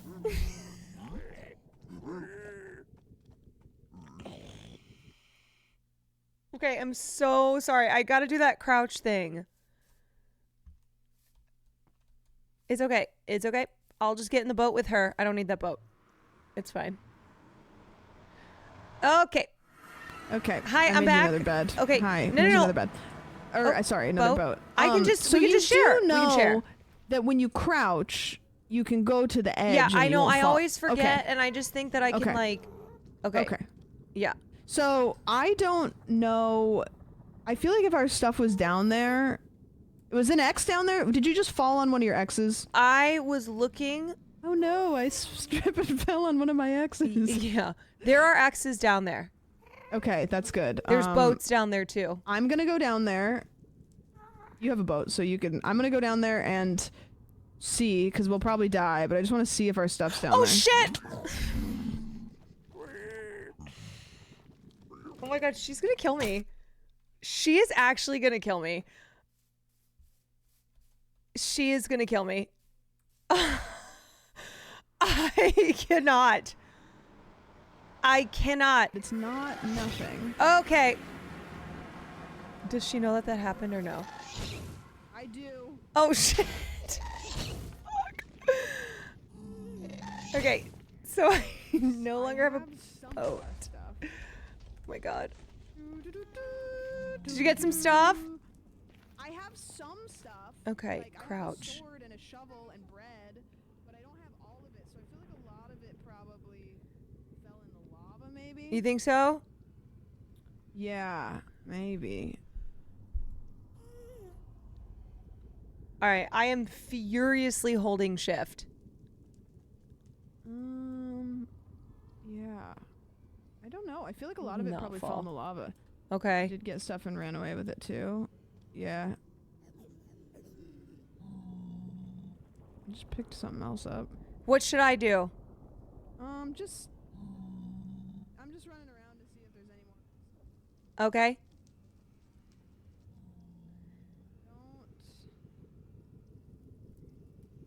I don't think this is not smart. Holding shift in Minecraft was detrimental to my pinky finger health. It's hard. It's hard. Not trying to get me. I don't think I can use this on gold. If I jump and land in a boat, does that work? If you jump in what? If I jump and land in a boat, does that work? No. No, you can't do that. You have a boat in your hand? No, but there's so many boats below. Yeah, I have 2 boats. I'm about to come back up. I'm just grabbing some of this gold. Because then I can like make something gold for us Okay. so that they don't kill us. Okay, I'm about to come back up. Okay. Spam, click, right click. But the boat has to be nobody in it, and there's a bunch of fuckers in it. I mean, do you have anything in your hand? I have literally nothing. I mean, you can try it. If you want to like jump on one of these boats that's empty. But is that actually a thing?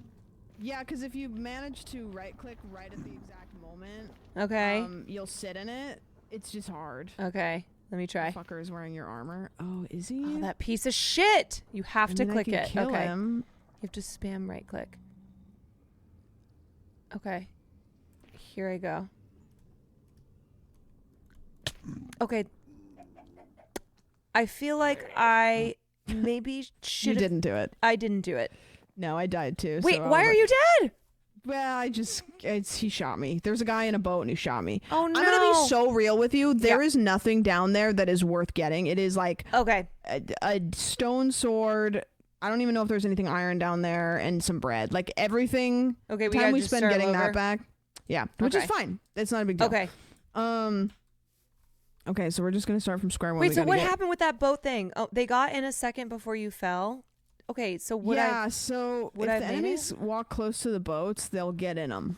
Ah, which is okay. Well, weird. fuckers. So there was just a bunch of so guys they in our stole, boats. They stole our armor and they our commandeered boats. our boats and our armor. Yeah. Parlay. Yeah, they parlayed us, but they didn't ask. They just did.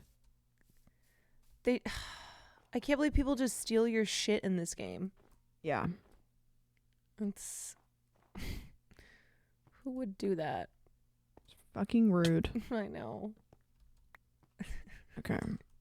Making one of these. I don't like how scary this is. What? Just these edges. Like falling?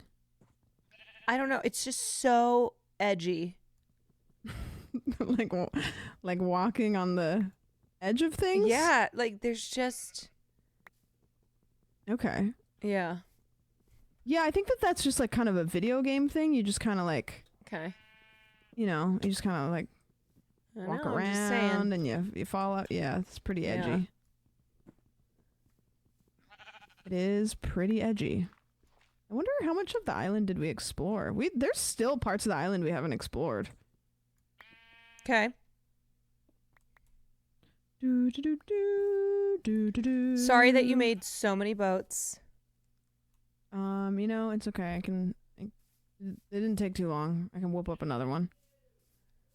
Anything you need me to work on? Making? Punching trees. Okay, I got you. I Can't am get enough punching wood. trees. Because what we're going to do is we're going to just get some... We're going to go into the caves at some point and get more iron. I'm going to get this bread. But we can explore, because sometimes there's iron just like out on the open in these like cliffs, and there's a lot of cliffage. A lot of See, that's what I'm talking about. So many cliffs. Yeah. Well, we can go to not cliff spots. We can just explore. Okay. If you want to journey, we can explore. I'm going to give you a tool. Okay. And this tool, very technical. It's what I, in the industry, like to call an axe. Oh. So, here you go. Okay. Yeah. Thank you. Yeah. Okay. Okay, so what I'm going to do is I'm going to make... I'm going to just get a bunch of stone right now. Yeah. Here's one of these. I'm going to get a bunch of stone. Okay, I got a stone pickaxe. Okay, you're getting stone. Yeah, I'm getting stone. Do you want me to make order some of stuff? operations. Order of operations is get stone, get iron, and then get bitches. Get bitches. And we're on stone right now, so we're bitches are in sight, but Okay. you know. I'm just making some sticks. Yeah, Oh, here that's comes my good. music. I am making some sticks and yeah, that's kind of what I'm doing. Yeah. Slay. Yep. Okay. Okay, I'm just gonna make a couple of these. Okay, great. I need to get... We should probably head back to the house so we can sleep when it gets dark. And then there was a village over there that had a bunch of those hay bales, which is what we can use to make bread. Let's get that bread. However, we could make a garden if you wanted to grow crops. I mean, That's aren't kinda there... fun. People do have crops around. Our house is so ugly. It's...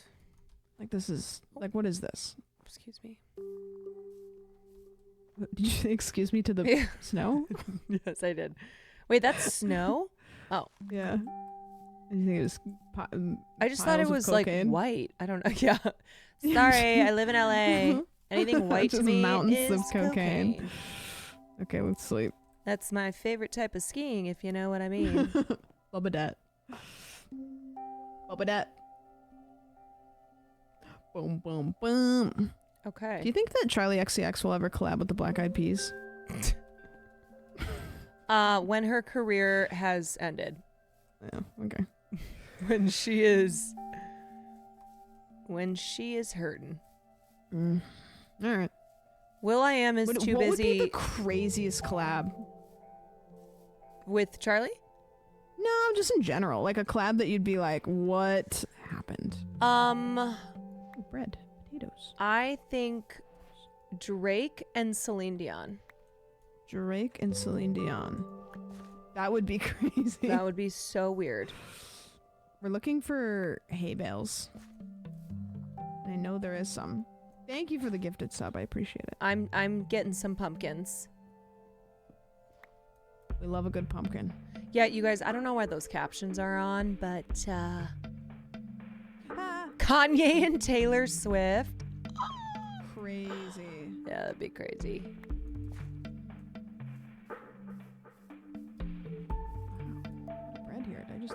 that there? Sheesh. It's because you almost summoned the wardens. Oh, right. Now I remember.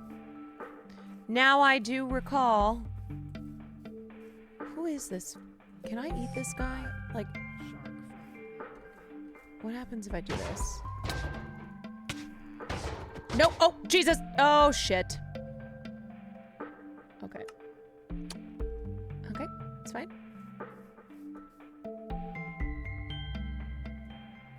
It's all good. It is all good. You know? Yeah, that guy should not have fucked with. He absolutely has hands. What did you what happened? Oh, did you try to fight that guy? Yeah, I was not Why? totally sure about his... I just didn't know. I didn't know his strength. You were unaware of his game? I thought that maybe we could eat him. Yeah, he's made of, iron. Iron, yeah. Yeah, I know that now. I can kill him and then we'll get quick iron, though. Oh, are these horses? I can't kill those horses. Why were you gonna kill them ever? For food. You can't eat them. Can't you cook their meat? They don't give you meat. Isn't this a survival game? Yeah, but it's like, you know. Hold on, I'm gonna kill this guy. Okay. Wait, how'd you do that? You just go up a couple blocks and they can't reach, little bitches. Oh, I see. Okay, I have a good amount of glue. I wasn't gonna do it though. I wasn't gonna do it. I didn't know they were horses. Can you ride them? Yeah, you can get a saddle. Oh my god, I'm so sorry. I think I just punched him. Okay. Yeah, you can ride him. You just click on him. Oops. Okay, I've got some seeds and stuff, and I've got some food that we can use. Okay. And so we need to go back into the caves. Or honestly, this over here, you see this little like thingy that's got like a bunch of stone? It's like a little mountain range. That might have iron on it. Okay. Because whenever you see these mountain ranges that aren't grass, they're just stone. Sometimes they have like exposed iron. Okay. So I feel like we should just go over there and check and see if there's iron on that, because that might be easier. Captain. Captain. How long do the days last? I think 20 minutes. Oh. Or no, is it 20 minutes? Excuse me. I'm pretty sure. Yeah, stuff like this. Like sometimes there can just be like exposed iron. Oh, this is a pretty house. 20-minute full cycle. Yeah. Why are all these houses nicer than ours? I don't know. I mean, this one has oceanside view. This is kind of nice. It's just hard to get to, you know. Oh, I see iron. That's true. I see iron over here. Wait, how do you see it? With my eyes. Oh, that stuff? Uh-huh. Oh. Yep. Okay. There's some iron there. Got some good stuff. Got some good stuff. And then we're gonna... Oh, here's some coal. I'm gonna need that. Oh. What's that one song that's like... Big iron on his hip. I'm sorry, Big do you think that's iron. a genre of music that I'm familiar with? I don't know. Chat, what is it? Big iron on his hip? Big iron. Yeah, but how's the song go? Big iron. It's called Big Iron. Big iron on his hip. How does it go though? Big iron. What is big iron on his hip? I don't know. Big iron on his hip. I don't know. Something about that. Are you talking about sip? I don't know, man. I'm just saying things. What is modded Minecraft? Should I go in here and see what's up? That's a whole can of worms. Oh. I mean, technically, we're playing modded Minecraft, just barely. Need more iron? You keep... I'll be like digging at something and you'll just walk in front. Ooh, more iron. Oh, yeah. I take your stuff when I do that, right? Just I just almost smack you in the face. Oh. Hello, Logan Oleos. I think I have some of your coal. Oh, that's fine. You can keep it. Thanks. Hi, Raiders. Did you guys have a nice time with Mama Oleo?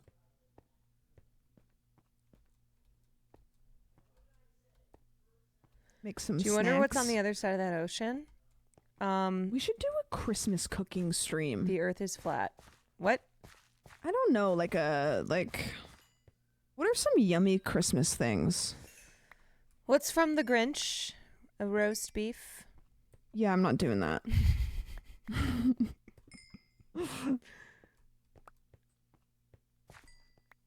Christmas stream. Here's some down here. Eggnog. You're Oh, not do you wanna hear going something crazy. Yep.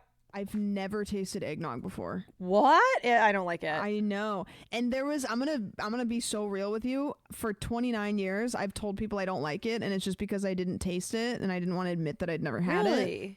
But I haven't ever had it before. This is taking so long. Why don't I have a pickaxe? I just was scared of it because it seemed gross. So people would be like, "Oh, do you want some?" And I'd be like, "No, I don't like it." But it's because I had never had it. I need a pickaxe. I can't believe you haven't had eggnog. I do not like eggnog, but I'm surprised you haven't had it. Oh, because I died. That's right. You are. Can I have a pickaxe? Yeah. Oh shit! Help! Help! Here. Oh, I just threw it down the thing. He died. He blew up, and he did. Okay. He blew up. Okay. Yeah, there you go. Did you find iron?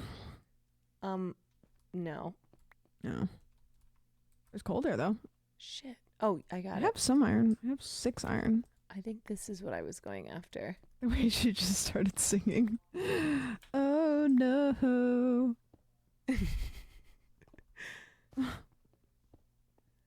We took a picture with it today, but on the podcast we were talking about the Nosferatu $20,000 bed. Oh yeah. And we saw it in person today. It was awesome. Well, okay, back to Finger your cooking prime. stream. You know I do my cooking streams every Sunday. I know you normally Mm-hmm. stream, but if you want to do something Yeah, we should do that. separate from that. We Okay, could, I've got some coal. Maybe we try to make eggnog. I don't know. That seems weird. What do you? I mean, I think we could make like spiked eggnog. What's your favorite Christmas? Put the bed treat? on throne. Put the Nosferatu bed on throne. That's what I'm saying. What's my favorite what? Christmas dessert. My favorite Christmas dessert. I just need to tell you that earlier you were like, let's eat Cinnabon and puke. And I was like, ugh, because it was like 2 p.m. And now that it's later. Do you I'm want like, one? Shut up. Brother. Stop I it. would die for a Cinnabon right now. Bro, I was kidding when I said that, but now It sounds so it good. does kind of sound good. I think just like a massive gooey cinnamon roll, even though I die. One time you came to the podcast and you came with just a gigantic cinnamon roll. I did, and I offered you some, and you said no. I know. I just, when I'm on business mode, I don't really like sweets. What? We could do gingerbread house, like shit like that. I don't know. Is Yeah, there that's anything cute. that like I don't know? Is that basic? Gingerbread houses? Yeah. I just haven't made one in like probably like It's fun 15 though. years. Like, you make spike eggnog, you decorate cookies, decorate gingerbread houses. I don't know. Sure. My favorite Christmas dessert are the cookies that we put out for Santa Claus. Okay. I like to make cookies and put them out for Santa Claus. And I Are you like Jennifer Coolidge? And then my mom lets me stay up until as late as 10 o'clock and wait for Santa Claus. What's that voice? That's like my Sounds child like- voice. This is like Ash Ketchum and Jennifer Coolidge ran into each other That's really my fast. little kid voice. Are there any I just want a big cookie real bad. I just want a big cookie real bad. I want a big bowl of eggnog. That's the creepiest child ever. What? I don't think that's a creepy child. Mom, I saw you making out with Santa Claus. Mommy What the kissed Santa heck? Claus. Mom, my stepmom gave me a PlayStation 5. I hate that bitch. Are there any iconic Christmas movies you've never seen? Ooh, I'm going to give a hot take. Oh, God. And I'm going to piss a lot of people Oh, off. Jesus. Is it about Die Hard? Please do not. I don't Please. get a whole lot of value out of Christmas movies. You're fucking Scrooge. I'm a Grinch. I like for some reason. Okay, here's my favorite Christmas movie, and it's Elf. Okay, I could have Which I predicted think that. is- yeah, Well, I don't okay, know. like, come on, Home Alone every year. Yeah, see, I'm like, I don't know. What do you mean? I don't know. I don't know. Just doesn't do much for it. I think I'm just like not Christmassy enough. Wait, have you ever watched The Holdovers that came out last year? No. Oh, it's so good. Holdovers to me, I can't wait to watch again this Christmas. You are elf I'm trying to coded. think what other. I'm trying to think what other Christmas movies that I like. I haven't really watched a whole lot of them. Can Hook be considered a Christmas movie? No, but it starts on Christmas. Hook? If Hook isn't a Christmas movie, then Die Hard isn't a Christmas movie. Wait, I actually don't know much about Hook. I can't remember it starts on Christmas. It starts on Christmas. Really? I don't remember that. Are we going to bed? Yeah. Where are you? I'm going up the hill. Oh, I went into the wrong house. I mean, you can sleep in any house. You know what? Fuck it. I'm gonna sleep in this house. Holdovers on Patreon. Ugh. Do you guys think Sam would like holdovers though? I'm still kind of figuring out her movie taste. You know what? Can we make the week that Nosferatu's out? Can we make that the movie on the Patreon? Yeah, because absolutely. I know that when Brody's here, excuse me. he I know. No, I was in this bed, think and that's then my bed. you No, I think that's my bed. No, I think and then that's my bed. and then I got up, and then you I'm not getting Okay, up. I'm just saying. Find your own bed. Well, you know, I'm not getting up now. I don't well, even want I'm this not gonna bed. go get your bed. Okay, well, you just gonna stand there all night? Are we just gonna stand here? Well, you know what? I'm gonna go work. It's nighttime. That's the okay. Well, if you're not gonna sleep, then I can't sleep because then I'm just laying there. It's crazy. What's going on? It's time to cook. Okay, Come no, on. It's not time to cook. It's time to. It's okay. There's no What? sleep. Okay. There's no though. sleep in That's the Minecraft that's, world. No, there is. That's the whole thing. Is you sleep to go past the night. No. You just gotta work. No. You just gotta work. Okay. Well, my music's kicking in, so it's. Damn, I haven't really had much music this round. Well, It's kind of sad. you win some, you lose some. Yes. Have you watched Four Christmases? Yeah. With Reese and Vince Vaughn. Yeah. Okay, so now we've come to the house, and you're not coming to bed. Oh, you know what I kind of fuck with? I kind of fuck with The Holiday. The Holiday? Yeah, with Which one? Jack Black. No. Oh. No, dude. The movie. All these liberals with their holidays. I just like one holiday. Yeah.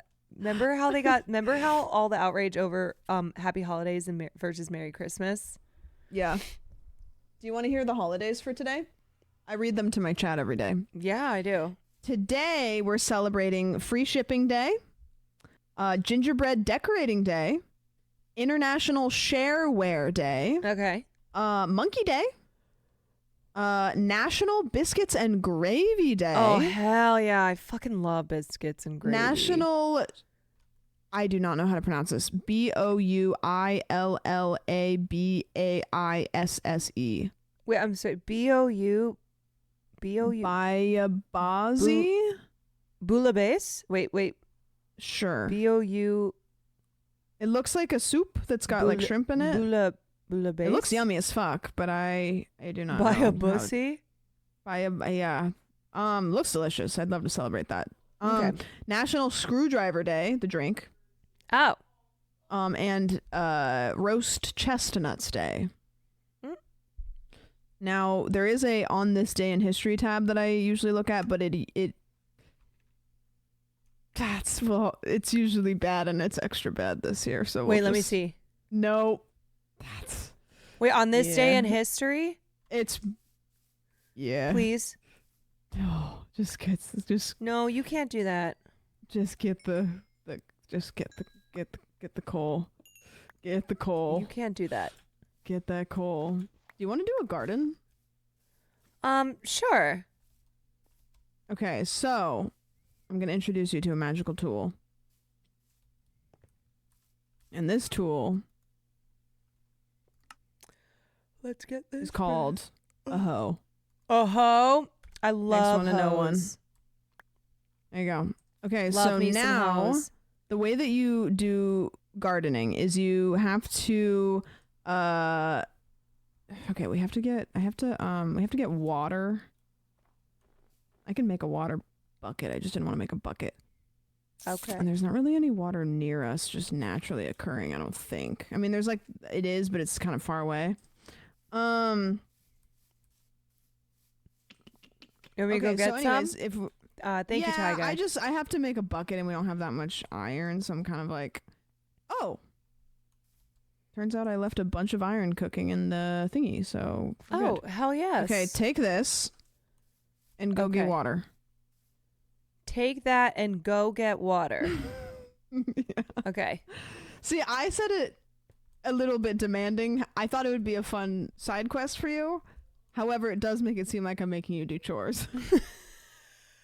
That's okay. I'll go get water. Yeah, go get water. Oh. Hold on. I gotta eat some food. Go on an adventure. Ice. Can you turn ice into water? Oh. Okay. Like, do you have to... How do you do that? I'll be back. Do the shortcut where we go. Jump. Nope. I'm not gonna make it. Oh, I made it. Okay. Oh my. Oh wait, look, more coal. Hold on. Let me get up. Okay, let's get some more coal.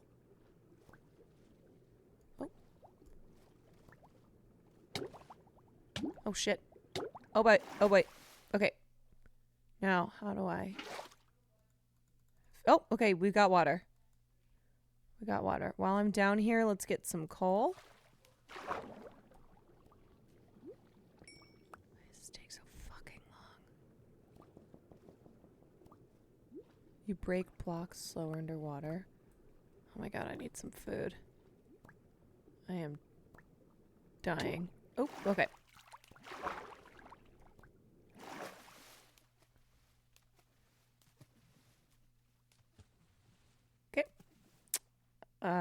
And I have 1 heart.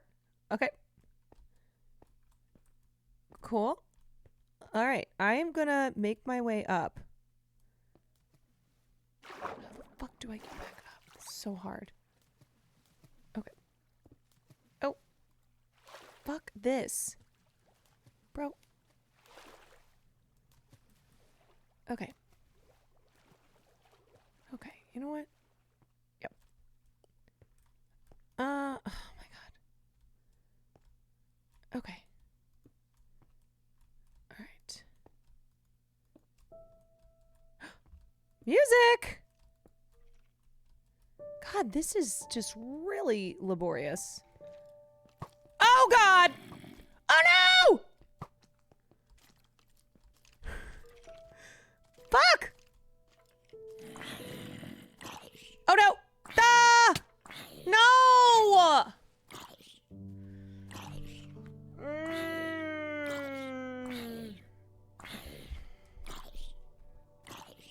Try melting the ice with some hot takes. Hey, I'm back. Hey. Did you get some water? Yeah, give me 1 second. Okay.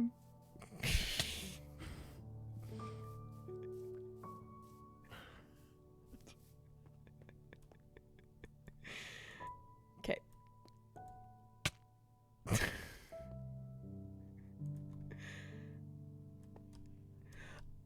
Fuck. Fuck! Okay. Ah!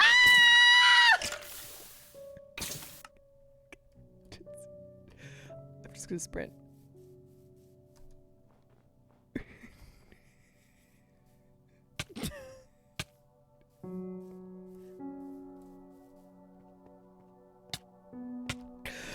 Why? Okay.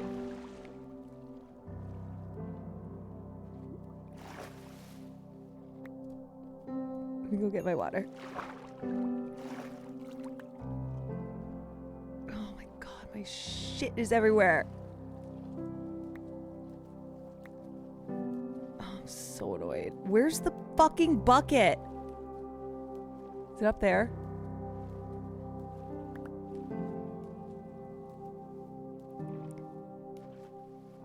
Okay.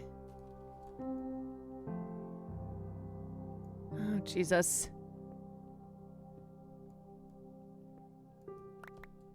Bro. Dude. Where is this stupid bucket?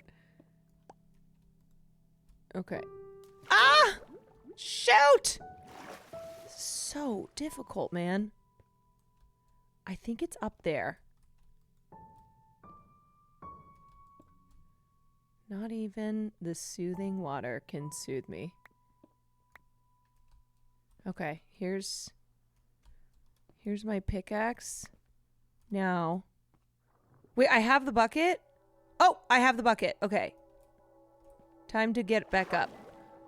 Oh god!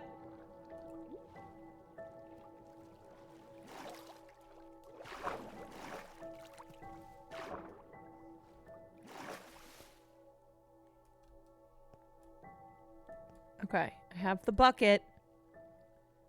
Oh god, Jesus Christ.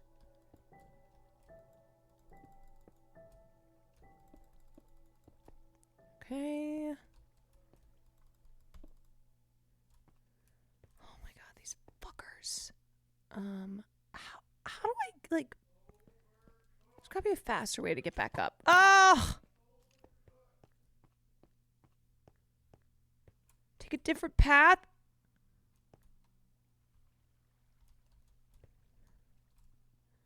Okay, we can't go in the cave. This is hard, though.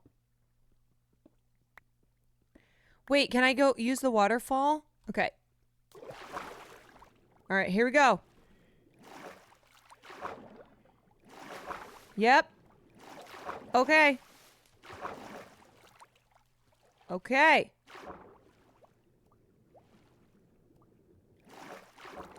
We're soaring. We're soaring. Flying. There's not a star. What? What? Ah! No. No. Leave me be. In heaven. Oh my god, I hate those guys. Ah! Is this worse? Kind of seems like it. Bro, I just gotta do this one job. I got it. One job.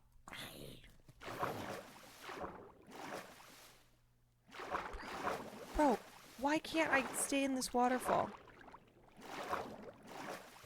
I can't. You don't have to move forward. Just press space. Okay.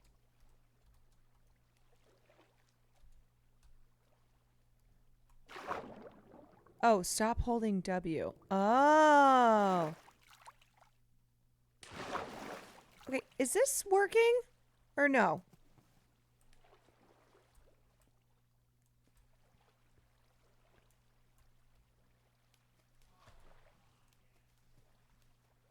Okay, I am stuck. Here we go. Here we go. Okay, now we're flying. No!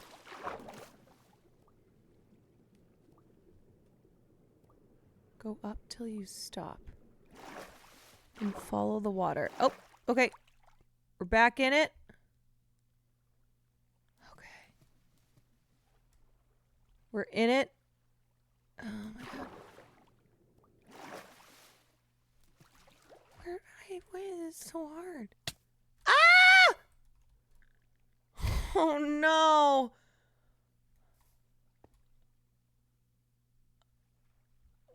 One HP.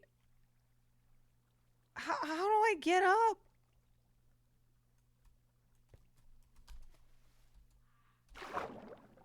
I just can't tell what's...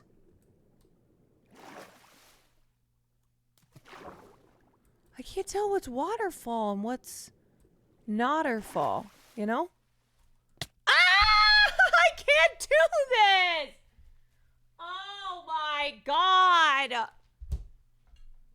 Water.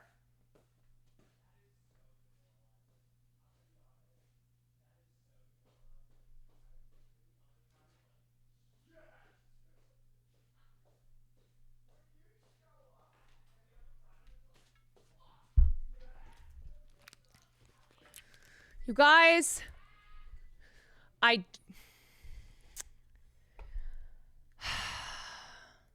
Perfect. Okay, well, that's no worries. Hi. Okay. Good luck. Okay. Yeah, I'll be right there. Yeah. Y'all come back now.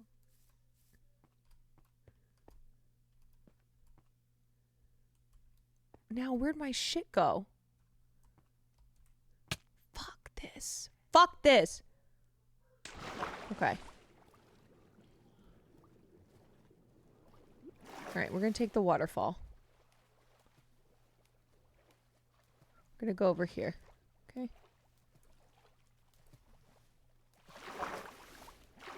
Oh, hi. Okay. Here we go. Look at all these X's. I know.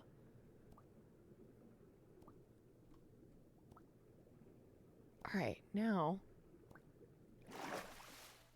How do I know what I'm lost. How is she dying? Okay, You can. You can. Did it despawn? It's been a day, Caroline. It's been a whole day. From sunrise to sunset. All I right, said, well, you know what? I feel like a fool. I'm sending her out to get just a bucket of water. That feels rude. I feel like I'm discrediting her. Hey! Not for lack of effort. What just blew up? It's one of those things. How close to our house was it? It was close. Did it blow up any of the house? No. Great. All right, look, you sent me out to get water. I got water. It's just I didn't bring it back. And now I don't know where it is along with the rest of my stuff. Oh, God, there's things again. What do you mean there's things? Help! They're coming in the house! No, what do you don't then get out of the house? Well, where am I supposed to go? I don't have any weapons or anything. What's in our house? Oh, God. I'm just running around, okay? Okay. Can you please come kill it? Yeah, I killed it. I killed it. Just go to bed. All right. Okay, we don't have any water. Yeah, that's fine. Wait, Sam, there's water right fucking here. Yeah, but we need a... Sam! Right? Yeah. See, that's the thing. Did you know that? Did you know there was water there? I just need a different water. Oh, why? Because this is Dasani? Yeah. You wanted smart water? Yeah. There's Fiji water down there. All right, well, if you want the other water, you're gonna have to come with me. Yeah. Okay, hold on one All right, second. I have The one funny thing about this water too is it is actually infinite water. Mm-hmm. See, if I grab it, it just refills. Yeah. Now here I am. I have one poppy and one torch. I don't even know where I got this. Okay. Okay, garden time. All right, well. You want to garden? Do a little gardening here? Yeah, I'm going to need some tools. Yeah. Okay, you probably don't have your hoe, do you? No. I got no hose and no area codes. Okay. Okay, we're going to put our water there, and then I'm going to go make a little hoe. Oh.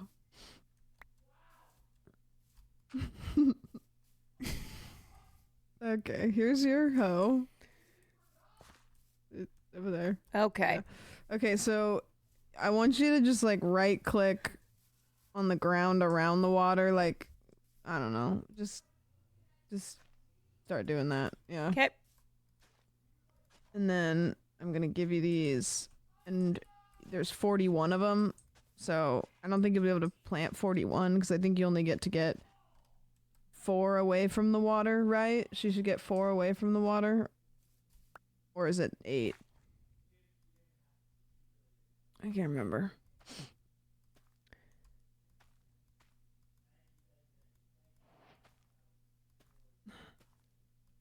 Yeah. So you just hoe the ground until it stops turning dark brown, which means you're too far away from the water. And then Hoe the ground. Yeah. Okay. So it'll probably be 4, so if you go another row, it probably won't work, but then I can get more water. Mm-hmm. Good. Mm-hmm. Yeah. Mm-hmm. Infinite water. Mm-hmm. Infinite water. Infinite water. Kind of crazy how that works. Probably shouldn't have dug that up. But here. There we go. There you go. Just hoe around that one. Okay. I'm hoeing. Yeah. Yep. Yep. Want some pants? Yes, sir. Do I want some pants? Yeah, I mean pants. Sure, I'll take some pants. When people give you things as a gift, no strings attached. Yep. Just in case I've righting any wrongs. I don't think I've wronged, but I could be righting them. Now. You know what? I will take a gift of pants. Great. Good. Good. All right, garden's looking pretty good. Okay, gift of pants and garden. Great. Okay. So, now I'm creating a mine. Is what's happening. Yep. Do you need food? Yeah, I have 1.5 hearts. Okay. I'm always on the verge of death. There you go. Thank you. What a bread. Thank you for the bread. Yeah. I'm always on the verge of death. Always on the verge. Yeah, hold on. I'm gonna dig down for a bit. Wait, where are you going? I just we could mine down. We could make our own mine. Yeah, let's go get I'm some just mining iron. down until I find something worth it. 'Cause Okay. We gotta find more diamonds. We have 2 diamonds. We just need 2 more. We need 2 more diamonds. I would like to come down. 1 more to make a diamond pickaxe. But we don't need a diamond. Oh, Jesus Christ. Okay. Well, I'm not really sure how to fix this because that is really far down. Well, we already have a diamond pickaxe. I mean, we do need another one, but we just need... Wow, that is really deep down. We just need better stuff so we can go into the nether, which means just a bunch of diamonds. We need to be dripping. We Frost just yourself. basically just need to be very tough. Frost yourself. Yeah, we're like directly over the top of this big cavern. This is not... Can never figure out where you are. How do you get lost? It's a one-way I know. I hear you, but I never know where you. hear you, but no where Are you. you in the cave that I dug? Where's... You dug a cave? Yeah. So if you go back to the house, Yep. there's a hole like to the, I don't know, left or right of it or something. Okay. Okay, that's doable. Oh. Nope. Incoming music? You guys, where the fuck is the cave? In the portal? No, stop. I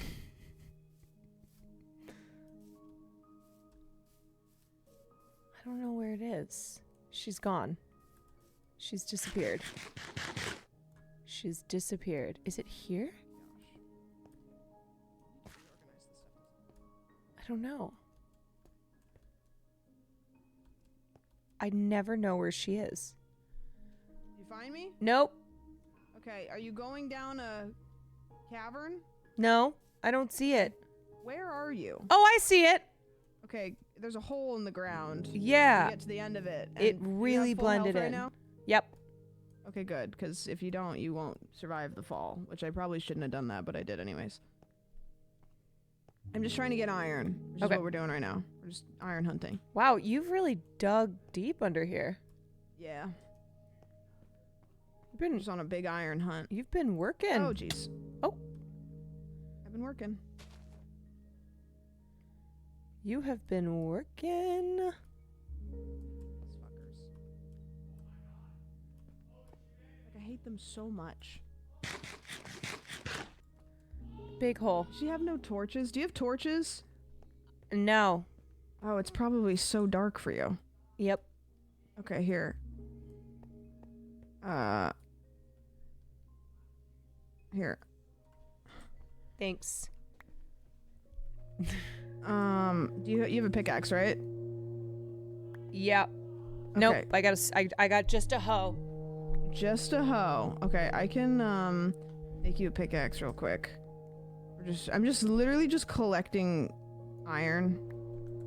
Because we're gonna have to get just a bunch of iron and just like a bunch of diamonds to like not die basically, because we're gonna have to go into the nether.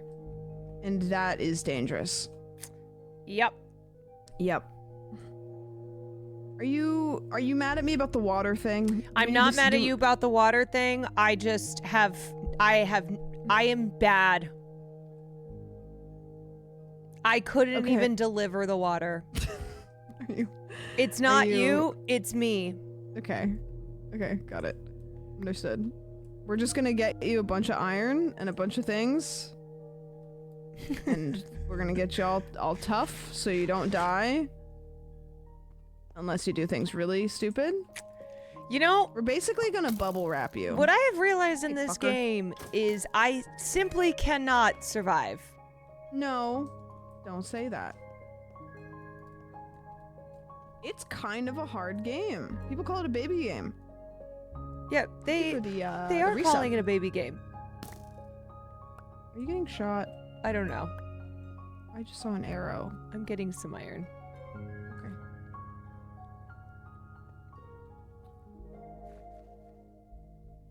Okay. Thank you, Try Again. Iron, there's iron over here too. Just everywhere. Guys, I am so bad at this game. I am losing to the baby game.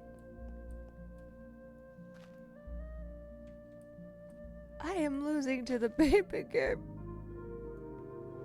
This game had me in a chokehold at 12 years old.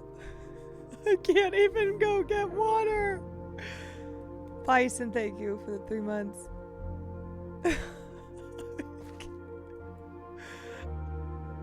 I cannot believe. I cannot believe I could not even get water. That was so funny. You're doing perfectly fine for your first. Thanks. Oh. Oh. You know what? You know what I will say? now that I've played more Minecraft, I will understand like how impressive it is for somebody to speedrun it. Where did you go? Hi. Hi. I'm just getting some things. What are you getting? Some iron, right? Oh, okay. Yeah. I don't think it's actually iron what I'm getting. I don't know what Is it copper, maybe? Is there green in it? It's Vins. It's moss. Okay, so I've been collecting moss. Perfect. Is it the glowing kind? Yep. Yeah. Good. Okay, Well, okay. I mean, you might be able to put that in the house and light it up, you know? Okay. Nice. It could be pretty. Yeah. Yeah, the lichen on the walls. Okay, please don't fall down there. What do you have on you right now? Just out Oh of God, I thought that was curiosity? you. Why would that be me? I don't know. I wasn't. I thought that was you. What do I Okay, have we're on gonna go home me? now. We're going home now. Okay. Come this way. Yeah, I just want to see what we would lose if you died. I have a poppy. Okay. I have a hoe. I have 3 Okay, stone that's- pickaxes. my name is Sam, but- okay. I have bread. Okay. I have iron. Okay. Good. Okay. Well, we're just gonna go home now and Is that put good? all of our iron into This is the thing. like all from you.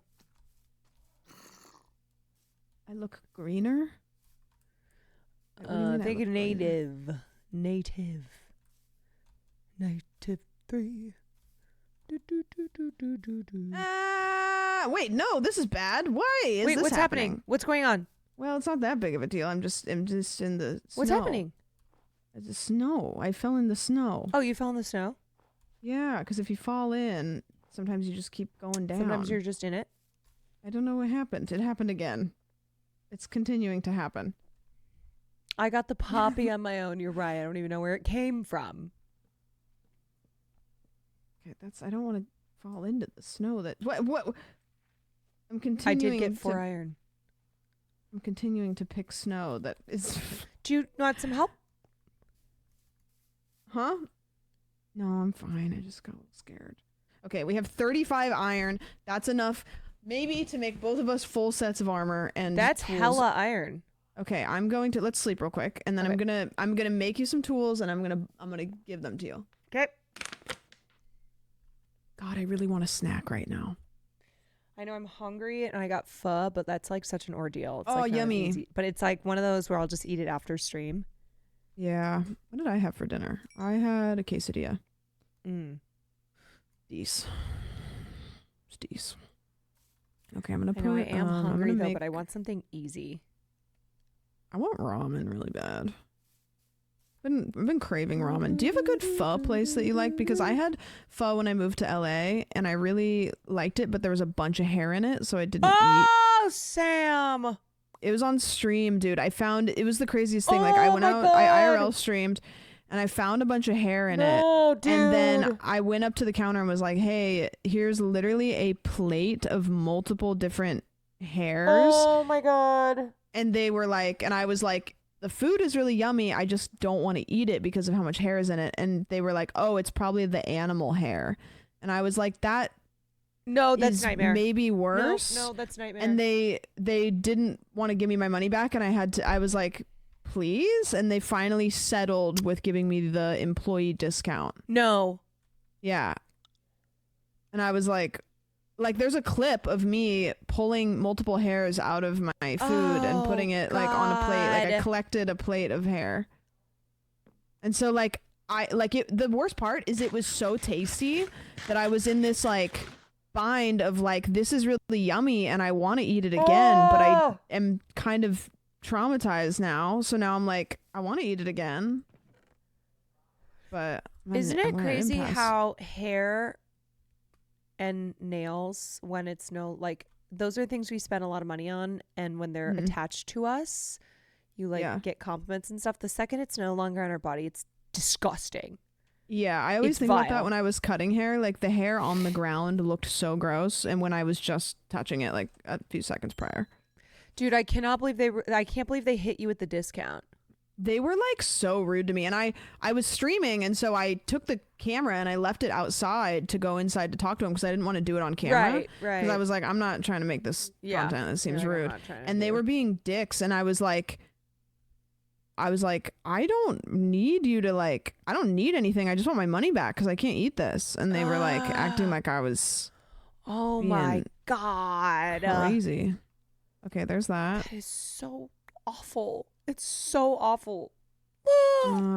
Yes, I have a clip. I can send it to you. Somebody, I think Caitlin, was that the clip that you just dropped? Okay.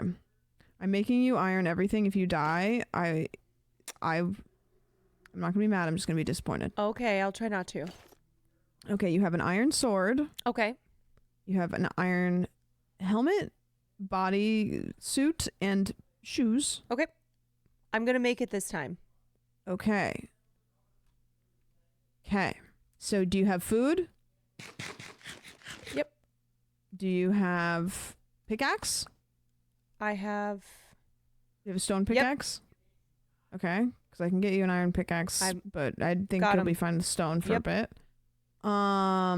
Sword. You have a sword. Mm-hmm. And would you like a shield? Does that help you? You know what? I don't think I ever really used it. Okay, perfect. Here's a shield. Okay. Should we take our beds? No. Well, we could take our beds. Yeah, we could take our beds.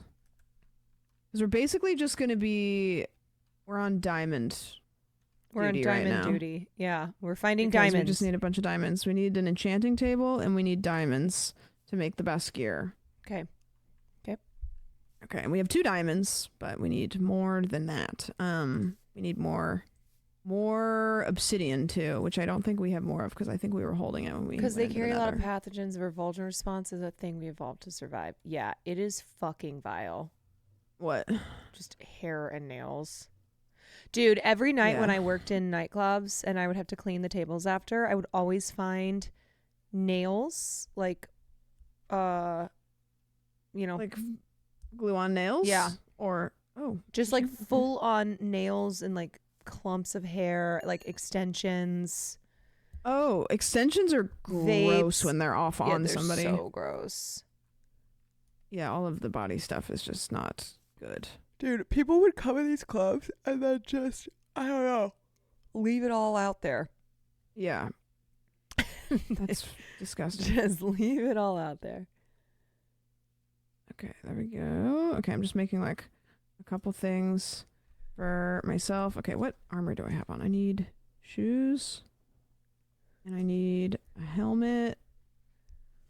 Okay. That. Okay, and then I have pants, which is fine. I also used to think that I could just steal, like, no one would notice. I could steal a bunch of phones every night because people were just so drunk and dumb with their phones. Oh, and you just would like take them? No, I mean, I wouldn't, but I was like, if I wanted to steal. Yeah, easy. Yeah. Dude, I'm still thinking about Cinnabon. Are you? Yeah. I know. Dessert sounds good. It's because you're PMSing. I know. I think that's my biggest thing when I PMS is I get so like, Sweet tooth. It's like a cliche. I'm just like, I need chocolate. I need chocolate. Okay, I think that we're okay. I think we're good now to go down. I think we're good now to go down. Okay. We can go into the big cavern, or we can make our own cavern. What do you want to do? Let's just go in the big one. Okay. It's time to go in the big hole. Let's go in the big hole. It's time to go in the big hole. I cannot believe how many times did I die trying to get water? I want you to do this. I want you to hit escape. Okay. I want you to hit statistics on the right side. Mm-hmm. And then I want you to scroll to... Where's deaths? Am I silly? Number of deaths. Oh, so it's under N.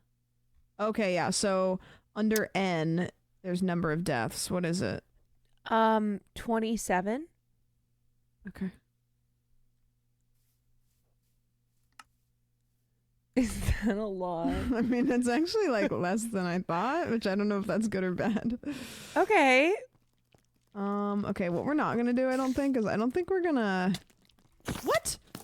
Oh God, I almost just Don't worry. died. I got you. You didn't kill it. Yeah, but I like had you. Okay. No worries. I think what we should do is go. I think we're gonna go back to our like old.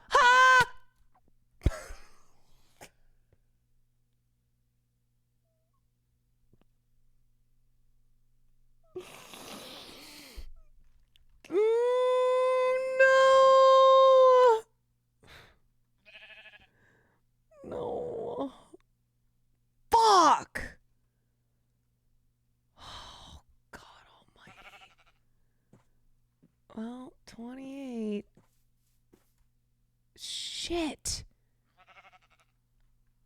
Which direction am I going in? My spawn, yes, because I took my fucking bed. Okay, Sam is down below. Okay, I gotta go this way. Christ almighty.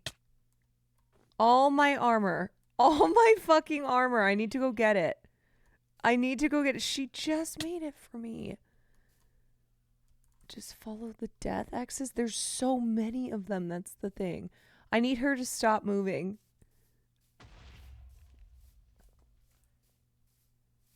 Where would her stuff be? Hi, I'm back. Hi, where did you fall? I don't know. Okay, I was trying to grab your stuff, but I don't know where you fell to. You guys, where did I fall? Where did you fall? I thought it was like over there. Where are we up Does here? anybody know? Wait, how did we get there? The zombies feel like they have extra like knockback. It all was a flash. God, can you look at your X's? Yeah, how do I open that up again? S.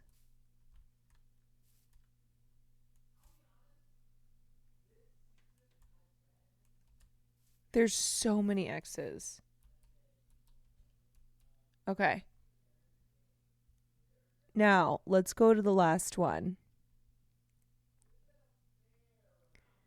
23.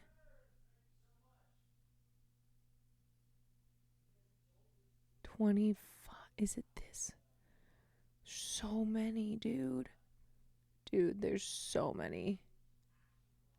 Bro, how do I go to waypoints?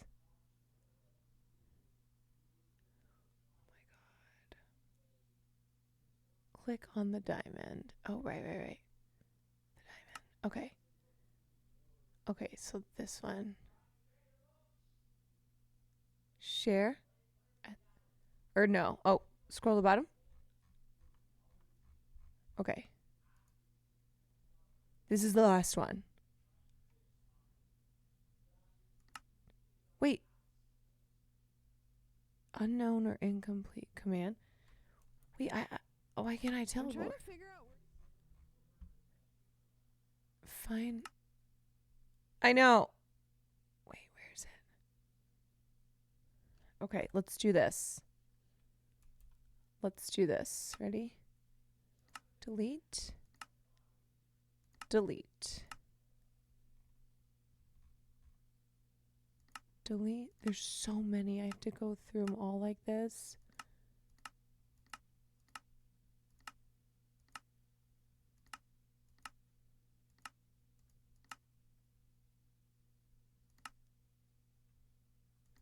Uncheck.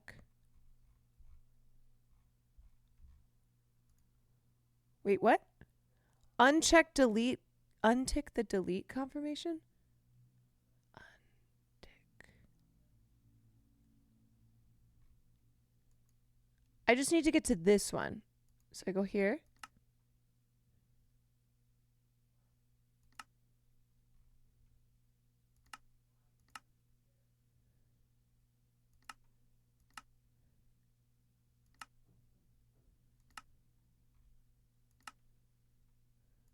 Okay. Now, that's the only one. Where are you? Hey, okay. So I got rid of all the other X's. I'm going to try to go back to this one. I'm trying to figure out. I'm going to get my stuff back. But like how? God, this is so frustrating.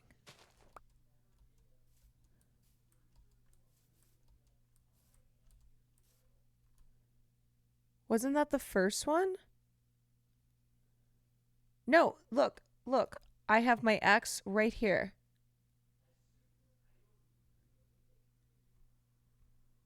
Right here.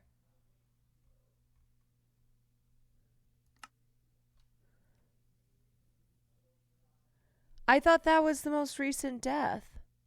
I don't know. I'm confused. I'm so confused. My brain is dying.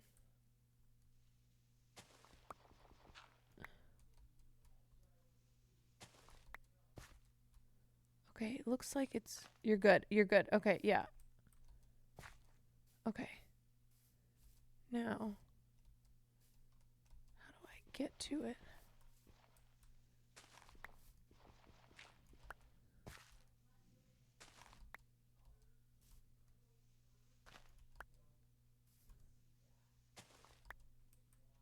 Okay.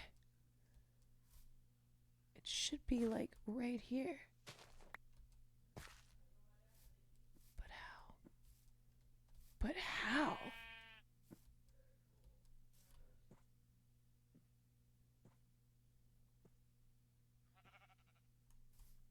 But where? How did I get there? You fell down, not up. I know.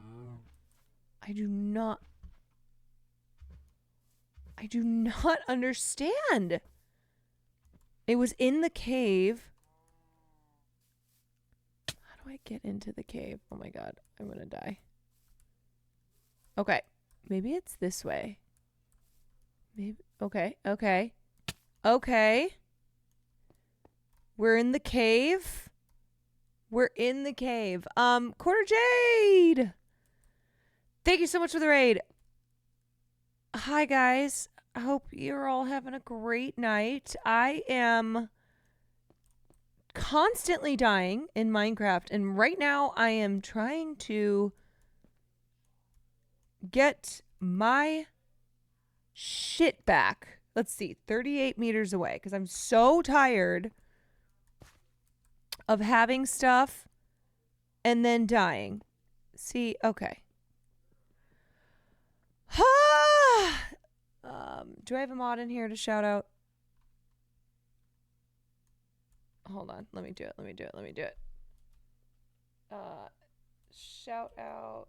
Oh, thank you. Okay. Now, I need to get... It's so dark. I can't see shit because I don't have anything. But I think my stuff is like down there. But the question is, how do I get down there? Anyway, I hope you guys had a great stream with Jody. Oh, you piece of shit. Let me just get my stuff. God, fuck you. Fuck off. If I die, I'm gonna be pissed. No, I can't do this game. I can't.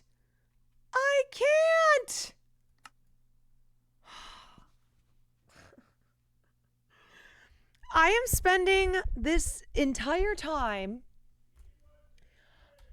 I am spending all the time in the game either dying or trying to get my stuff and then dying while trying to get my stuff. Like making stuff or then dying trying to get my stuff. This is redonkulous. No, I don't rage quit, and also I'm playing with Sam. Oh my god, I cannot believe this. I just cannot believe this. I don't even care. Fall damage. I don't even care. Oh, Jesus. You know what? I'm gonna get this even if I die trying. Even if it kills me. Okay. Oh, okay. This looks like a good way. No, you stupid ass. You butthead. Stop it. Leave me alone. Leave me alone. Jump, jump, jump, jump, jump, jump, jump, jump, jump, jump, jump. Okay, everybody's here. Yeah, it's a party. I know. Okay. Yeah. Sandwich was blown up by creeper. Shit. Okay. Everybody just take a freaking chill pill. Now, how do I get down? Let's see. No, you know what, you little creep? You know what, you little fucker? Okay, is there any way to easily get down? I don't know. Jump in the water. Where's the water? Like, go out. What?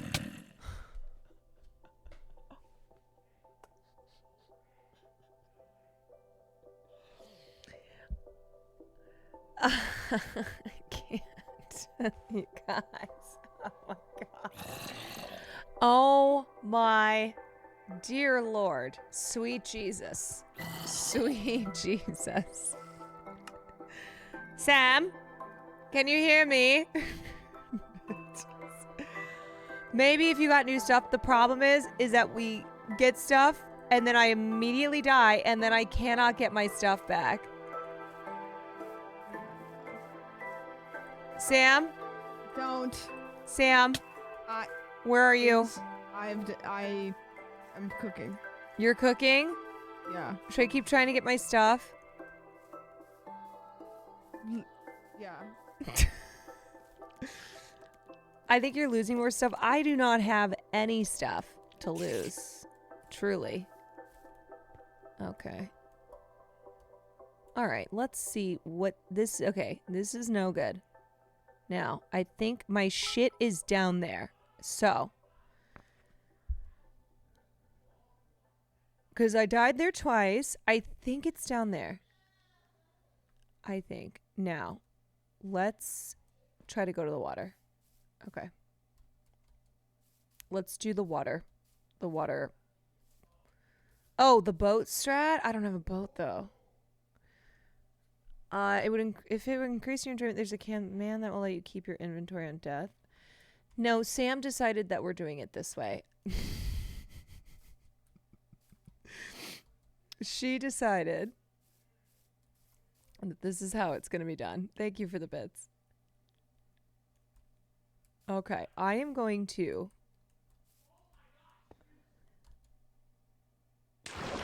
All right. Now, let's get into this stupid fucking cave.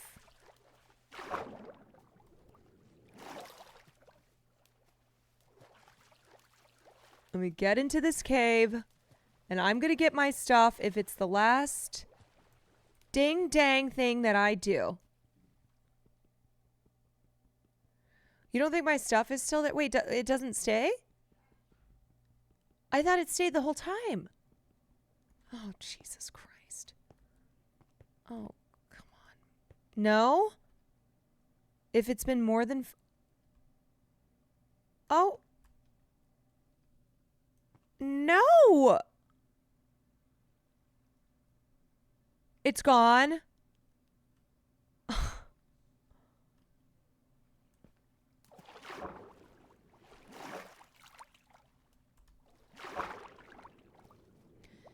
Hello, darkness, my old friend. I come to talk with you again.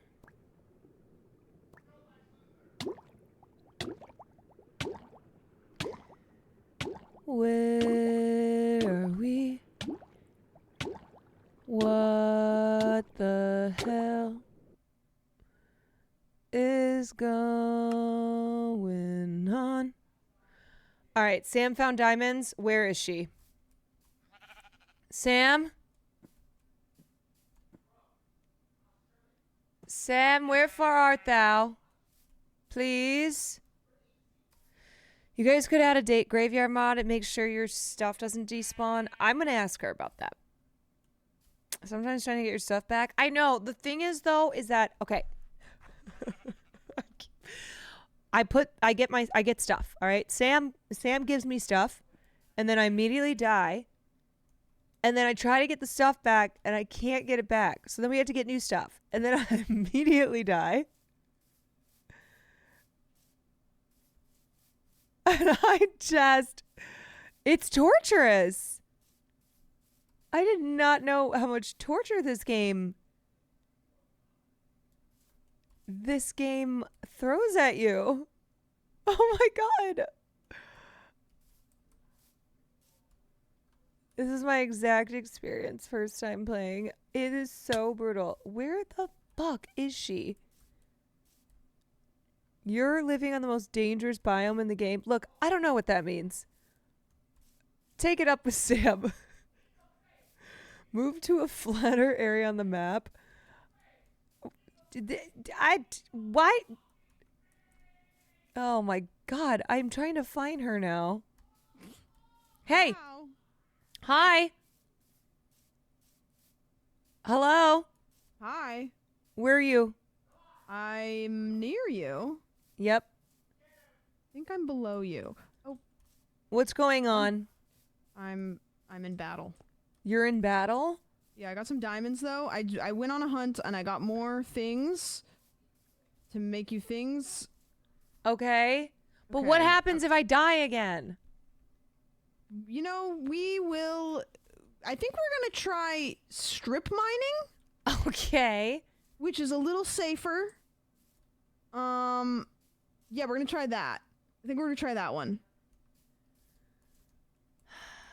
Okay. What about the graveyard mod? The graveyard mod. Where our stuff will not leave if we Respawn? die. That exists. We can get that. Okay. We just can't get it right this second. But we can get that. Is that you? Yep, maybe. Is it? Yep. Hi. Okay. Hi. Okay. All right. We're back. We're so back. I have 3 diamonds. How did you get diamonds? Sometimes you just fall in the right places. But I saw you died.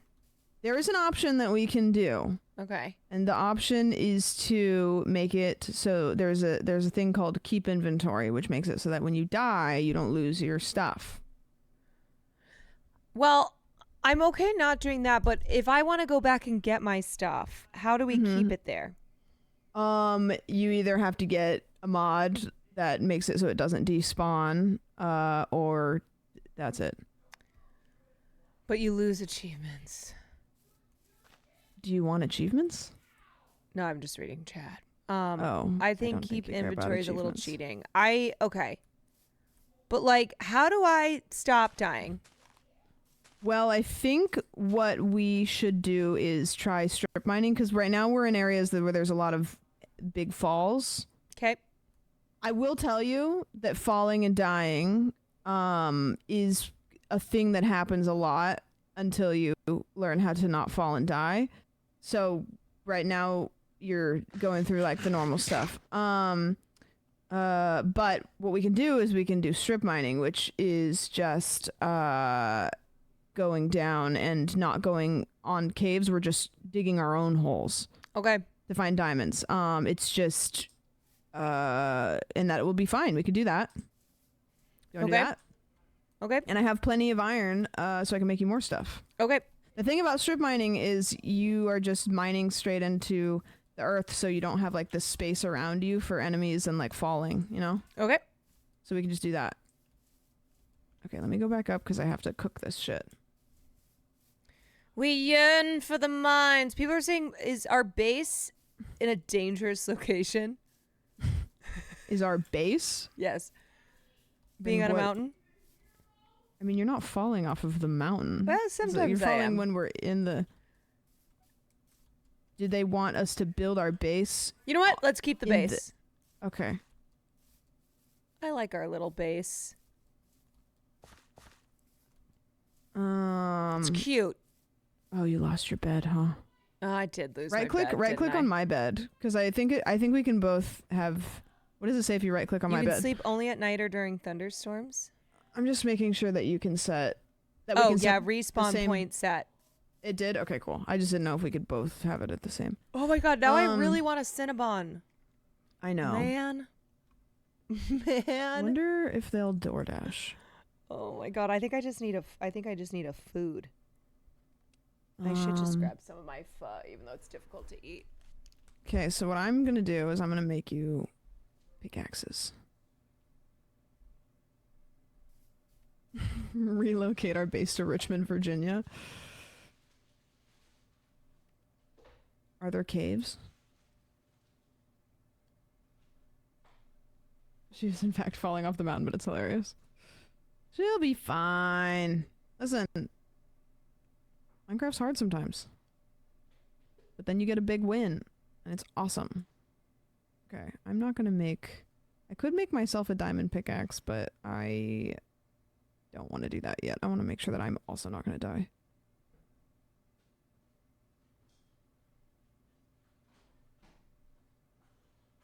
Where I was just streaming without any food. That's the thing about being a streamer, though, is like that's like one of the biggest downsides. Like, you know, one of the things I envy about YouTubers, you can like stop, like you can grind editing all day, you can grind filming all day, but then you can like stop and like go grab some food and then come back and like turn off and then turn back on. Man, Or Will streaming. and I really do eat so many chips. That's something that I don't Can't ever have eat, chips. but when Brody's in town, he loves chips, Oh my and so God. I always eat a lot of chips when he's in town. Good night, Mr. Sonic Jen. We just opened this love bag and chips. it's gone. We're like, I love chips. I just ramen. don't buy them myself. But like, he always buys like he likes Cool Ranch Doritos and then Yeah. also like kettle chips, which like I'll be like, okay, well you're in town. That's the problem is that I kind of do this like, oh, when Brody's in town, calories don't count. Because then we just will. it's like a mini holiday every time he's in town. Literally. And Yeah. so then like every time he's in town, I'm like, okay. I can't believe you don't eat chips when he's not there. That's crazy. I think getting it. if This I person were is stuck annoying. on a deserted island and I could choose one thing and it would be like enough nutrients, chips. I love Cool Ranch Doritos. Have you ever had what's the kettle chip? I I've always had forget probably the name of every the pepper. chip you can think of. Peppercini flavored kettle chips. I love kettle chips. Yep. The peppercini ones are like kind of just like dill, but also yummy. Anybody here sour cream? And I love sour cream and onion. Sour cream and onion. cheddar and sour Pringles. cream. Cheddar and sour cream Ruffles. Now you make me want chips. I don't even eat chips, and now I want chips. Chips. Chips. Chips ahoy. Chips. Okay, I'm making us basically a bunch Sour of cream and onions pickaxes. peak. It's so fucking good, dude. All right, am I okay, getting some- so yeah, I'm making you some shit. You Okay. don't need as much armor because ideally we're just not gonna like get into situations where we're. That's fine. Just give me a pickaxe, you know? Yeah, I'm Don't just even give me basically- armor. I'm gonna give you a pickaxe and let you just go crazy. Yeah. Okay, here is not one, but 2 iron pickaxes. Let's go. Okay. All right. I'm good. What happened to our garden? Oh, it's over here. Oh, our garden. Do you want to harvest this or do you want me to? I forgot about it. So come over here. And all of the ones that are like pale yellow are ready. Mm-hmm. So hit those, and then they should give you seeds back too. So they'll give you wheat and seeds. God. And you can replant the seeds and then turn the wheat into bread. You know what? I can't tell what's yellow enough. Yeah, just get the yellowish ones. I do the same thing. To be honest with you, I let them all harvest and then I wipe the whole thing. Like, am I But just you need did I bread just now. take seeds and then I just replanted them? Yeah. Okay. So I mean, I have bread for you. So if you want to wait until that's all ripe and then Yeah, I you know can what? just give you. Let's get in the mine. Okay, let's get in the mine. The Yeah, there's some children bread. yearn for the mines.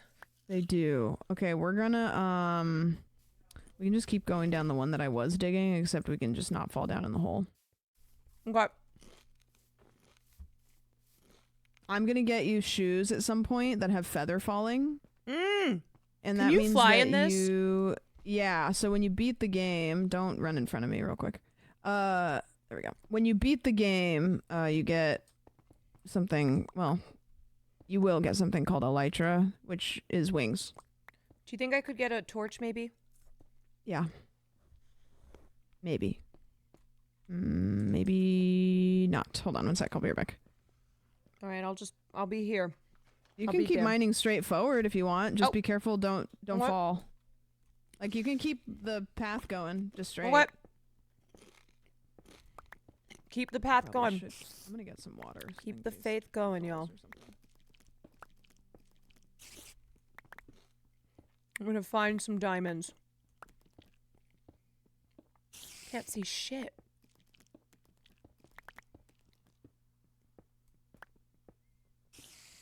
What is that noise? I know I need a torch. Sam's getting some stuff. Well, I didn't want her to run in front of me because there was a hole in the ground, so I didn't know if she was behind me or not, so I didn't want her to I don't, as much as I like that, it's okay. If anyone has good soup suggestions, I think I want to make a soup for Lobster bisque. dinner and a movie tomorrow. Ooh, I've never made lobster bisque. You know, honestly, my favorite soup, good old fucking clam chowder. One of my biggest complaints is, as an Oregonian, Oregon has really good clam chowder. Okay. And I have not had good clam chowder since I've lived in California. Clam chowder. Okay. I'm going to... Can I go ahead of you real quick? Yep. So what we're going to be doing now is just going down like this. Okay. Until... Because I think we might be... This is kind of cheating. I think we might be to the edge of the cave. Basically, we're going to dig down to... So if you hit F3, there's a bunch of shit's going to pop up. Yep. And on the left side, kind of in the middle, it says XYZ. Do you see? Mm-hmm. So that tells us our coordinates. The middle one is no, the last one is how deep we are. Okay. No, the middle one. Wait, which one? Which one is up and down? I always forget. Yeah, the middle one. You know why I always forget? Because Journey Map, I think it's Journey Map, switches one of them around. Anyways, the middle one tells us how deep we are. So right now mine says like 104. Yours probably says like 110 or something. Diamonds are at roughly like -52. Everybody's got different. Oh my god. Like everybody's got like their own personal like diamond level. But that's crazy. Usually I dig down to -2.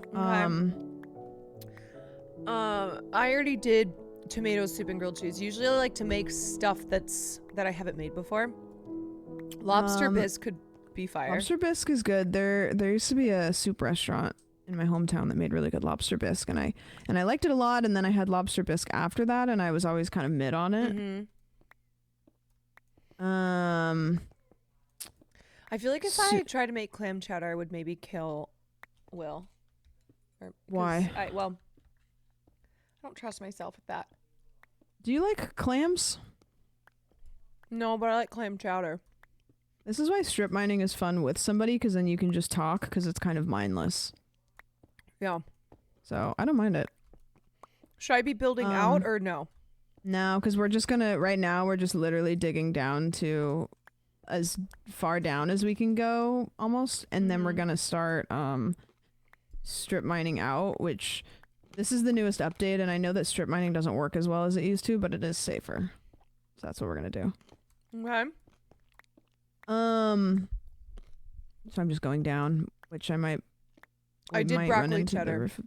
So the Ooh, soups that broccoli I've cheddar's my favorite, I think. made, I made broccoli cheddar. I made this like real white girl potato soup that was Try life. yeah, well, according to Will, it was white girl autumn slop. Said it had literally no flavor. I made tomato soup one time. I think I made French onion one time, but not like I have never had French onion soup before. No, 'cause you need, I love you need a while onions. to make that. And I did a fast version. Yeah. One thing that I haven't done since I've lived in LA is gone and eaten good food, really. I want to I need to do a thing where it's like once a week I go out to dinner, because I don't mind going out to eat by myself. I actually kind of like it. So like, ooh, iron. Once a week I'm gonna grab this real quick. Go out to like a new place to eat. I used to do that with breakfast on stream every Wednesday. I would do eggs Benedict, and I ate at like a bunch of different places in LA to try to find like the best eggs Benedict. And I'll tell you, do you like eggs Benedict?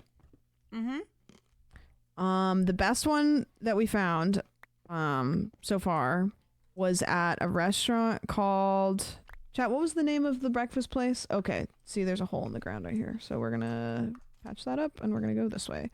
What was the name of the one we liked the most? It was one of Carlos's suggestions.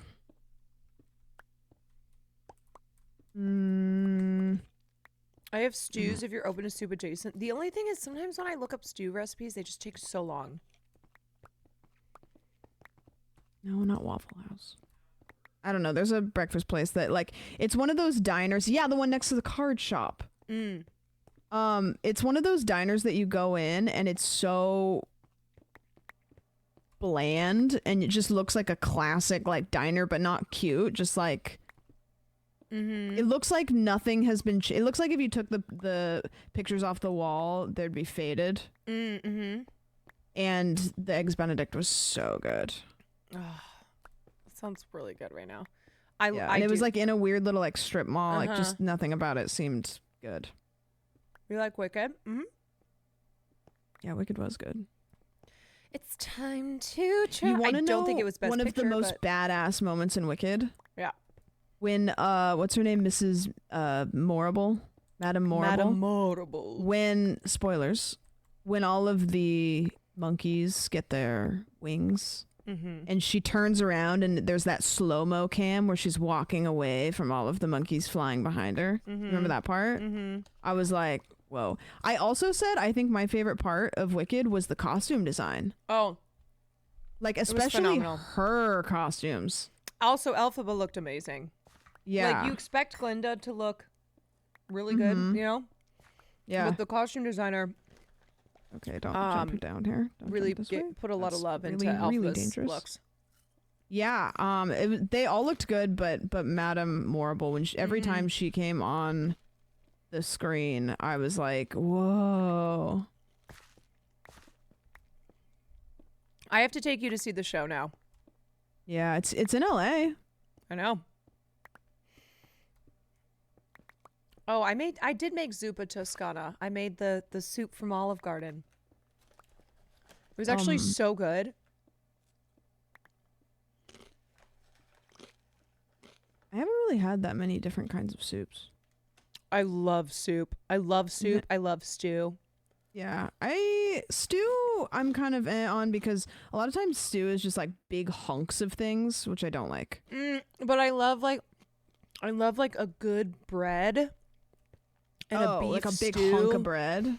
A big hunk of bread. A beef stew with potatoes and carrots. You know what I love?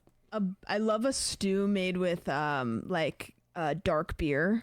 I used to make stew. I went in my my crock pot phase. You know, everybody kind of has a crock pot phase.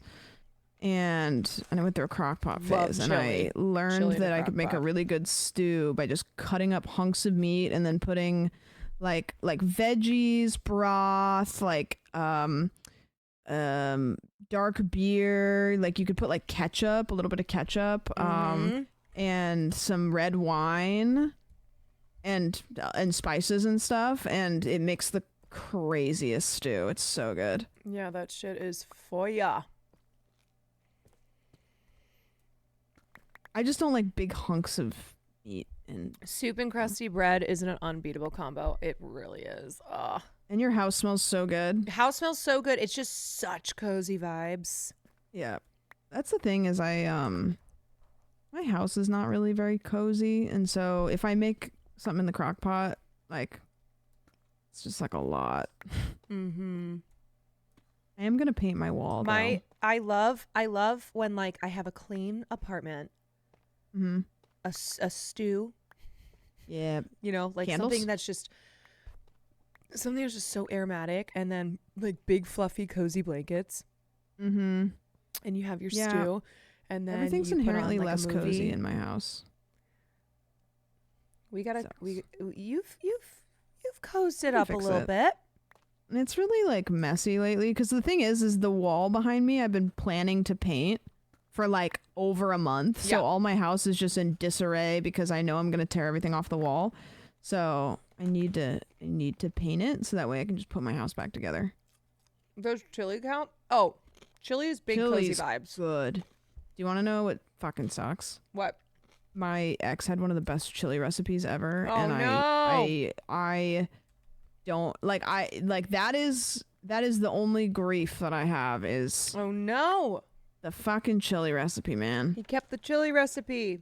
Yeah, like I had a cookbook that I had a bunch of like recipes in that I still like I took a picture of, and then I realized the chili recipe wasn't in the cookbook.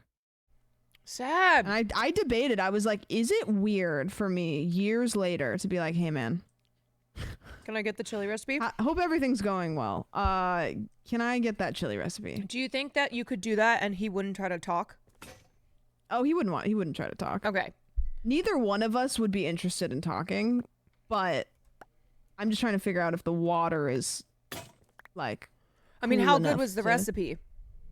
Really good. Well, yeah. I mean, I think you got to do it.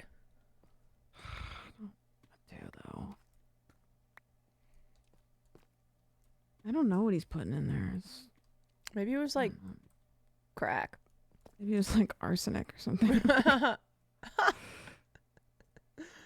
You know, some guys just can't hold their arsenic.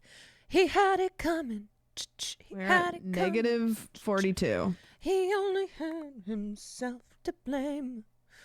I didn't do it, but if I done it. Maybe just a chocolate bar. Maybe.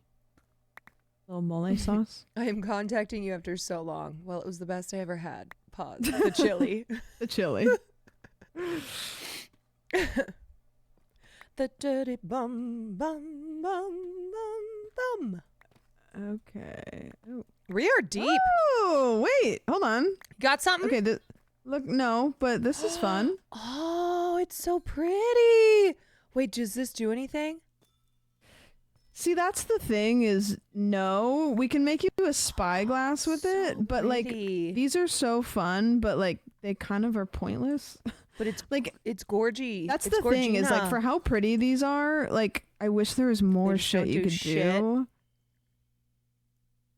Yeah. Damn.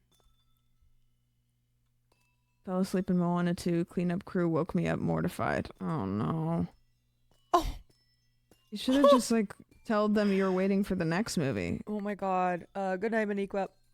Yeah, Have we can make you a spyglass so you Wait, can like zoom in on stuff. Your chatter fell asleep in Moana 2. I was Scootish. Wait, that was Scootish? I was Scootish, yeah.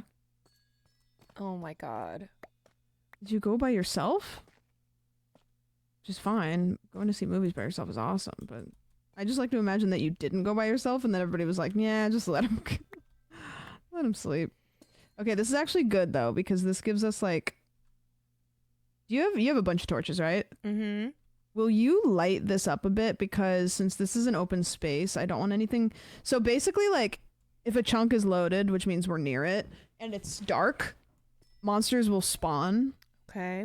In it. So if you are in an area that's dark, you want to light it up so that way nothing spawns in there when you have your back turned, basically. Okay. So Is this good? Yeah. Because we're really close to, yeah, we're negative 57. So We're gonna start mining. Which direction? I don't care. You pick one. Oh, just actually we can go. Okay, so here's the thing. We could go opposite directions. We could do this together. We could do opposite directions. Just be wary of under your feet. So like as you're mining forward. So when you're strip mining, you just dig straight, and then you dig. You kind of, I'm trying to think of a shape to describe it as. Like, you're going to mine in the shape of like a TV antenna, kind of. So it's like you mine straight out, and then you're going to mine little leggies off of the main one. Does that make sense? So we're not going down? No, because we're deep enough for diamonds. Okay.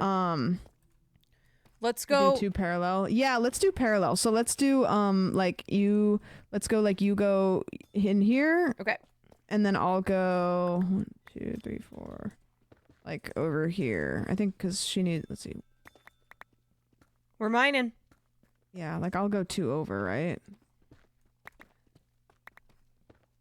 So just I doubt there would be anything like.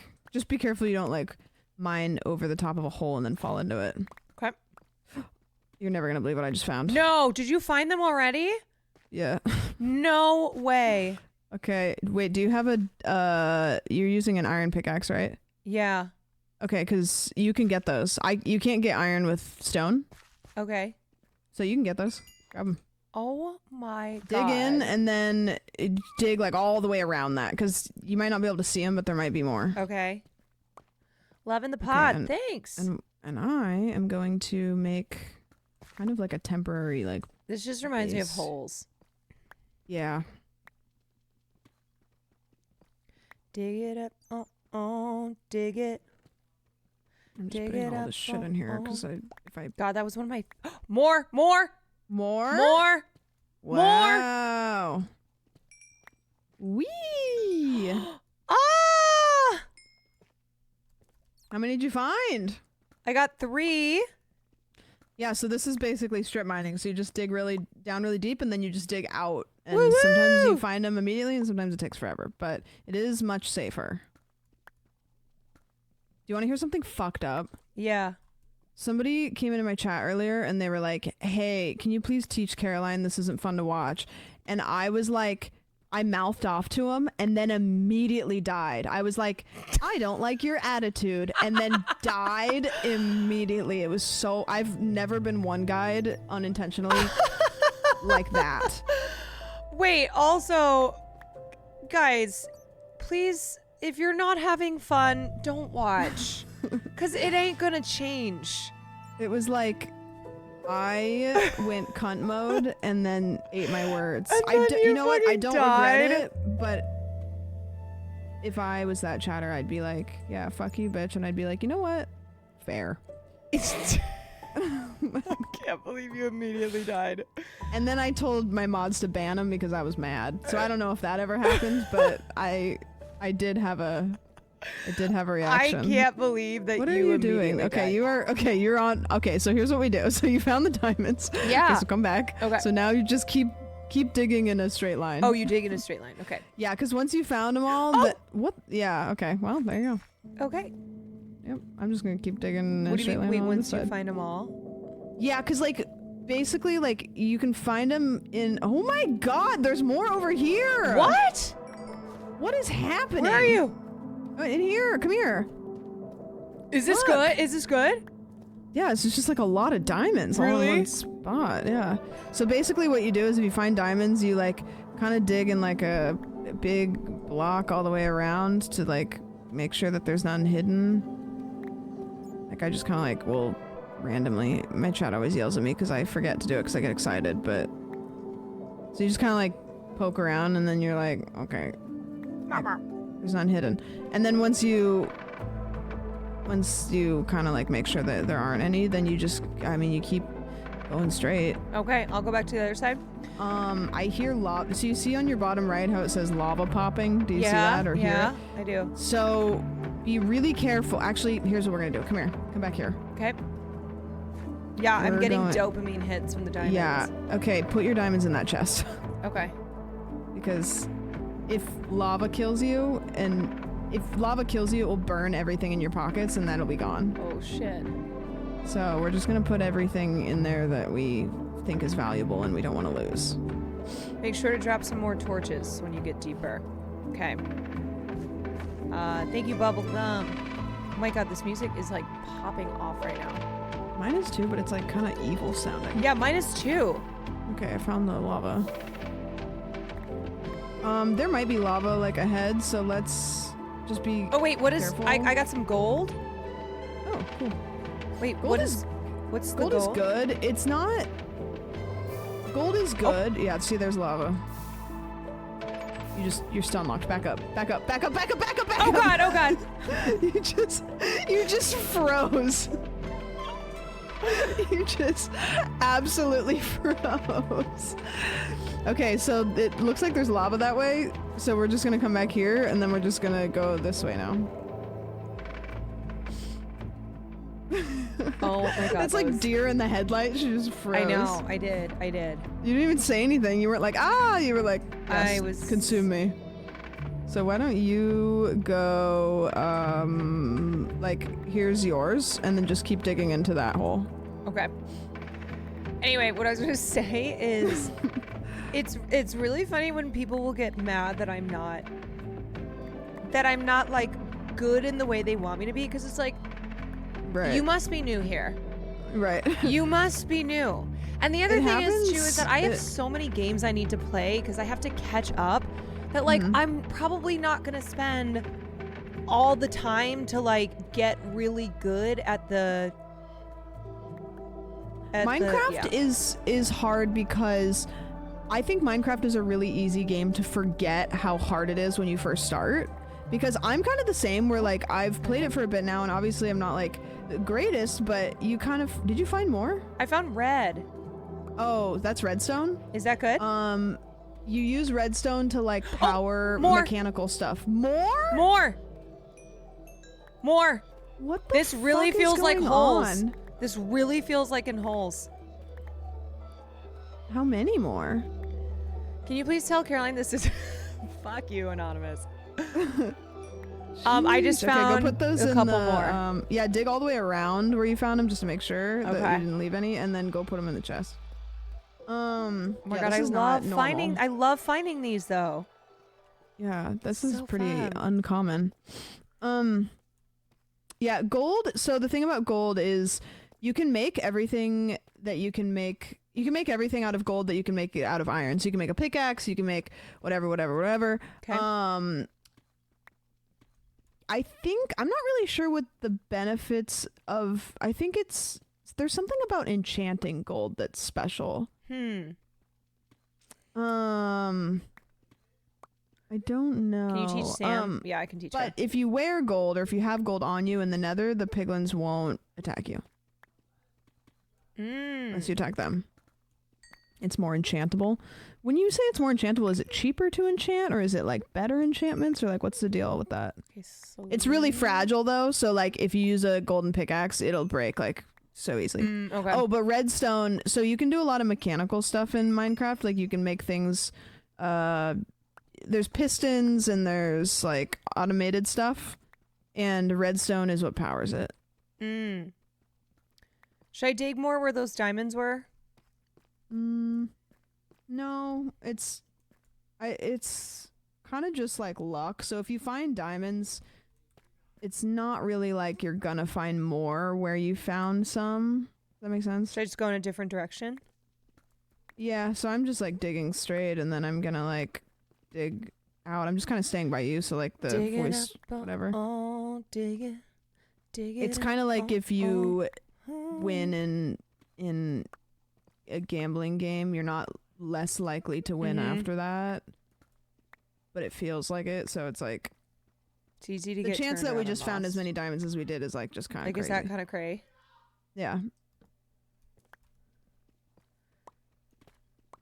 Yeah, what we'll probably do bad boy, make is him dig get a bunch 5 of diamonds, make an enchanting table, because then we can make stuff really good. I really want to make you feather falling boots. That would be great. Twains.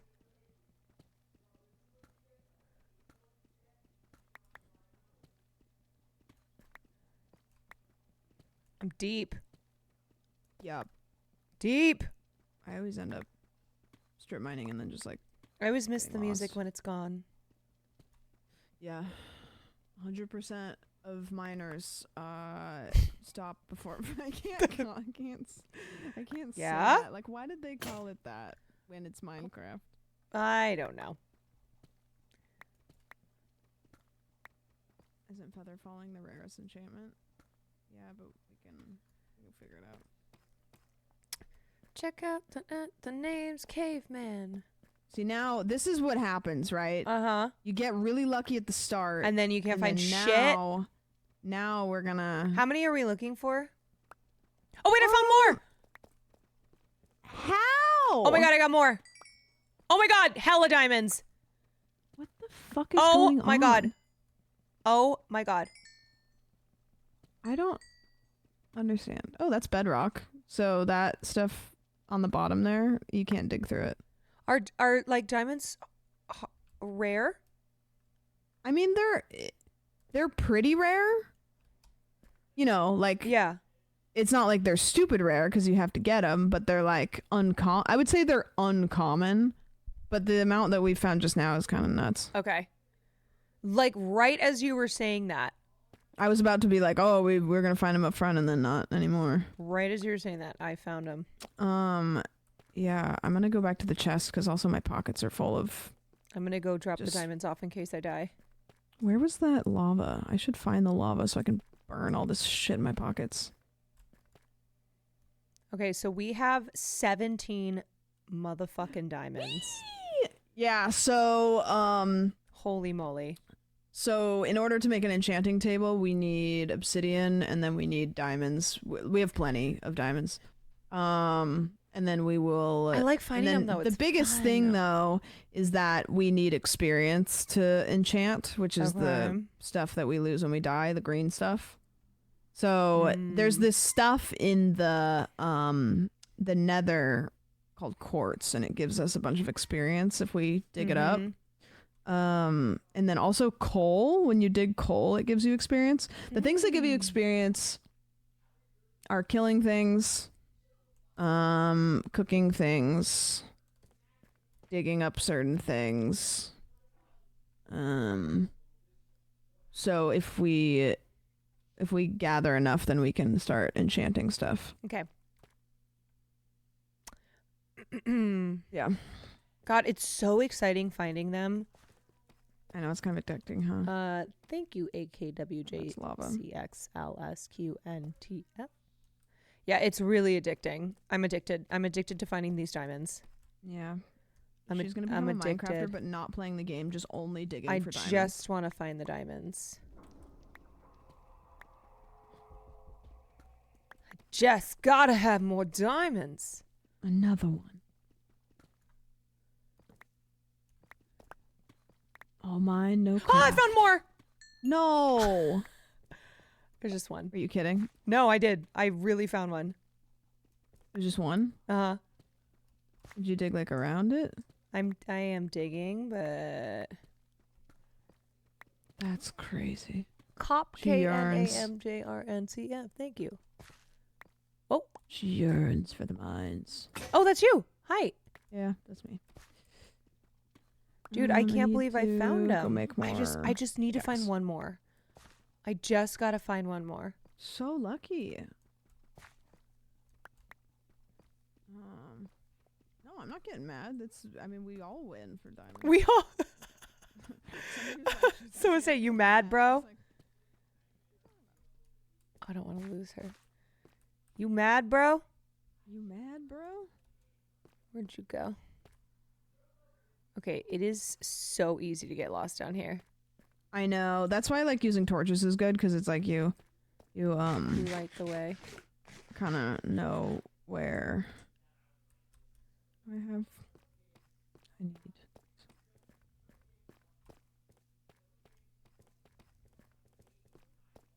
I'm trying to remember the way that the lava was.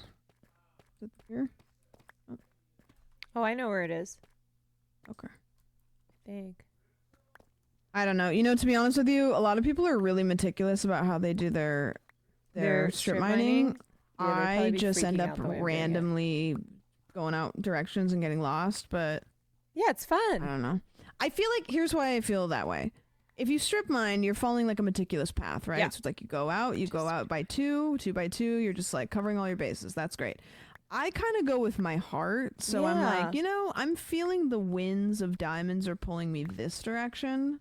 Diamonds of Also, did you realize it's almost 1 a.m? Is it? I didn't even realize how late it was. Oh my god. I just need to find one more diamond. Just one more. Just one more, please. Just one more. Man in the night away. Maria, I once met a girl named... Come on, please. Chad, who do you think is going to find a diamond next?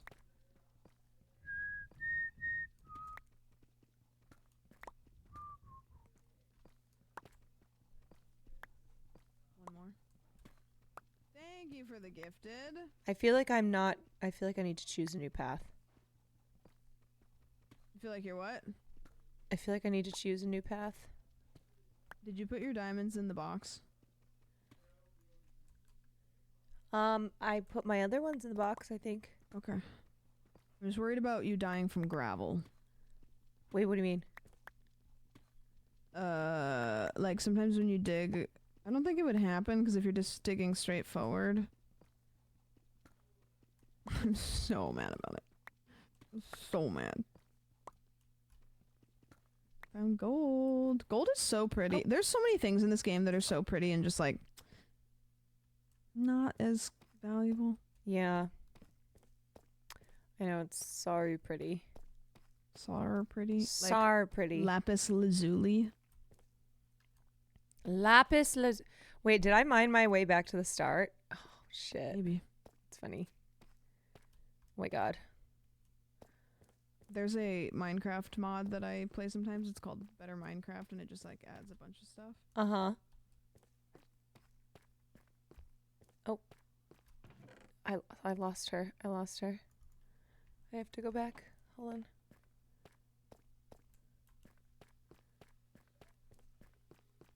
I had to put my diamond in. Guys. I found diamonds. I found more diamonds. You did? I found more diamonds. Shit, where? Right over here. God damn it.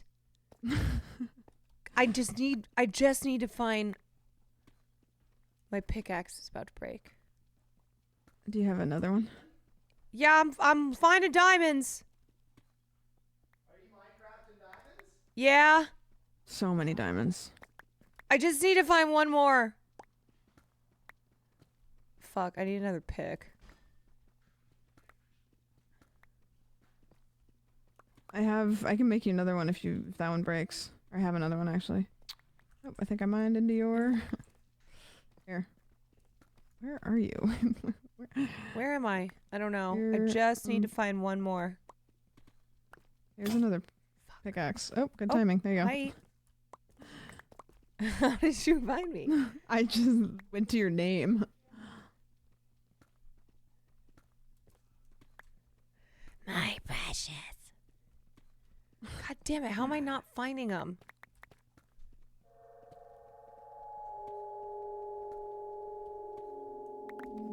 Come on, dude. Come on. You're gonna hate me. Did you find more? Yeah. No way. What is happening? See, now you got the touch. The God seed. You got the diamond touch. Yeah. I'm happy for you, but I do need to find one more. Stream doesn't end until Caroline finds one more diamond. Oh my god, seriously. Holy shit. I had such great luck in the beginning. I just need that rush. You know? I'll come back around, you think so? My pickaxe is almost dead too. Fuck. I feel like I'm just going around it. Just need one more. I love breaking the tuft. just need one more. Come on. Yikes. I gotta go make another pickaxe.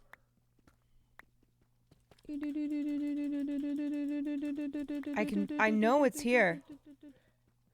I've been inspired. I'm going to play Minecraft for the first time in 10 years. So you can go mine some diamonds. Fuck. Damn it. Come on, man. Like, I don't know if oh, okay. That feels like a good sign. Okay. Some gold. Come on. God, so much gold. Okay. That feels good. So sick if those were diamonds.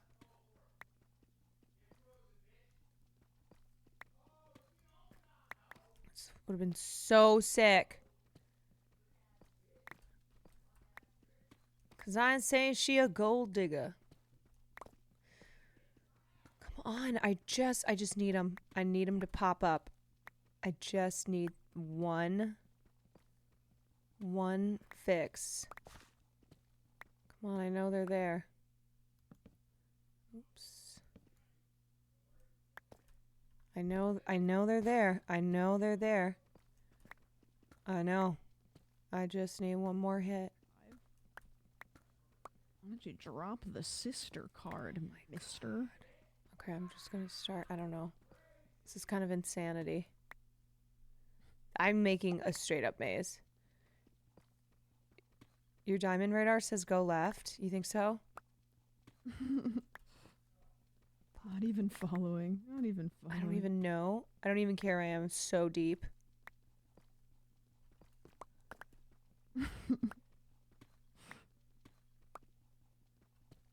I'm so deep. Do you think we'll get diamonds first, you or me? Oh my god. I don't know. I'm so overdue. I've gotten gold. I've gotten the red. Come on, I know it wants to be there. I know. Something's going on.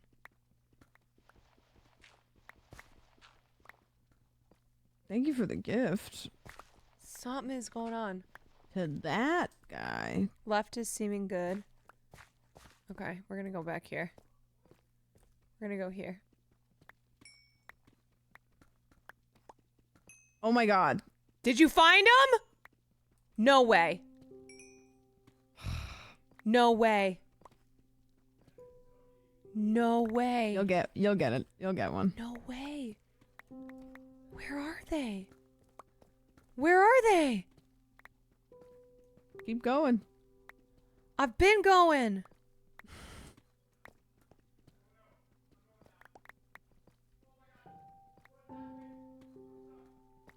I can't believe I haven't found more.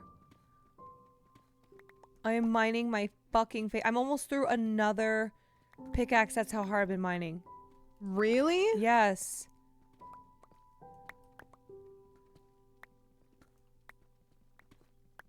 I haven't gotten any.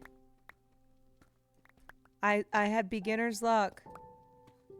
That's what I'm saying. It's you get it twisted. I can't believe how many you have found. Too many, some might say. And Caroline never found another diamond again. Andy Dufresne crawled through 500 yards of the foul-smelling shit and came out on the other side clean. Yeah, this is kind of like us digging the tunnel in the jail cell. She dug and dug and dug. Fuck. It just broke. Damn it. Maybe this is a bad area. Maybe this is just bad.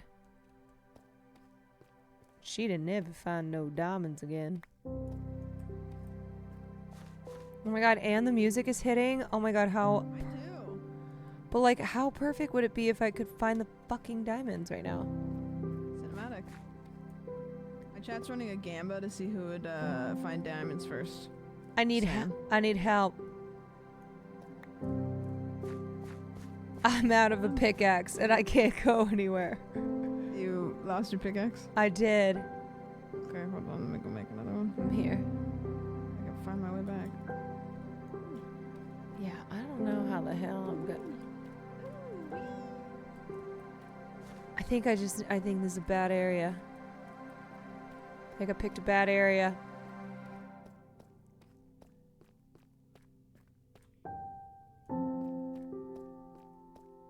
Lost in the labyrinth of our own design. Okay, this is... Oh my god. No. Really? A bat.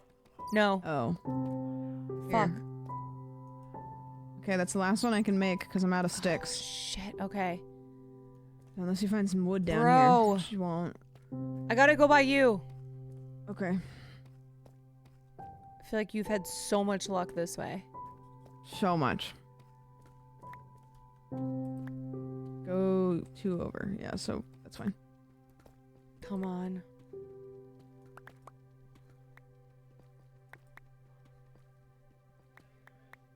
My chat voted on who would get one first. Was it you?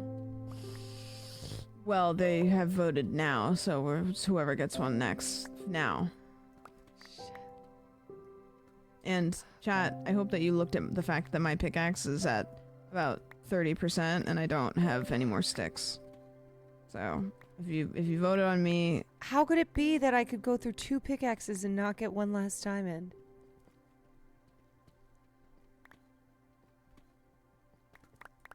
Please.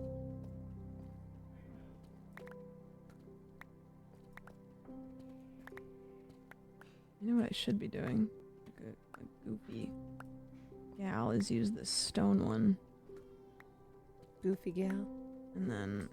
2 spaces to your right. Stone one? I have these stone ones. You think so? These.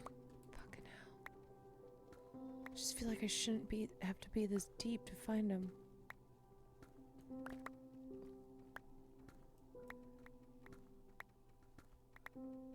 Come on, man. Come on, man. I feel like we're running like a really slow race. I know. Side by side.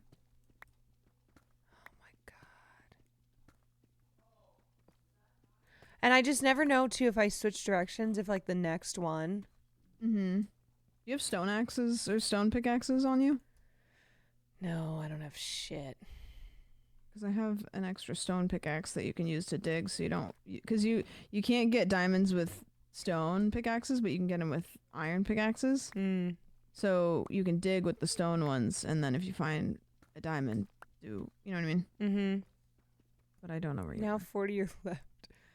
I think Sam is... I don't know. You got the diamond meter? No. Anybody?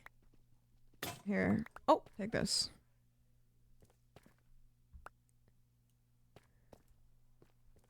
Everybody that gambit on me, I'm so sorry. I just gave her the good one. And watch that I still don't get him. I don't have any sticks. I have 1 stick, and I have an oak plank. Just... Doing this on purpose? Listen. It's so dark. Oh, do you have a torch in your hand? Nope. I'm going to go back and grab one. Oh, yeah. Just put one in your hand, and it'll be light wherever you go. Okay, chat. This is the end of this pickaxe. This is all pickaxe that I have. That's So it? this is it. Try I only have a digging through little some bit lava. Yeah, more. you think so? I only have a little bit more pickaxe. So much stone. No wood in the chest. I'll go check. If this one breaks, I'll go check, but I don't think so. I'm pretty sure there's no wood in there. Dig with stone ones. What stone ones? Bro, what if I don't find a diamond? Hello, hi Raiders. No. Hi. We are looking for diamonds. I'm going back to see if there's perchance one piece of wood. You guys, I can't believe this. I can't believe I can't find any.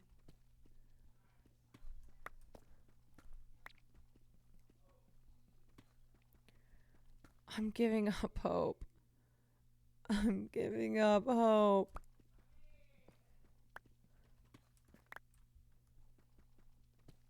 Bro, this is normal. We were just getting insanely lucky earlier. You think I'm changing directions every time I'm about to hit it big? Okay. We'll just keep going. Never let go. Yeah, I can't believe how many diamonds we got in the beginning.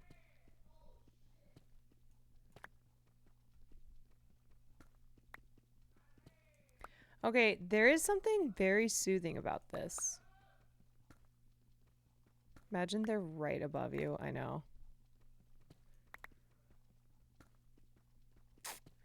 That is true. 90% of gamblers retire before hitting the jackpot.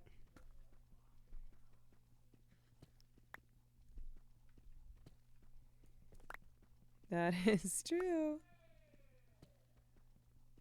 Oh, God. Sam and I are so far away. Can't even hear her anymore.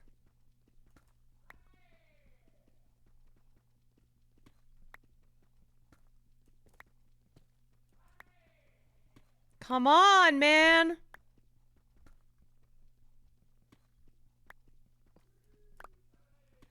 This is insane. Should I go down? Or no? There's only a small percentage of diamonds in each little square on your mini map. No. I think that there is a certain level that they're at, and then that's about it. Yeah. I don't think that there's... Oh, okay.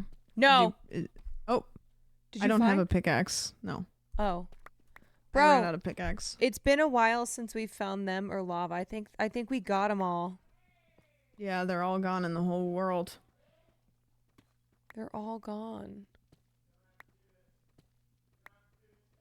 They're gone forever. They're gone. I'm sad. Wow, this is potentially dangerous. Is your pickaxe dead? No, I got a little bit more. Oh, okay. There's still time. My chat's points are dude. riding on this. Dude! God, this would be so cool if you just found one right now. Dude, stop. I know. It would be so cool. Shit. Maybe one of the coolest moments of all time. Dude, I know. Historically cool, some might say. Dude.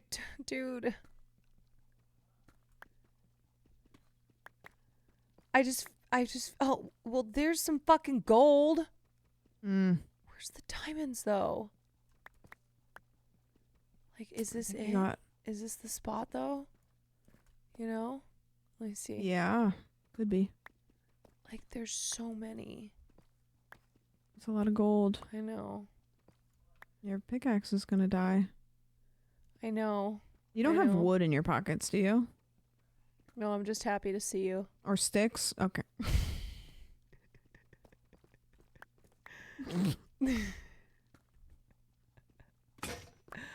Fuck. Okay, that died. Now I have... Okay, I have my iron Okay, pickaxe. so you don't have sticks, you don't have wood, you don't have logs. and I have half of an iron pickaxe. That's good. Do keep I using just that. say, like, fuck it? Well, and yeah, go? We have plenty of wood, we have plenty of iron, so we can make more next stream. You just have to use that one for the rest of... Find a fucking diamond, man. Half of a diamond, or a pickaxe is decent. How have I not... I've gone through, like, 3. Half a pickaxe and a dream, man.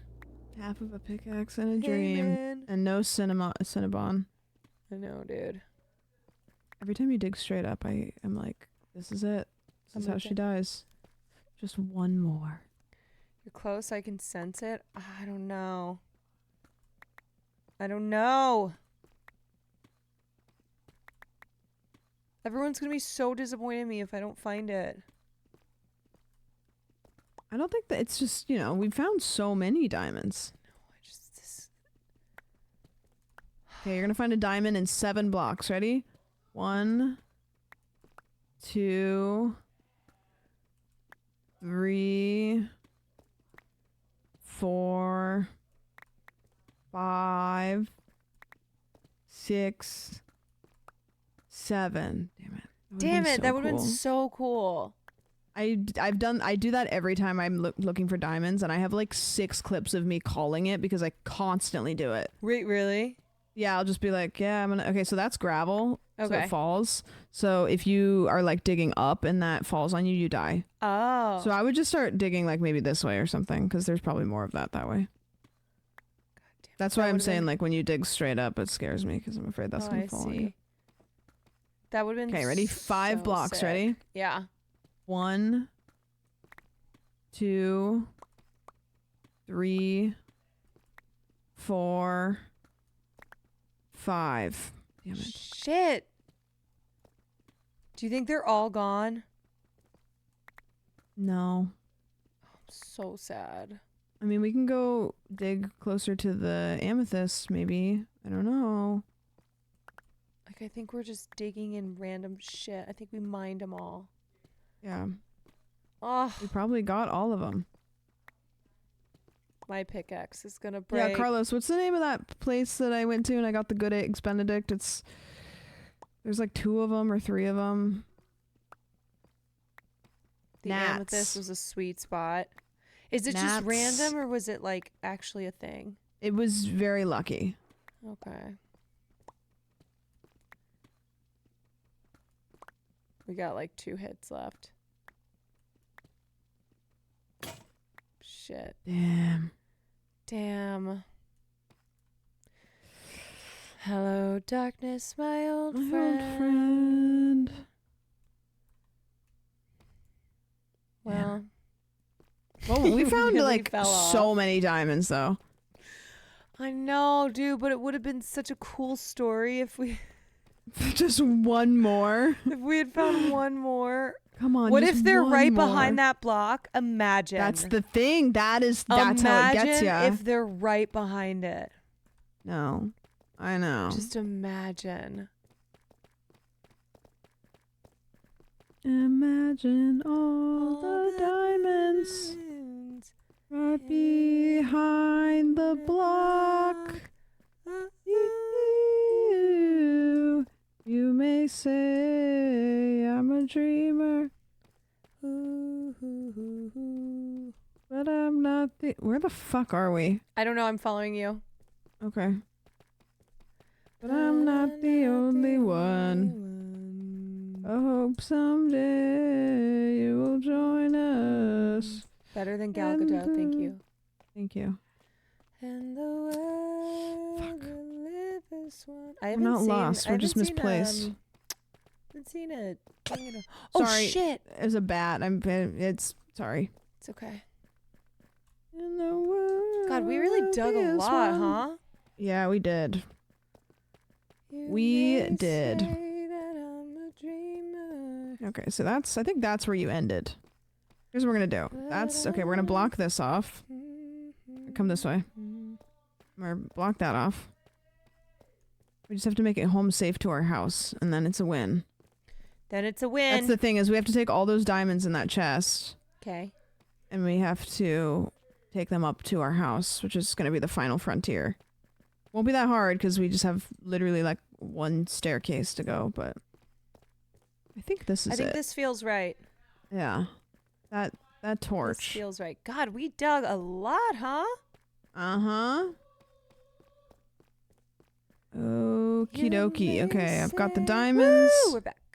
I've got amethyst, redstone, everything else we don't need. That's all shit. I'll take a couple of stacks of these just in case we want that.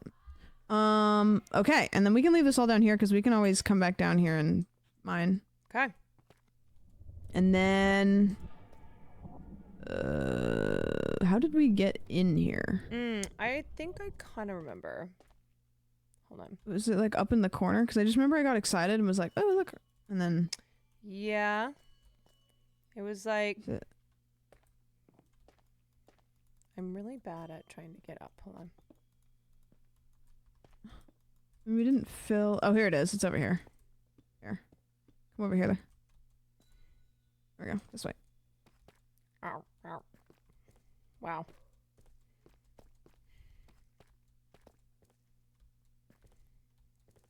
24 diamonds. Woo! And we have 3, I think, at home. Or maybe more. Yo. We have 4 or 5 at home. We're fucking killing it with the diamonds. So now we just need to get to enchanting and making strong things. So that way we can go into the nether. Inevitably, one of us is going to die with a lot of diamond armor on, just so you know. Should probably not be me. Yeah. It won't be, surely. 24 diamonds in the first 10 minutes, then nothing for an hour. Yeah, what the So fuck? sad. Just devastating. Someday you will join us. I'm gonna have that stuck in my head forever. Me too. And the Ugh. world.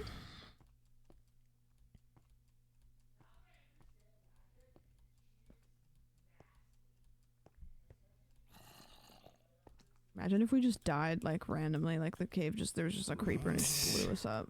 I don't even want to say that. Actually, like, do not say that. We've had the weirdest luck. Like, I just don't even want to. Sam, no. Sam. Oh, Mr. Frodo.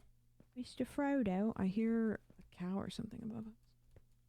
We're close. Are we? I don't even know if it's daytime or nighttime out. I don't this know. cave. I also got rid of my torch, so I'm just in darkness. What do I feel like I am? God, we're still going up. I don't remember us going this far. It just, Oh, it's daytime. Is it? Oh, thank God. Diamonds in here. Boom. 29 diamonds. Ooh, my God. We're out of the cave. Beautiful. Beautiful and powerful. Holy moly. Wowza. Okay. We did it. We did it. We mined. Pretty good. You know, we got a lot of diamonds. We did. Which is good. That will help us. Once we make an enchanting block, then we can focus on... It would be a lot of work, but we could make like a mini experience farm, XP farm, to get a bunch of XP, which is like, it just takes a long time, but basically you can like make this thing, it's called an XP farm, which just forces enemies to spawn in a place that they can't get you, but you can get them. Okay. And then you just kill them over and over and over and over and over again to get XP. It takes a while to build it, but once you build it, then you just basically never run out of XP. Slay. So, I don't know. Slay. Alright. Alright. It's a good little sesh. Yep. Next time we make some good stuff. We make some good stuff. Make some good stuff. Alright. We gotta go sleep. No. Nope. Just, I mean, you don't have to. If you want to, you can. We just go. Okay, I'm gonna leave here, and since we're in voice chat in the game, it'll kick us out. But good game. Good games. GG's. Good games. GG's. And we'll Until see next you time. on the flippity flop. See you on the floppity flip. See me on. Okay. Well, okay. Same but different. Okay, bye. Okay, bye. Oh. GG's, y'all. G motherfucking G's. G motherfucking G's. G motherfucking G's. Oh, I'm so sorry I didn't find one more diamond. I let everybody down. But it was fun still, and we found a bunch of diamonds still. You know what? We're in our cozy vibe era. Yeah, we're in our streamer cozy vibe. Love these streams. Yeah. Cozy vibes. It's nice. I get why people play these games. I do. I get why it's like a really nice why it's like a really nice late night cozy vibe thing. Yeah. Yeah. Oh my God. I cannot believe it's been streaming for 7 hours. My goodness. My goodness. Once you're not dying for 10 minutes over and over. True. Once I wasn't dying for 10 minutes over and over, it was so cozy. And I'm a diamond mining addict. I'm such a diamond mining addict.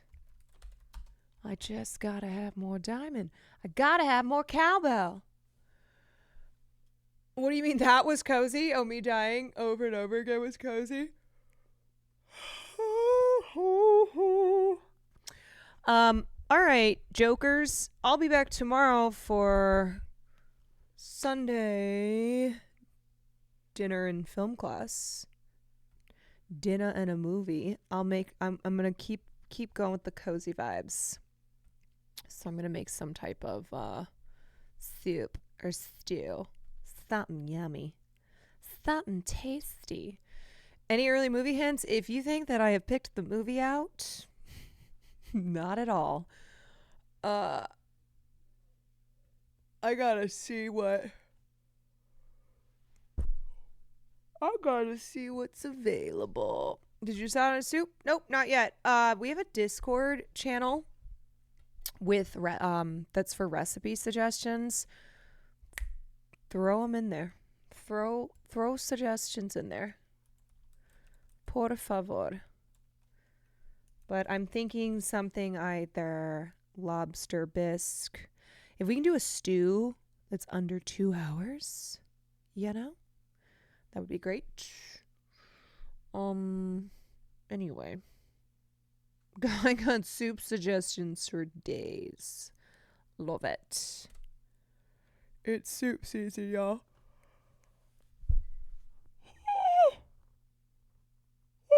All right. I will see you tomorrow. Thanks for spending this cozy Saturday night with me. I hope you come back tomorrow for dinner and film class. And peace out, y'all. Peace and love and blessings. I'll see you next time. Bye.